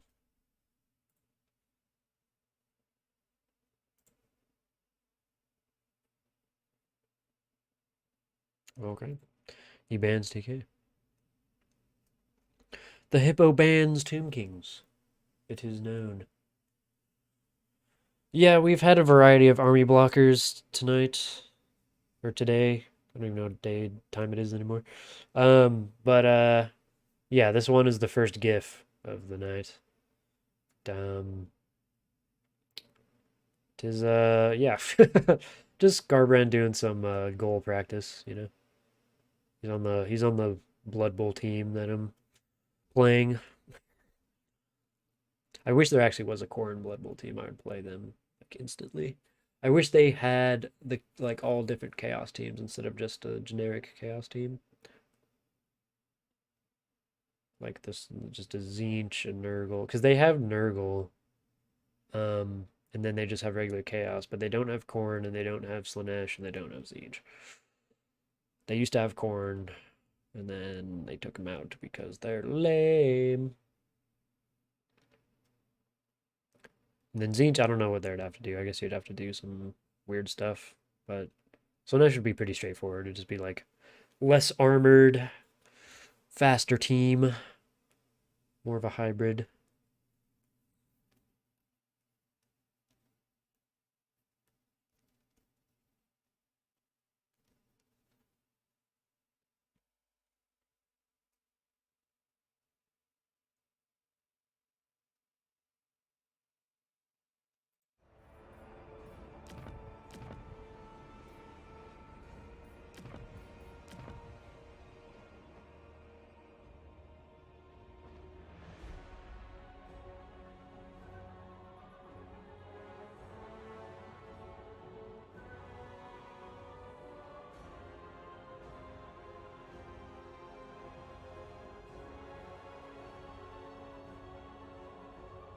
Ooh.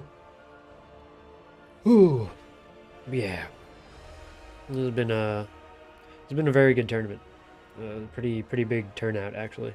A lot larger than we expected, I think. And me and Umais didn't even participate. We're usually two of the contestants. uh, but yeah, it was good stuff. Good stuff.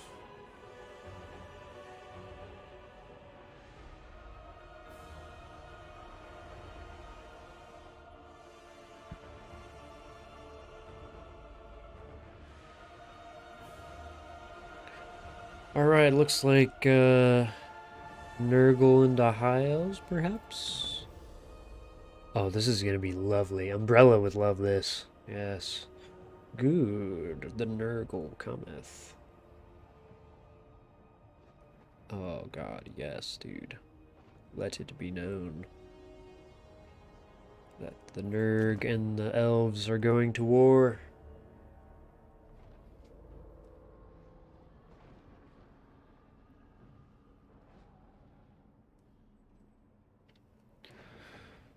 Yeah, dude, man, those books of Hoeth are like really, really good, dude. They get you a lot of recharge really quickly.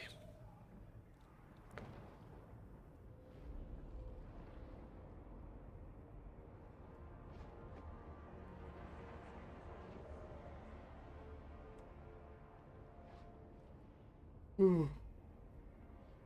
Ooh, ooh, ooh. Oh, yes.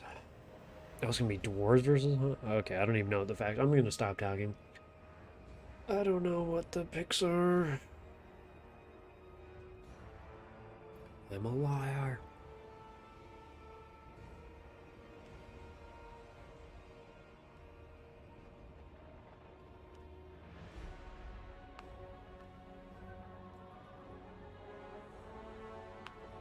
Okay.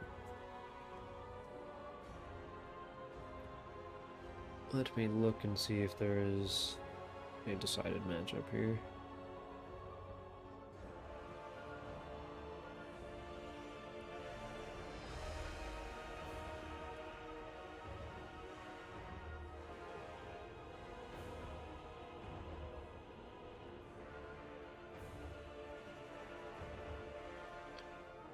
No band like a Chad.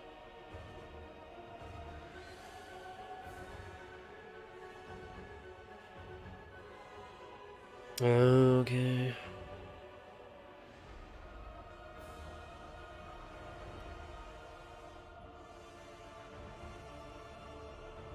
Okay, interesting. So, Stingers is definitely High Elves, and then I guess... Oh, Hippo will be the Empire. So, a similar, in fact, the same matchup we just saw.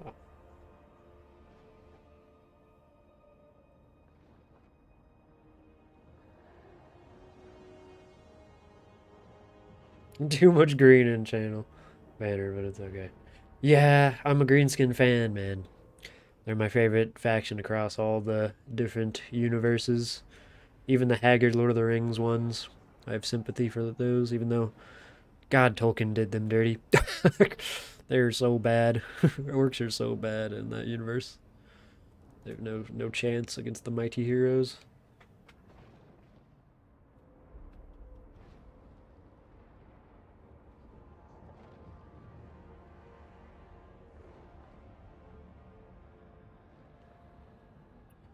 Well, we'll see what this one yields, you know?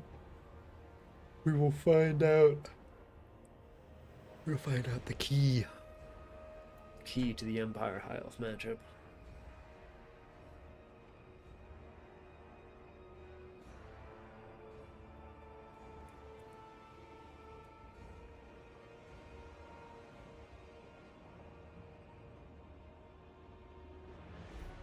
Alright, bam. Oh, interesting. This is a good form basis of a, and thanks for the follow, man.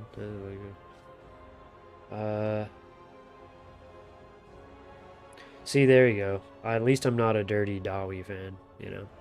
There's this like pretty big League of Legends streamer who actually plays like quick battles occasionally, and he exclusively plays dwarves, and everyone like from the Warhammer community is like, ah, this guy. And he just like camps with dwarves. It's actually pretty hilarious. It's pretty good stuff. All right.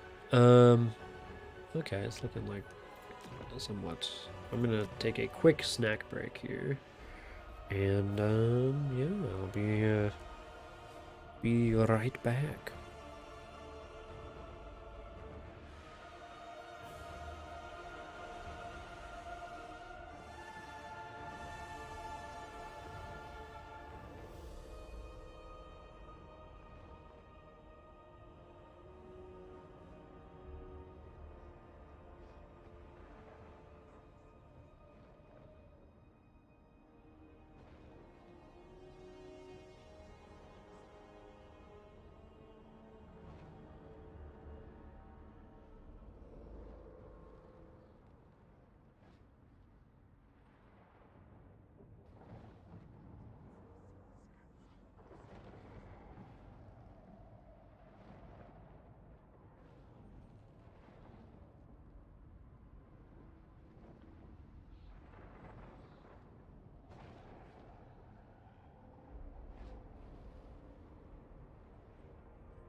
Oh, is the description being weird?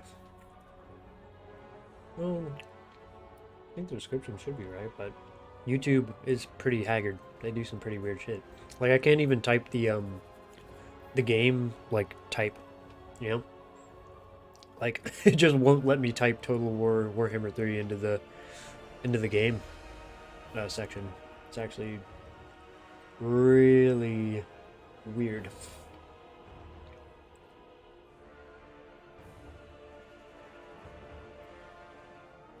Yeah, it's pretty haggard for sure.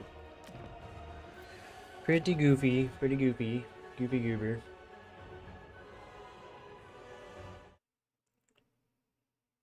Um,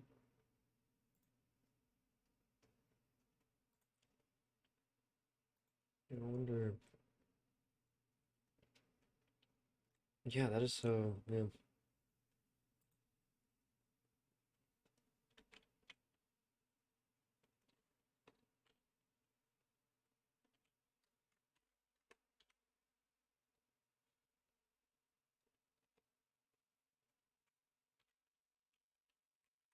I figured it out, even though it's really strange. Okay, there we go. It now should say that I'm playing Warhammer 3.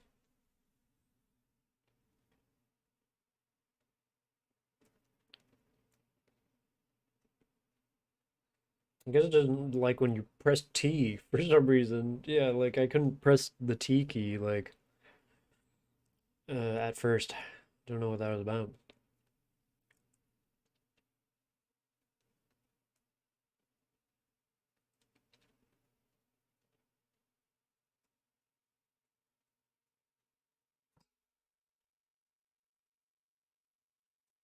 All right, let's get this awesome blocker out of here. So we can talk about the awesome armies that are about to show down. We got the Boris and the Tyrion, two badass lords. And they're gonna be clashing in the Grand Colosseum of Taliban. And let's see how these players approach the matchup here.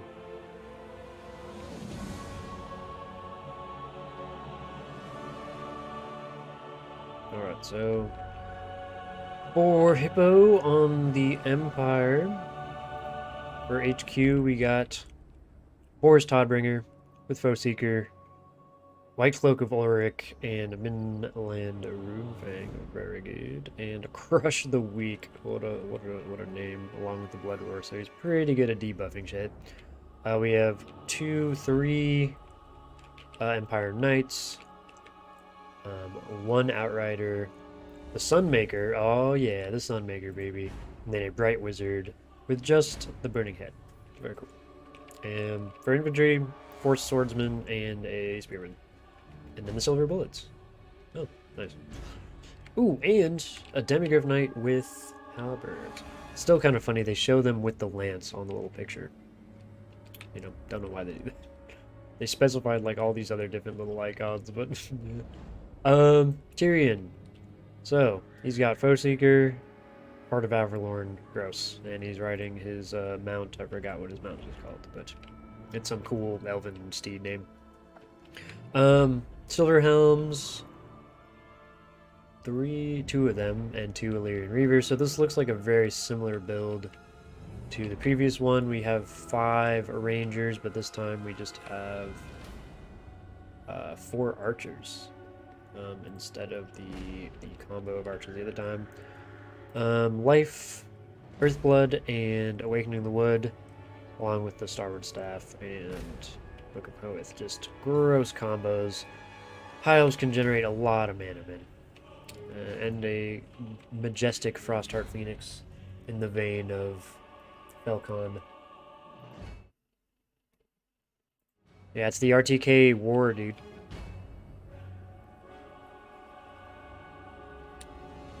You would bet on RTK? Yeah, I would too. I definitely would too. I think they have a good percentage chance, one could say. Boris hop alonging into the center here. I just imagine him being like crippled and like I don't know why, but like he's just like all grizzled and has like a little like hitch in his step or something when he's walking on the ground. Tyrion, it's like the team captains meeting for like a football team or something. Both these guys are just running out to meet each other. That is really funny. What was that? Okay, so obviously the Frost Phoenix does not want to deal with Boris, but also Boris does not really want to fight Tyrion on the ground, I can tell you that much. Is Tyrion going to get any attacks off on this guy, or just kind of ride his ass for a little bit here? Come on, Tyrion, I believe in you. Like his morale's like going all down. He's like, no, scary elf man. Okay, Tyrion runs away. Frostheart Phoenix with 95 speed. Ooh, because of the white cloak. Yep. He does have a frost aura, I believe. Yeah, blizzard aura. So he should be making Boris slow as well. Yeah, so he really should be just getting out of there. The charge bonus is propelling Boris forward. So you're gonna sit on the cap point here. Wait for the point to unlock. Probably cap it for like, I don't know, very little time. Yep, try to grab that cap.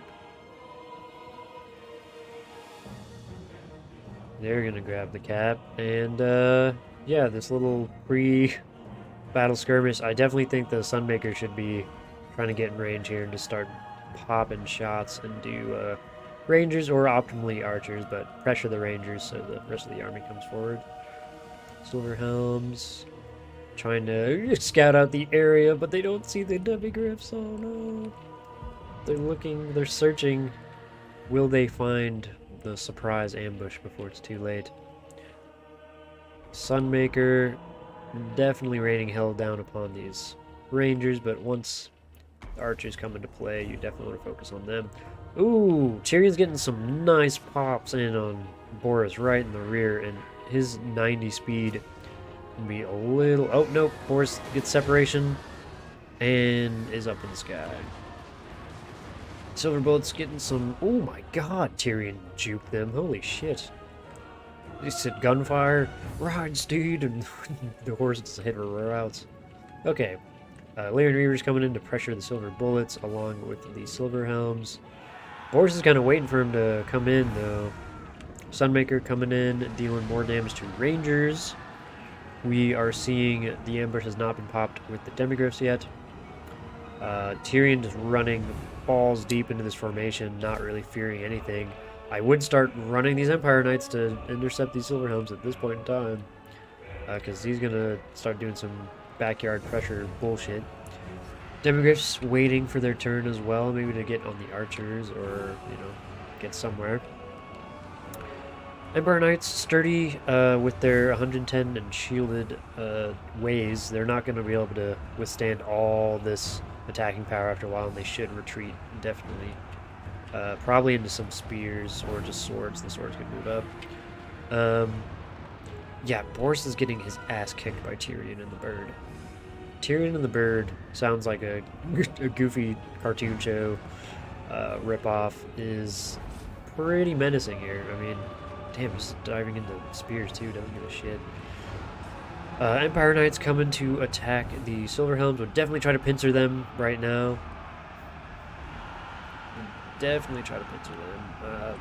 Silver Helms are probably going to lose this engagement, but they deal enough to the Silver Bullets, it would be worth it. Rear charging right here would be immaculate. That would be immaculate. Like, the Demigriffs, I think, are retreating a little too much. They could definitely have gotten away with Silver Helms. Like, rear charging Silver Helms and just devastating them against the Empire Knights, and then retreating. Burning Head going down, and that is going to absolutely crush the Ranger front line. Like, that's just done. They're gone now. Silver Bullets getting absolutely toasted, the most by the archers. Sunmaker still online and able to fire. Nice.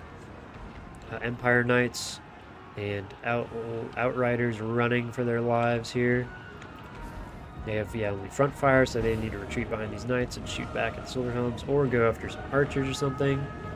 Boris in the background, just fighting some archers, hopefully terrifying them.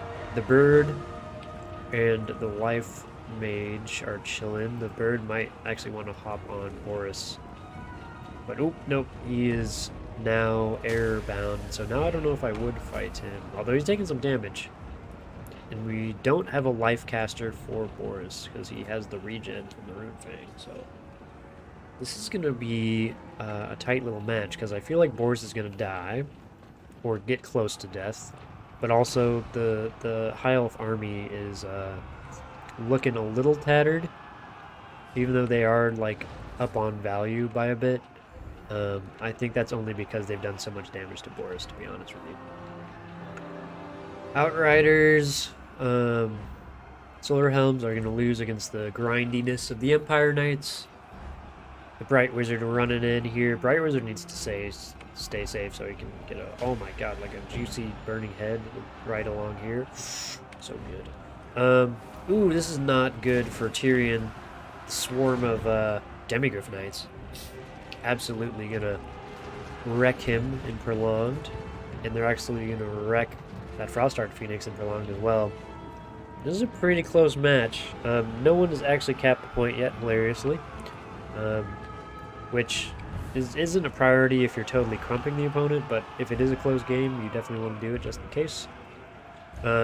Sunmaker, Boris, the archers here are just firing in, I guess nothing in particular. Some of the Outriders or something. Will the Frostart Phoenix get a rebirth in time, or will he just die? Or is he gonna escape? Oh, don't let that bird escape! Boris, get on him! Boris needs to crack that fool before he potentially rebirths himself. The Illyrian Reavers swarming the Bright Wizard, and that's actually a huge deal. If he could get a burning head off real quick, that would be immaculate, but nope. Looks like he's dead and gone. Dead and gone. Dead and gone. So this is a pretty intense match. Demigryphs are left. Boris trying to finish off the Frostheart. The point finally captured by somebody. And some Empire Knights left. Unless these archers are shut down. Well, the archers are about to get shut down. Boris needs to come back, though. He needs to stop chasing that Phoenix, because I don't know if he'll actually catch it. Okay, it is probably about to shatter, to be honest. 100 health left, unless it regrowths right now, right? Or no? Or wait, can this one not rebirth? Oh, this one can't rebirth. Then he definitely needs to zoom over here. I forget that the Frost Phoenix can't rebirth itself. It's so sad. Like, jeez. It's one of the premier parts of being a Phoenix. Come on now. Empire Knight's going. Yeah, Boris needs to get his butt over here. I think this is a huge misplay. I think this might have lost the game, actually. I'm not gonna lie. I don't know if he could have won, but he could have terror routed something and probably saved these Demigryphs. I think also bringing a Fire Wizard, it was a little risque, but it paid off offensively for a while. Because now Boris is just alone, and I feel like Tyrion's just going to clap him once he gets on the ground. Like, this is not optimal here. We have two swordsmen left and a Boris. If Boris can Ooh, that's a good, what is that spell? Awakening of the Wood? Yeah. That was a good cast, but, I don't think the Empire have enough here. I think, especially, I believe Heart of Avalorn is still active. Let's see. Select him here. Duration. Oh no, it's hit points less than. Dang. So it's just like.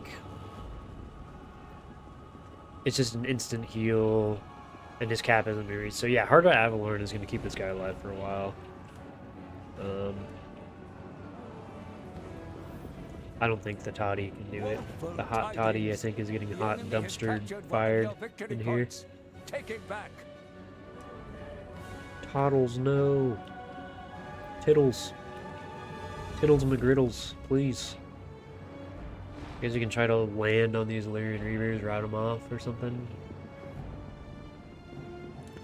Yeah, coordinating with the swords. I think he just chased that Phoenix for too long. I think he had a chance. I don't even think it was good. I think the High Elves had turned the tide pretty decent and well at that point. But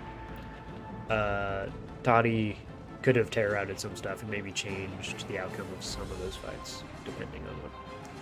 Okay, and Tyrion's about to come in, start just beating his ass because he has like, what, 72 melee defense. Lots of armor-piercing damage. Boris is not going to have a fun time. He's just not. Unless he misses all of his attacks. Ooh, but that was a rear attack that landed. Alright, definitely get these guys. What or yeah, see? Like, I'm just telling you, like, he could have routed off a lot of stuff. GG, man. That was crazy. Oh, I didn't get a chance to save it. Bullshit. Okay, that was a good one.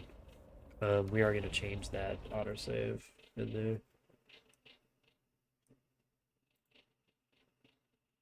Replays.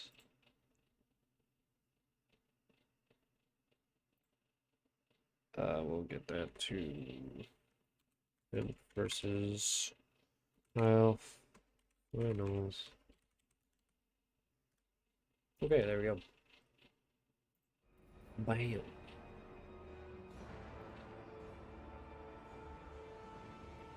Yeah, God, that was a good match, though. It was a good match indeed. Alright, let's put up the blocker. Let's change it to something else as well.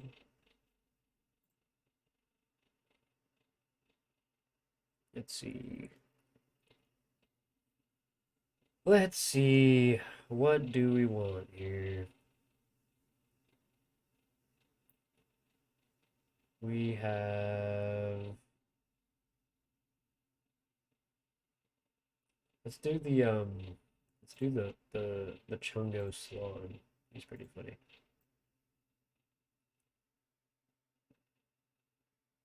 He's pretty hilarious.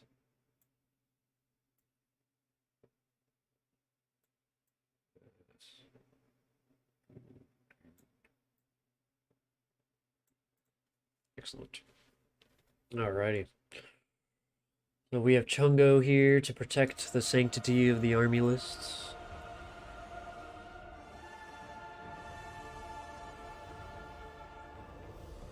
Yeah, I renamed it quickly. I forgot to rename one of those battles. I hope somebody saved. I forgot. I'm gonna make sure to not ping everybody, just ask everybody again if they can send in the replays that they have saved. This would be a big deal for us mod makers, so we can review what is really going on in these games. And more so just how to improve the mod going forward.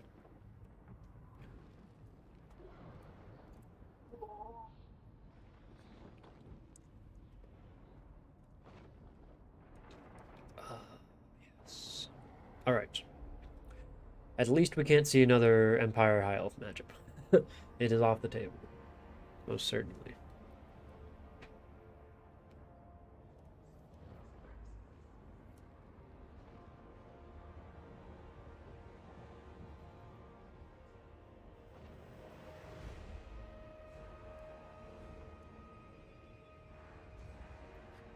I forgot the John Jones fight was today. Hold on a minute.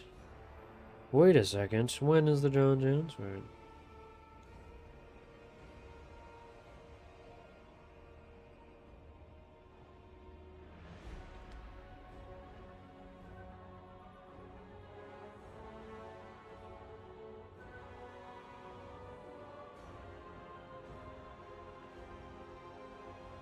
It was against Cyril Gahn. Yes, the Frenchman. There good, very good. Yeah, GG. I think it was just a well-fought match. Lots of good plays on both sides, but the chasing at the end and then some of the cav play, I think, needed to be a little tighter on the Empire side.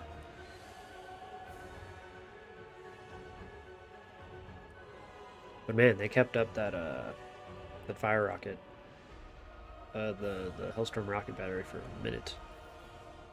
It was pretty good stuff.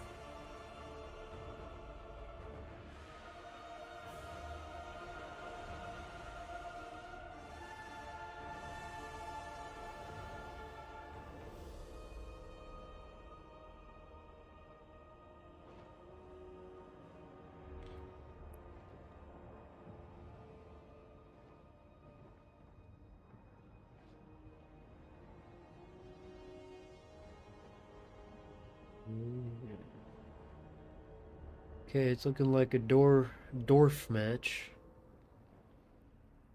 So it'll be Dwarf versus either Kislev or something here.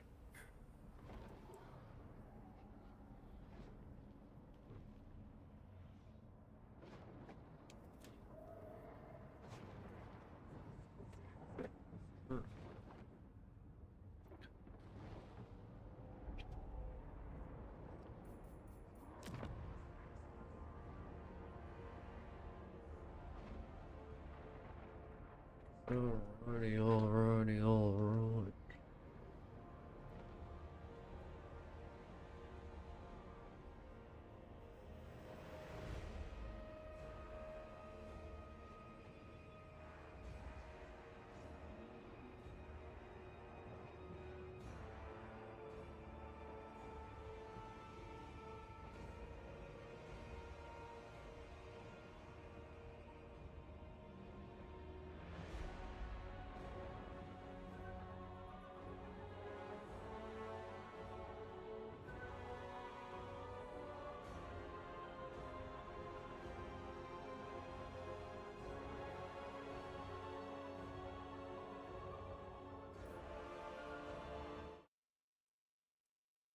Alright.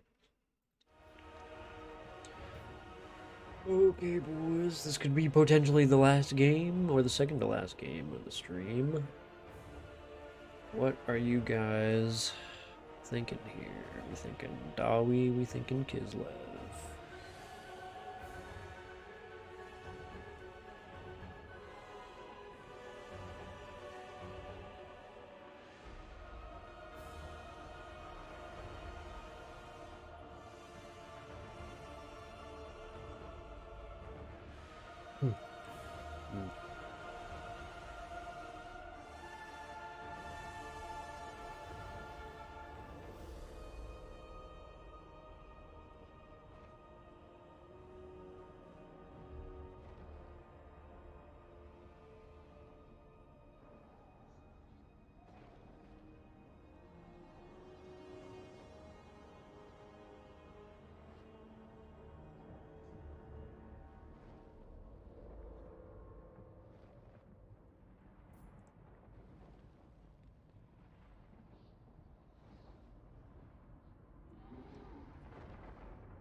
Okay.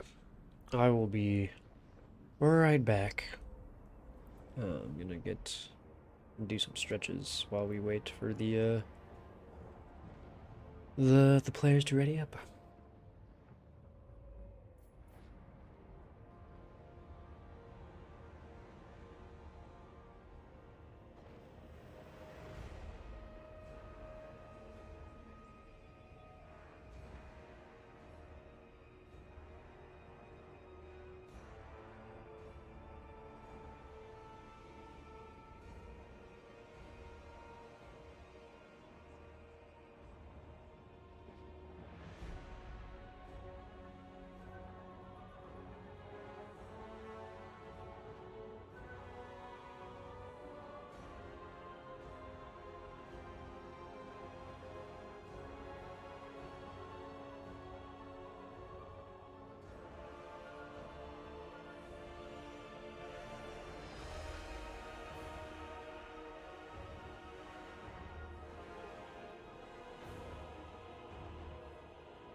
Alright, I'm back. I don't want to rush players, but I am curious. Hopefully they're... Let's see, 43.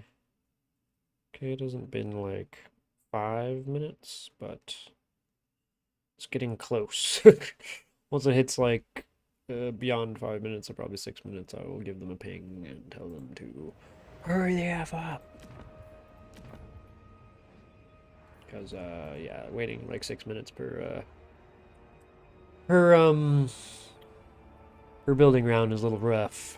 A little rough, buddy. A little rough.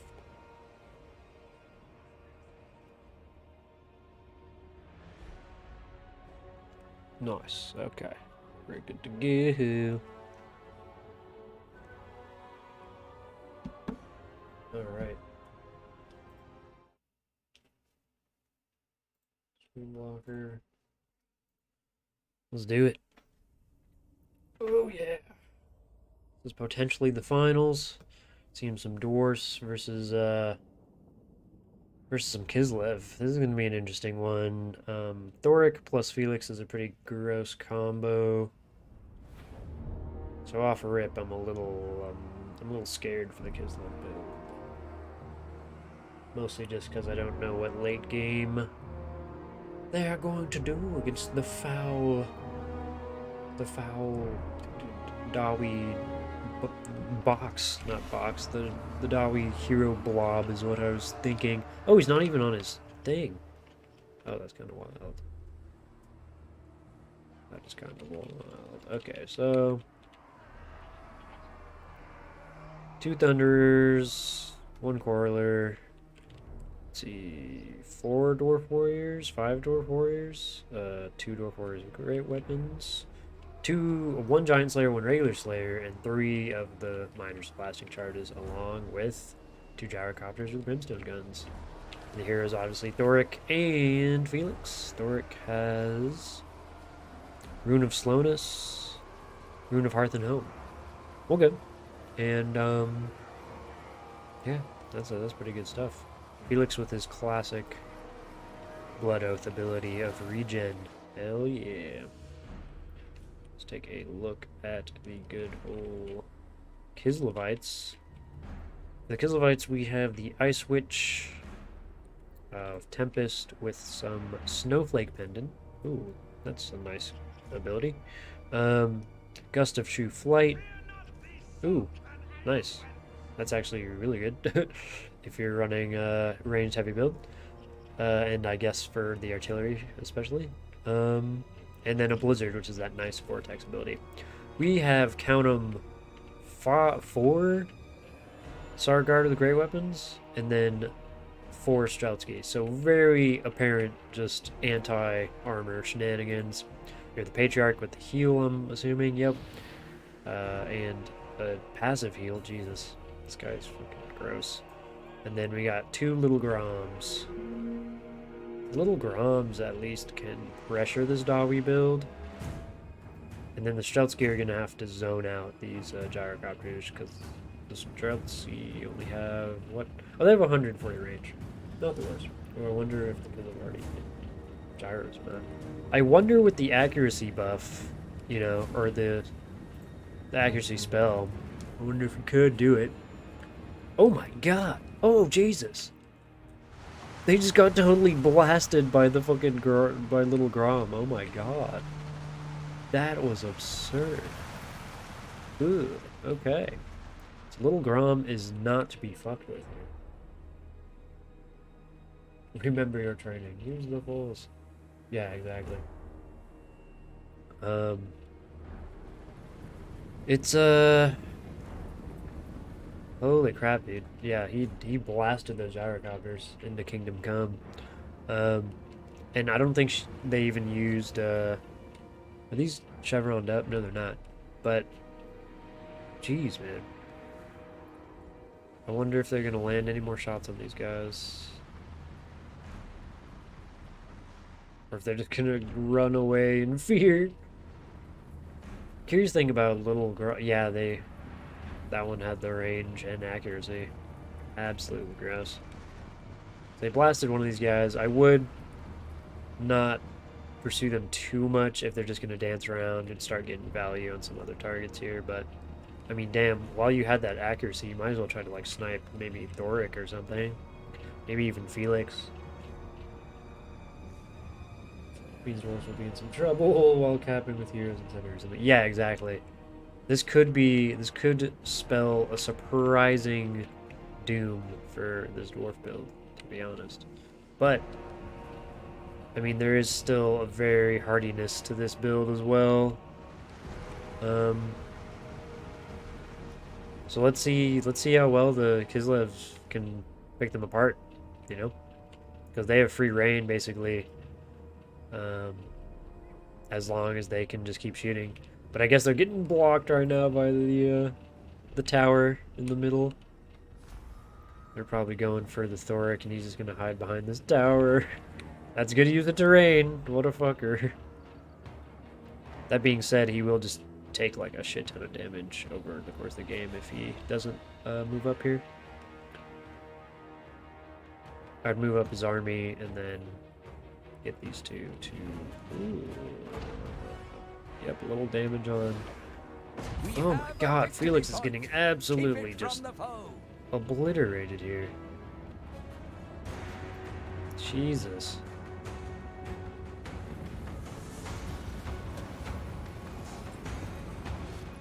Oh lordy lord. Let's see.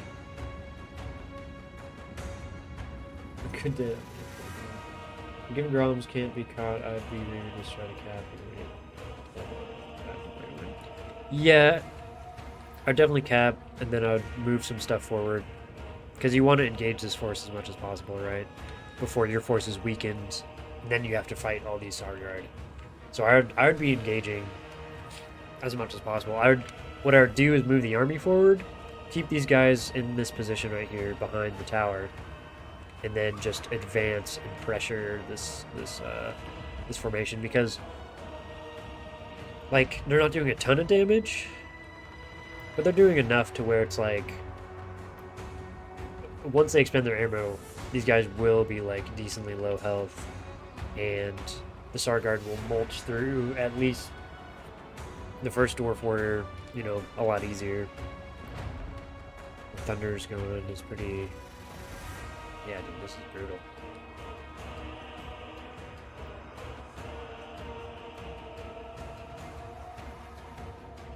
Because the more you wait here, the more free damage you're taking. And I mean, yes, it's not on your heroes. Oh, I don't know if I'd get the heroes out, but fucking he's going.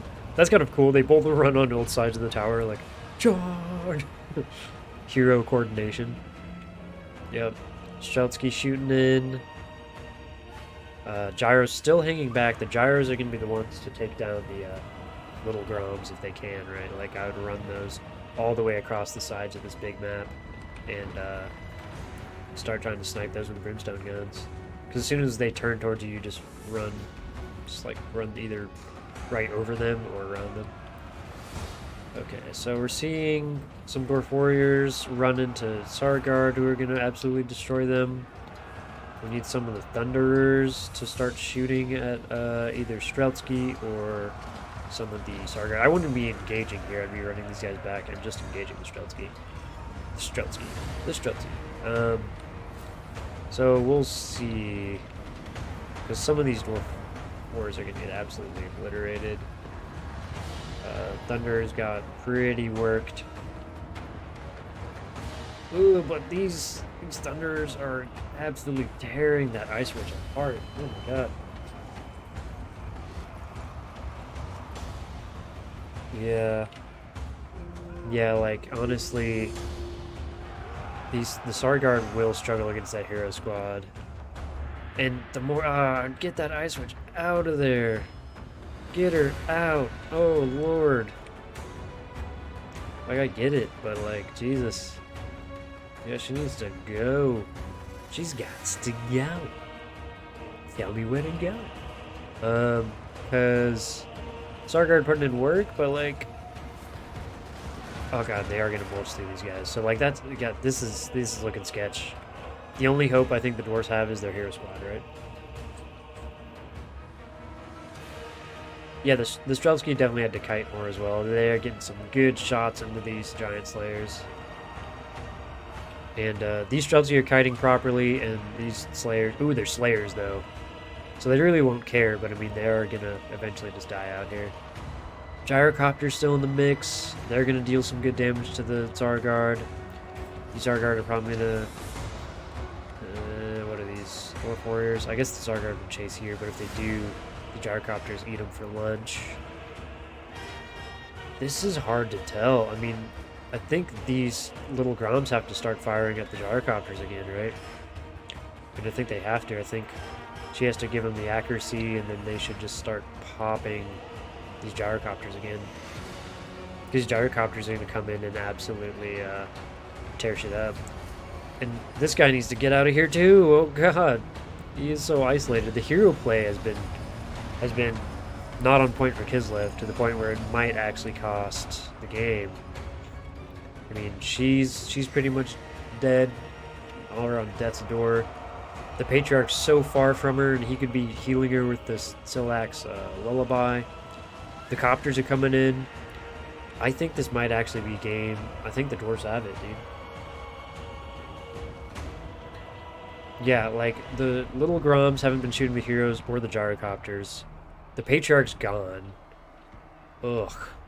Not gone, but... Wait, is he on foot? He is. He's probably just getting gunned down then. She's gonna get shot down. They can at least screen one of those Gyrocopters, but...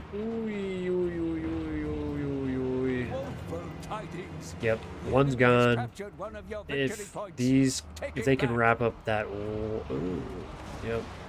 She needs to keep running away, and she's a tiny person with little legs, so what is she gonna do? Tsar Guard getting dispersed out. These guys will mulch through them. The Thunder's just kiting everything is pretty damn good. These guys, it's still pretty close. If she routes off, it could be horrible. But these guys need to, yeah, they need to shoot him.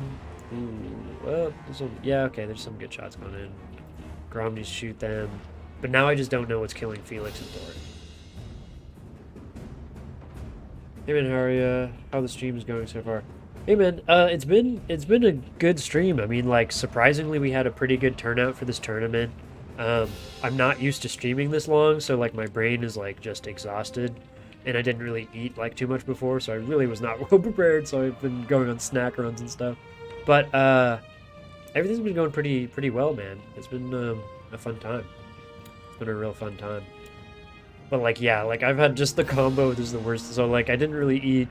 I have like a kind of a cold, so my nose is all stuffy, and then I'm not used to streaming this long, but I want to get used to it because I do want to kind of do longer streams for tournaments at some point. More seriously. So the Patriarch running back in there. If she can come back, there's a little prayer somewhere, but like,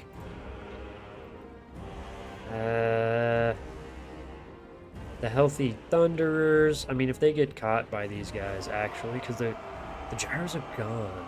So these guys will actually tear apart these Thunders and reconvene here. These Thunders need to get dealt with. Patriarch needs to run the F away while the... Yeah, these guys come in together.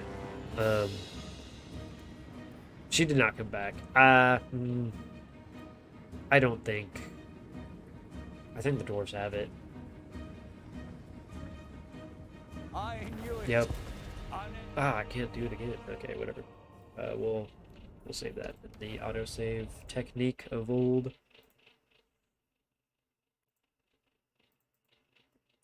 There we go. Dwarf versus Kislev. Excellent. Okay.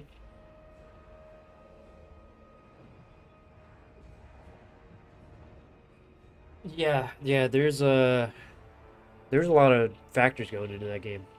That was a GG for sure as well. It was a big old GG.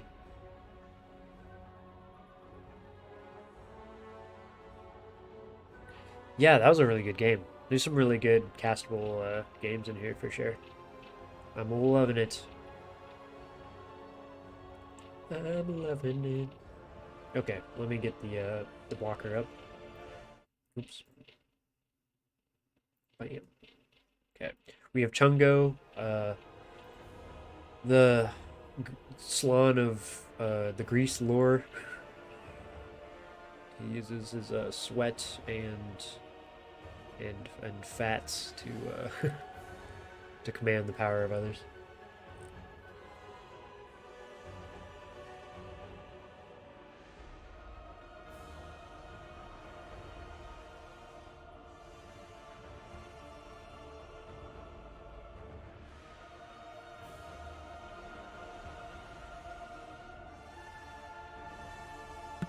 Oh yeah. All right. So we are going on to a climactic game 3. It is time to do.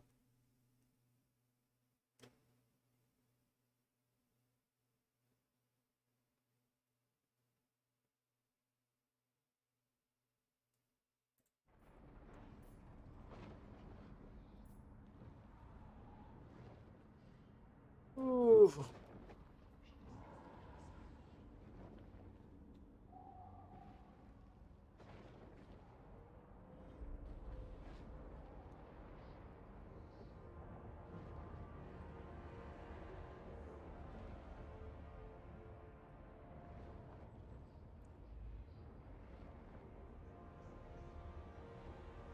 All right.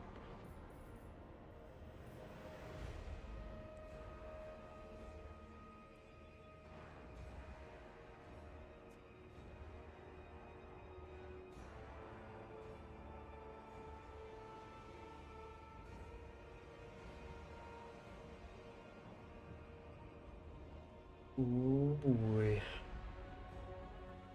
It's time for the final countdown. All right. So we're gonna have to figure out the last matchup of the evening. Then I can finally rest in peace.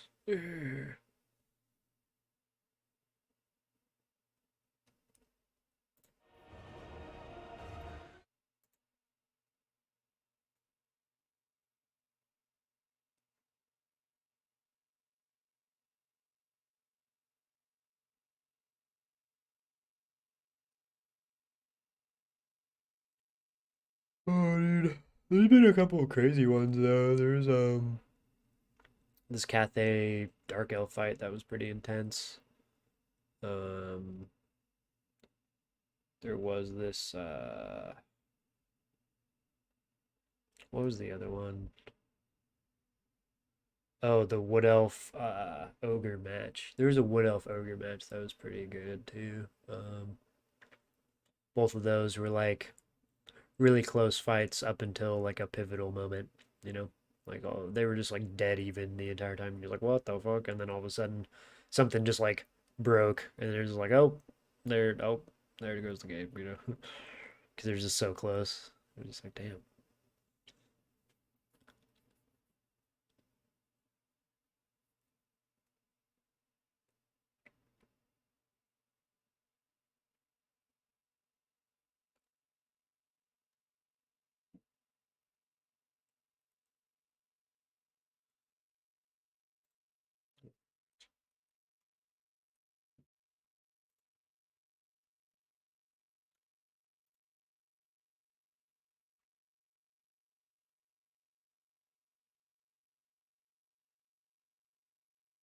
Okay, it looks like it's gonna be Nurgle or Demons of Chaos versus Wood Elves. Yes. Okay. It's gonna be a fun one. all the factions involved here. I like Wood Elves. They're the only elves I truly like. Then we got, ooh, Demons of Chaos. Yeah, I like Demons of Chaos. And, I like the Wood Elves as well. Or Nurgle, if you chose Nurgle.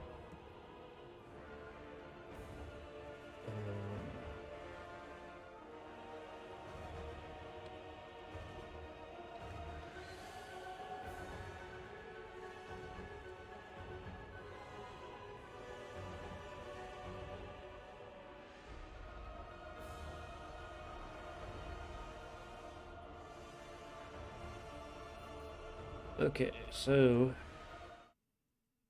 hasn't quite decided yet, but I'm hyped. I'm ready for this one. I'm ready for this one. Dark elves are always fun. Hey, you know, I like watching dark elves.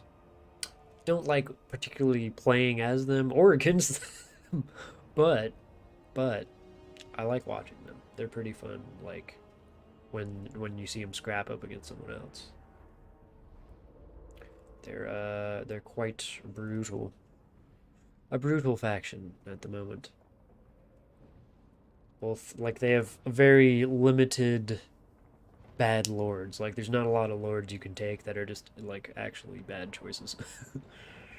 But there's also some supremely good ones, such as Malice and Malekith. And, I mean, honestly, like, Marathi's not even bad.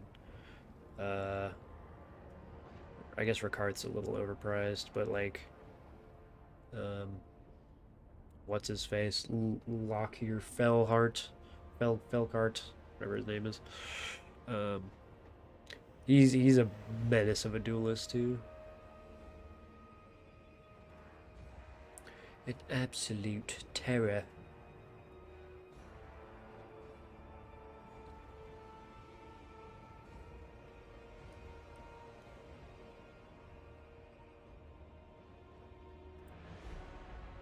Yeah. Alright, I think it's Nurgle, man. I think it's going to be the Nurgle Wood Elf matchup, which I have not seen. I feel like barely ever. I don't know if I've seen that in recent history. Yep, we went Nurgle. Yeah, this is going to be a wild one, man. This is going to be some wild shit.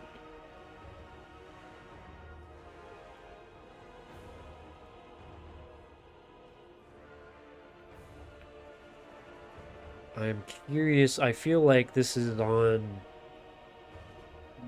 this is on the micro of the Wood Elf player, but also this is on the persistence of the Nurgle player. Like, they really have to be careful about how they zone and how they approach, because if they're not, like, they just get, like, absolutely picked apart. Because Wood Elves are just evil, vile snipers of the old west, the wild west. Oh my lord, this build I absolutely love. What is this? This is a wild Wood Elf build, but this is also like a cool Nurgle build. I'm hyped for this final. This is an acceptable final for me.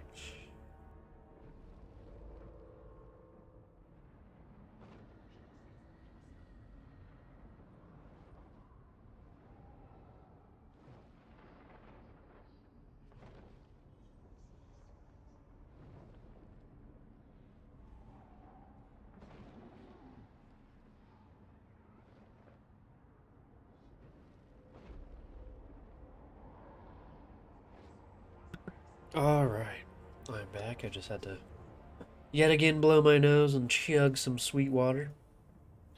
Some high quality H2O. But, yeah. Okay, what's up?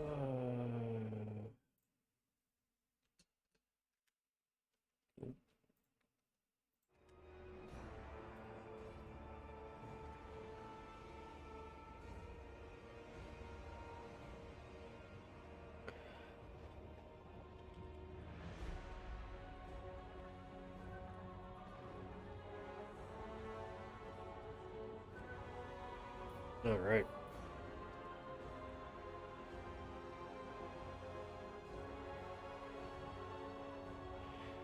Yep, it's literally yin and yang facing off against each other. Pretty wild, wild shenanigans.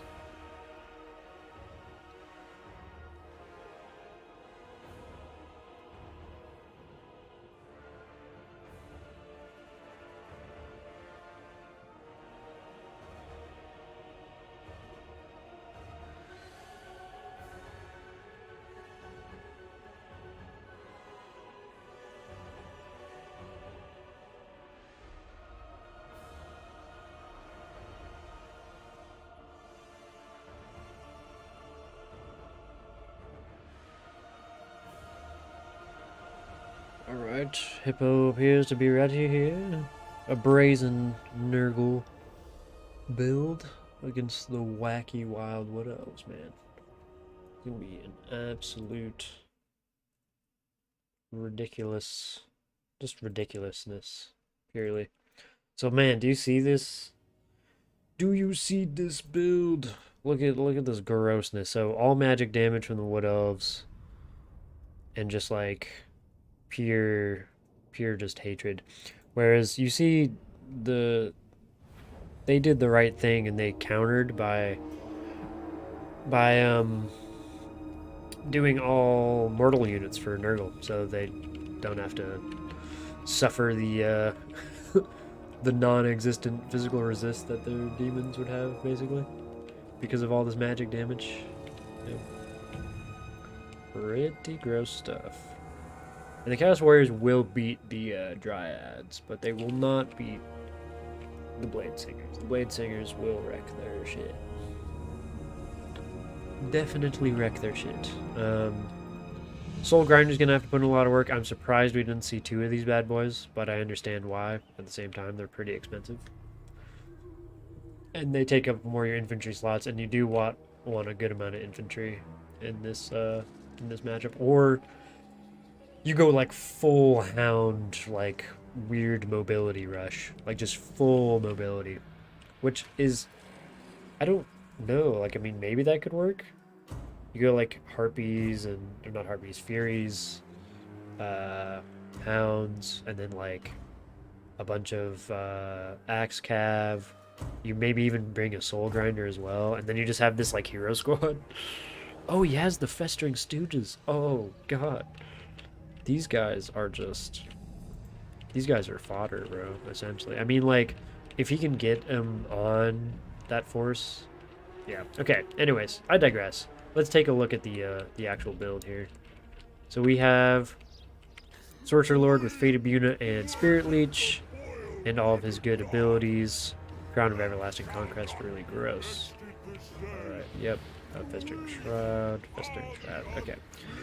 Soul Grinder, 5 Marauders, 5 Chaos Warriors, and the Festering Stooges. Bam. Alright, for the Wood Elves, we have a glorious Ancient Tree Man with Lore of Life, with the Dwellers Below and Earthblood. Very nice. And, yep, Life Bloom, very good. Zotes with their classic Flesh to Stone and Earthblood bound spells.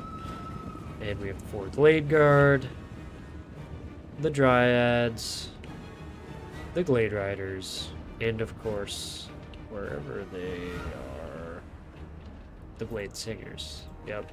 Oh god, they're right in the way of the Festering Stooges. If they end up going up and, like, you know, I hope they're not stream sniping or anything, but if they go right up and just smash these Festering Stooges, it'd be both hilarious and kind of sus. I'm not gonna, but like, it'd be funny if it was a coincidence and they're just like, yeah, and they just run in, because I feel like these Blade Singers actually would probably trash these guys. Although if they get a volley off and it's a good volley, I feel like Blade Singers are done for. So it really depends how they interact. If they're in the woods, Blade Singers should win, because the volley should get pretty negated by the good old Festering Stooges here.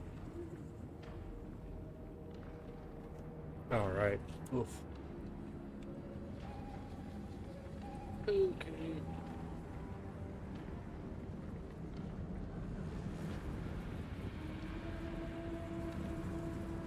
So yeah, we're gonna see some early aggressive plays by the Dryad, which really doesn't make too much sense. You want to be kiting as much as possible here. I guess the Glade Riders could get some good poke. They just don't have enough charge bonus, I feel like. Like, if they had, like, 50 or 60 charge bonus, maybe the Glade Riders could get away with it, right? But, like, yeah. So, yeah, Dryads will beat the Marauders, but the Chaos Warriors will pretty much dumpster the Dryads. Oh, Jesus. Okay, wait, does he not see these Festering Stooges out here? He needs to charge them. Quick. These guys need to charge here. Then he needs to turn around and just smash these guys, and they are pretty much dead, so, dude. They're dead, so... Dryads running in. Zote's kind of hanging around in the backfield. The hero squads get on the Glade Guard. Ancient Tree Man needs to come up and stand his ground. Soul Grinder got beat up a little bit by the, by the Archer Fire, but he's doing it right now. These guys need to beat up these Stooges. What are you now? Attack. Attack, you fox. Blade Singers roasting the Chaos Warriors. Warriors should definitely, like, have charged first into the Dryads. I think the Marauders should have just been left to pressure the Blade Guard, honestly. Because they're just going to die to these Dryads. Dryads are taking damage for it, but still. Blade Singer's left healthy. Zote's left healthy. Ancient Treeman trying to beat up on the Exalted Hero. While the arrows dance around and stuff. The archers are trying... Okay, Sorcerer Lord locked down by Glade Riders. That's a good use, as long as the Glade Riders don't take too much damage too quickly. If you can just lock down that Lord, it's not bad at all. Yeah, God, the flank is getting absolutely ponaged by the Wood Elves here, and the Glade Guard just have too much free reign right now. I think the Marauder play was actually a pretty big mistake here. Ancient Treeman doing work against the Exalted Hero, but Exalted Hero has a lot of melee defense, dude. And a good amount of armor and healing and all that juicy stuff, so...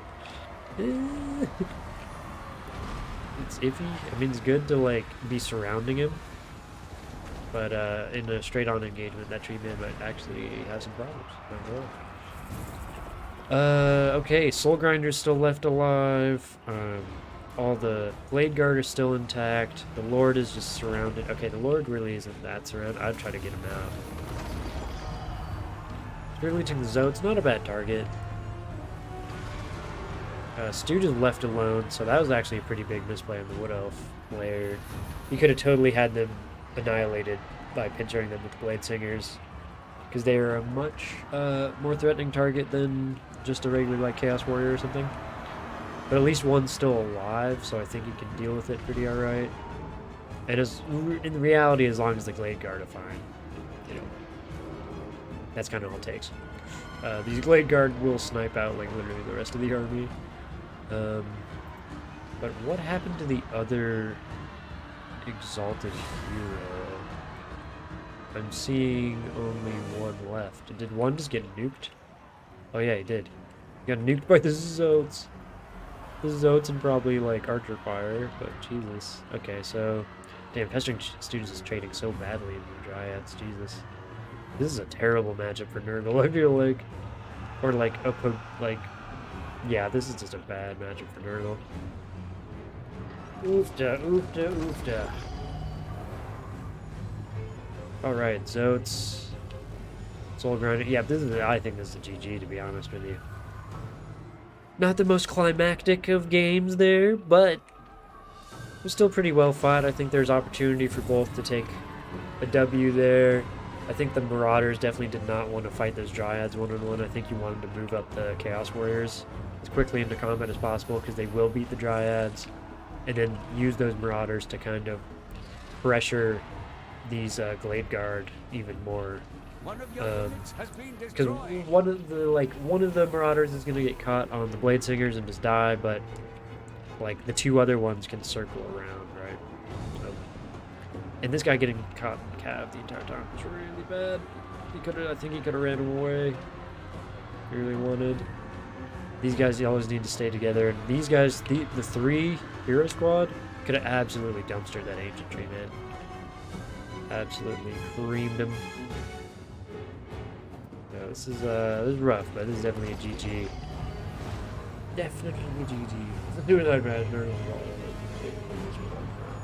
yeah, I think Nurgle has some tools against Dark Elves. And they also have some tools versus